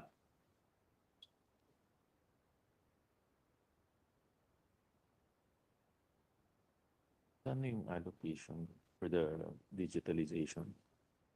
Then yung budget ng BIR for the digitalization. 1.82 billion. Then the give me also that our budget of the BIR. Compressor of that's 152.4 million. Which? Okay. Ano naman, lahat naman ng system. Medyo marami yan. Mr. President, this is more like a chart, no, for the roadmap. Is it okay if we just submit this Yes, to you Mr. for your President. perusal? Yes, Mr. President, Okay. we'll just request for a copy. And in the list of amendments that we submitted to Her Honor, to the good sponsor, is an additional of 152 million. Maybe to assist lang. But 2.4. BIR, the BIR 35 ICT projects. has 35 ICT projects.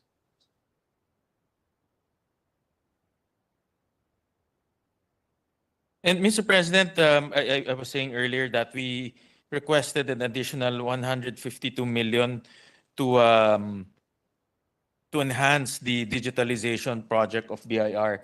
And this is connected to the comment of our good minority leader earlier, na marami pa siyang naririnig na hindi magaganda at mga controversies.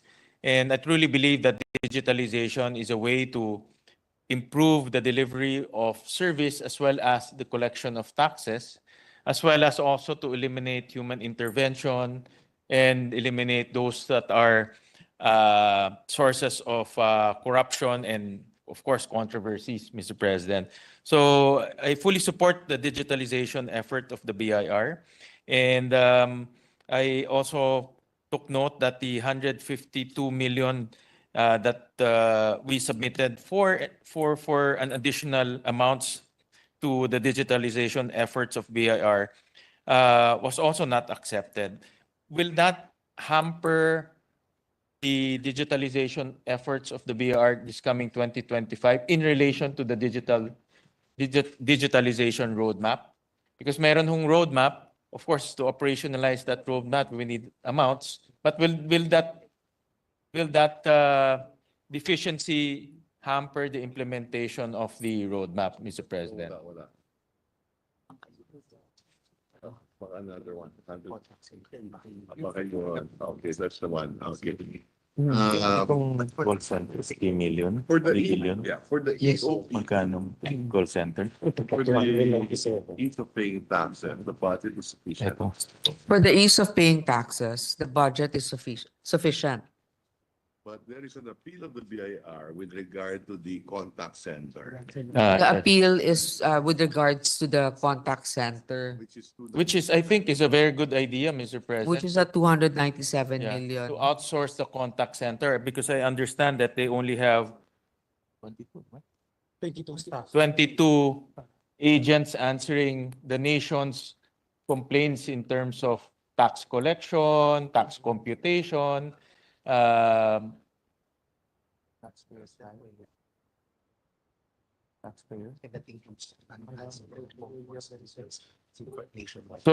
with the estimate of how many taxpayers do we have? How many registered taxpayers do we have right now? 60 million 60 million, 60. So 50. 50 million. Just imagine, we have 50 million taxpayers and there are only 22 people, agents, 20, less than 20 agents answering issues on computation, issues on documentation and others, Mr. President. So we submitted also an augmentation of about 297 million, and this is geared towards outsourcing the contact center, which I believe is a much more efficient way rather than government hiring all the call center agents and answering phone calls. I think outsourcing is the more efficient way, Mr. President. And will this 297 million answer all the complaints that the BIR, or all the, not complaints only, but all the questions, the queries, the calls that the BIR is receiving, Mr. President? And will this also be in line with the EOPT goal of enhancing the experience of our taxpayers? Yeah, we will try to do with 250 to begin with. To begin with, 250 may be sufficient.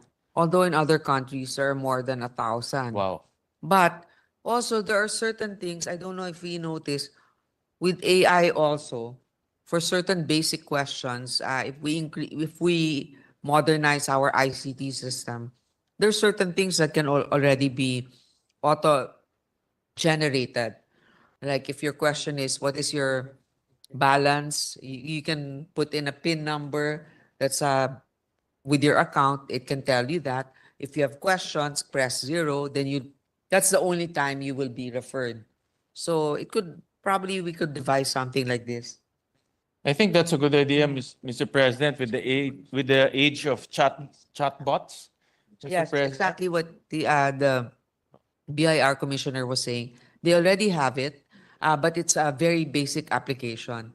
But that's how we are able to compensate for not having that many physical bodies attending to the call. I think, Mr. President, a mixture of physical phone calls and also chatbots. Correct. I think that will be a good combination, Mr. President. Kung Apple meron Siri, sa BIR pwedeng Ralph ang chatbot.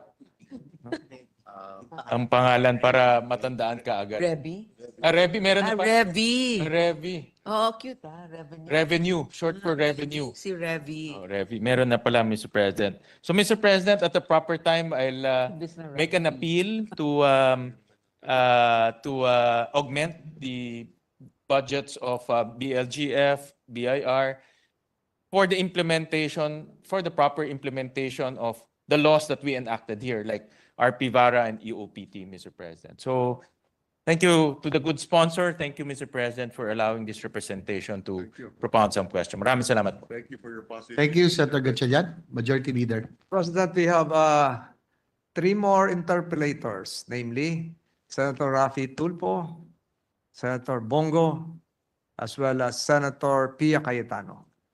I ask for a minute suspension, Mr. President. Session is suspended. Let me go first for a bit.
Mr. President, next to interpolate is Senator Pia Cayetano. The lady from Taguig, Senator Pia Cayetano is recognized.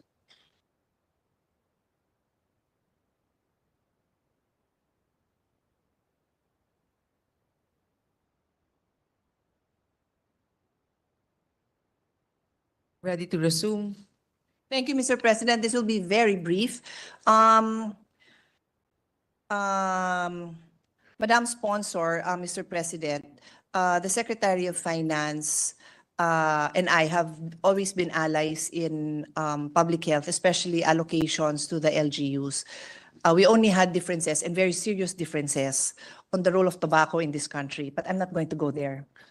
Thank you. I won't. But I want. guilty dito at sama. But I wanted, and by the way, the Supreme Court has ruled with finality and finality and finality again that tobaccos are health products, which should be regulated by the FDI. FYI, Mr. Secretary. Okay. So my question is for the Secretary. So despite knowing that His Honor has been an ally in funding health and the syntax, we passed it together, why again, just for the record, did the Department of Finance under the leadership of the Secretary instruct the agencies, including PhilHealth in particular, to transfer funds that are meant for PhilHealth benefits to the National Treasury? Well, first, it is because of a mandate from. In the GAA from last year, there is a mandate. for 2024, there was actually a mandate from Congress. We'll give you the. Yeah, it was a exact special word. provision. Actually, I know Special the answer. I provision, just want to yeah. hear it. So His Honor is saying that there is a provision. There's a They follow the instructions of Congress. Okay, Mhm. but may I clarify further that was that the Secretary's personal desire to remove the funds from PhilHealth? Was His Honor surprised that there was idle funds there? I was not surprised He wasn't surprised. that but- there were idle funds. Okay, but when we.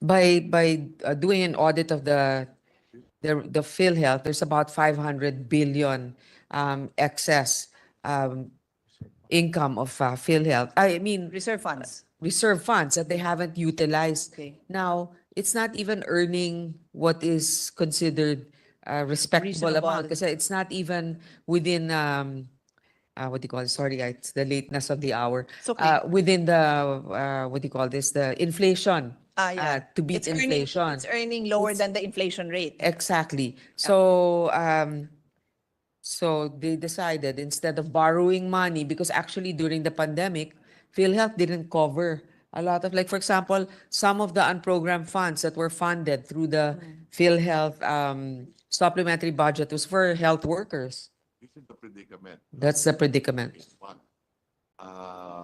We just came out of a pandemic. There was, yeah, we just came out of a pandemic. The President, June 1, natatapos lang ng pandemic. In fact, hindi pa tapos, di ba? June 1. Okay. June 1 of 2022. 22. Mhm. Okay. Naturally, that all available resources. So all available resources are evaluated. Understand? Yeah. And Congress saw it fit to take a look at GOCCs, And including PhilHealth, CDIC, among others. yeah. And found out that you have 500 billion in excess resources. So yes. So basically, when they found out there was an in excess of resources which wasn't being utilized, and remember that PhilHealth has more than enough to cover all of their beneficiaries for years, even if by taking out that amount, that initial amount of 90 billion, they still have, but the initial na tinanggal na Hindi pa lang. 60 billion pa lang yung natatanggal. Meron pa silang reserve fund na 500. The reserve fund of PhilHealth, if we compute it properly, should only be 280. Because of the contribution lang. No, dapat tayo. 280. The reserve fund should only be 280 based on their spending, but they haven't been spending. More than 500. Okay, what we took out was the fund balance That's the goal. of the government subsidy. We So, did not touch members. so members' contributions weren't touched to fund this program.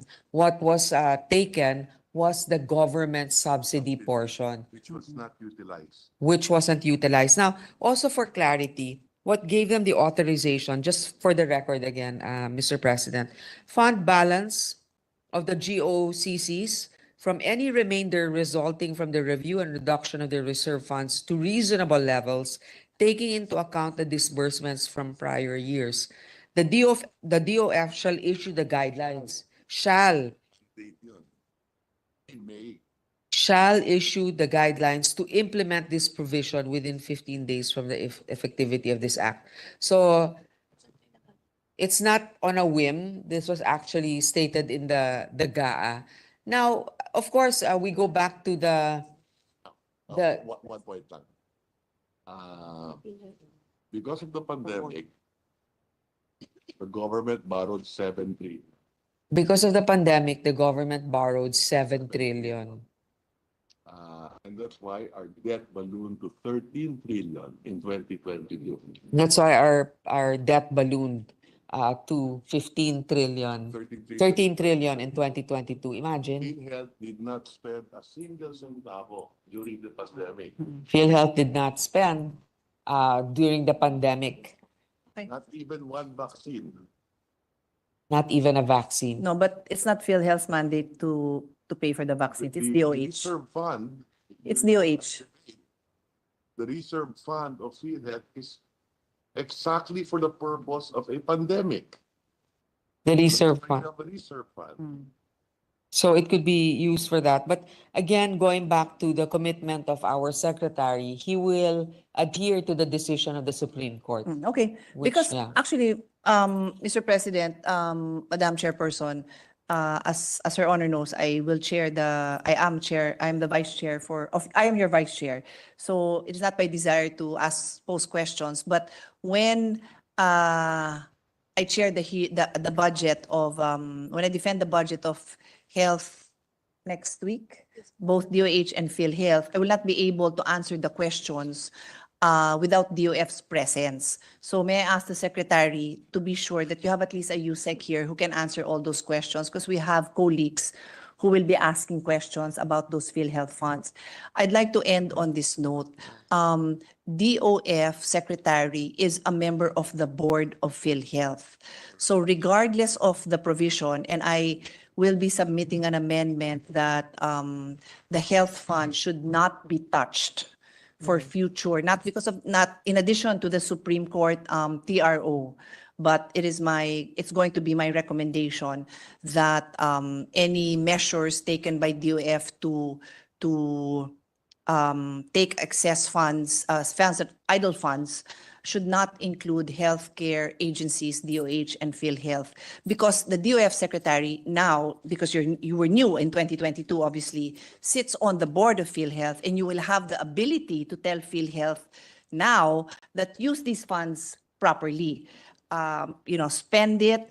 Ang tagal-tagal ng rollout ng konsulta, which is the outpatient program, not because of the lack of funds, but because of the lack of planning. Nababayaran naman ng technical experts to create these programs so that ma-roll out yun. So we all know, I don't think anyone will disagree that those funds are needed, but they were not spent. No, so it is a sad reality that we have now, and the assurance that I want is that, because when I chair this, I will only have health officials in front of me. So I want the DOF secretary to assure us that there will be a responsible person who can respond.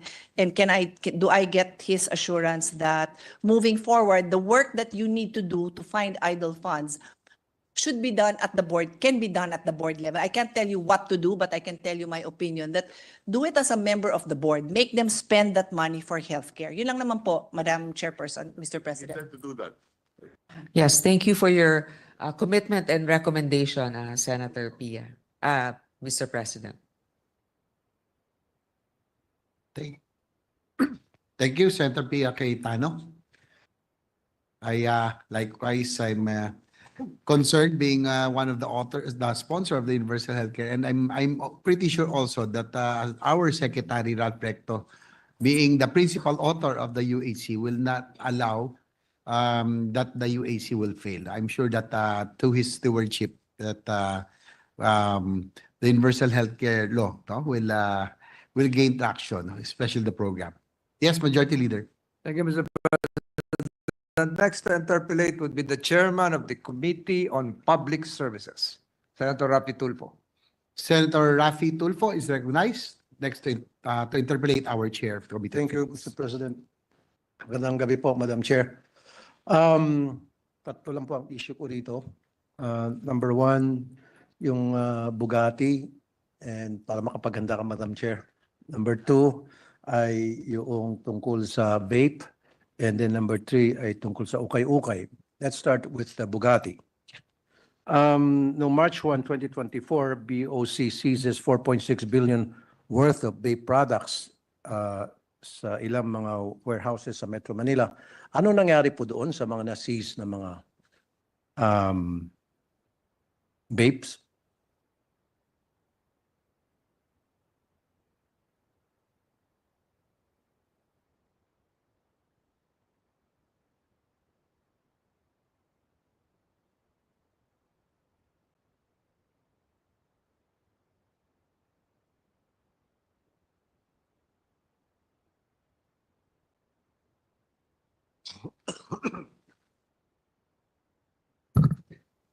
On vape products and e-cigarettes, the Port of Manila issued 4 seizure orders for a total of 42,300 boxes of vapor products with an estimated value of 15,346,600,000. 3 of the seizures were fully condemned on separate dates from April to August 2024. So I suppose ito ay sinira.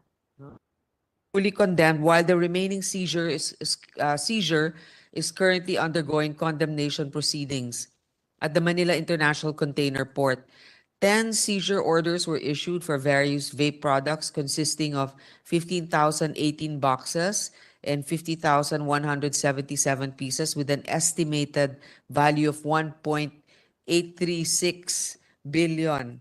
7 of these seizures have been forfeited and are now undergoing condemnation proceedings. The remaining 3 seizure orders are currently in different stages or forfeiture proceedings and will be disposed of through condemnation once finalized. Thank you, Madam Chair. Sino-sino po yung present na mga tao o other agencies of government during condemnation? Meron ho ba tayo mga pictures and videos nakuha habang ginagawa po yung condemnation? Madam Chair?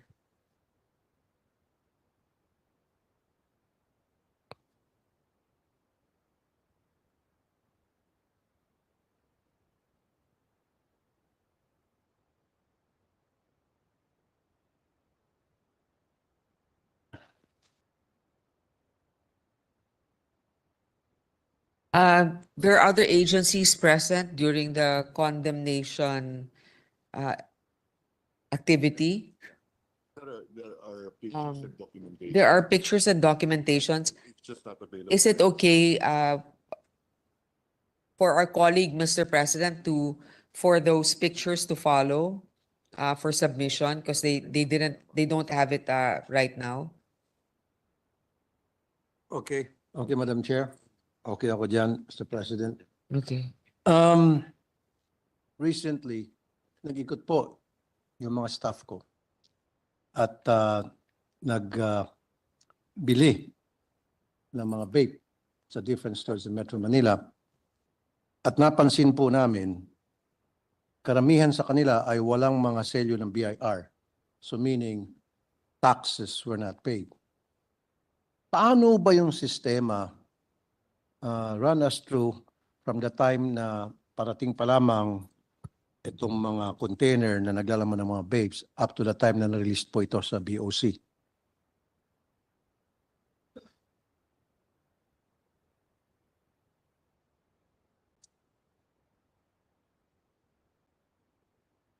Bakit may mga, ibig sabihin kaya may mga nakalusot dun sa, is that what we're trying to Yes, infer? yes, Madam Chair. Baka may nakalusot dun sa mga dapat na condemn na. No.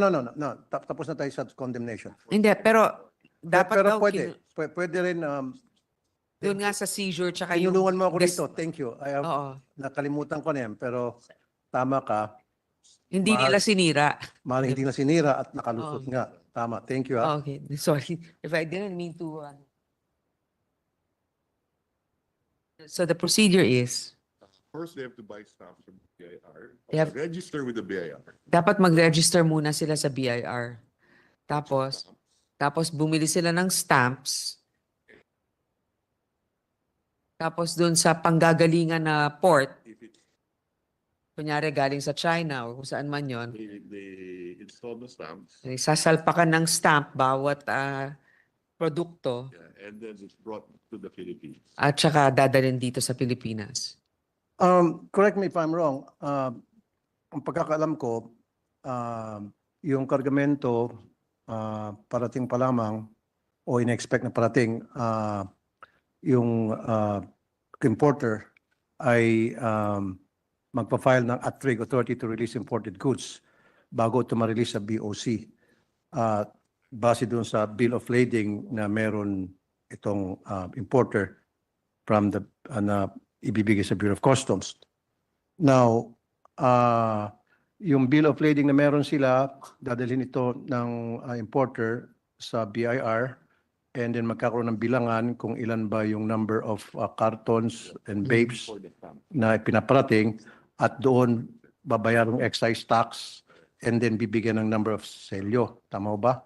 And then pupunta sa customs, ipapakita yon, and then once nakita ng customs na everything is in order, saka i-release yung kargamento. Tama po kayo, Mr. President. That is the old procedure. Yan yung lumang procedure.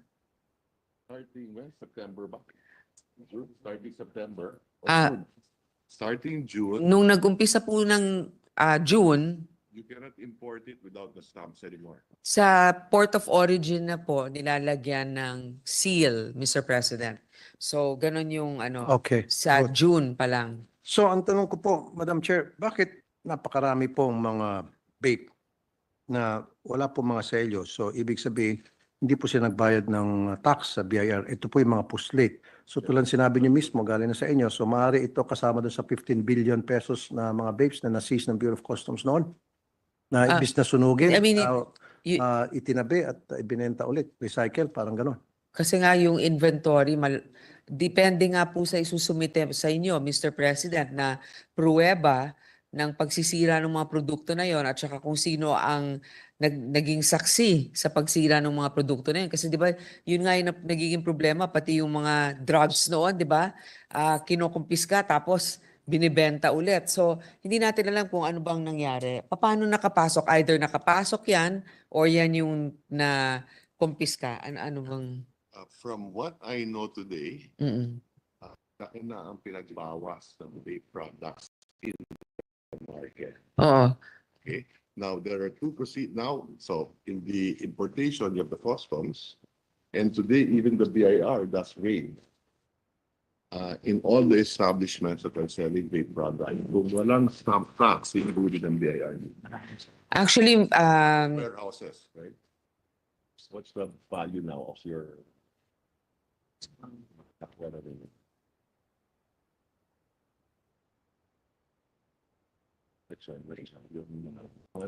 na-confiscate. Nasa 15. BIR naman. Abia.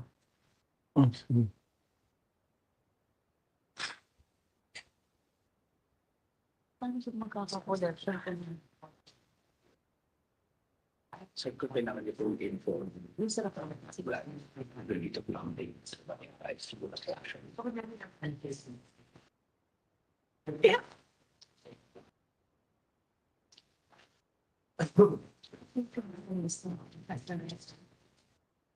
would be like even June 1, yung reputation. Yeah, yeah. Only gets versus 1. Couldn't be important that. Yeah.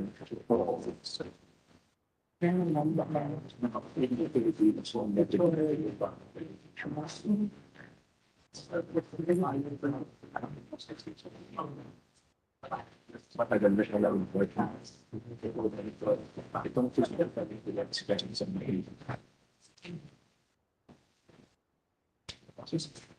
mga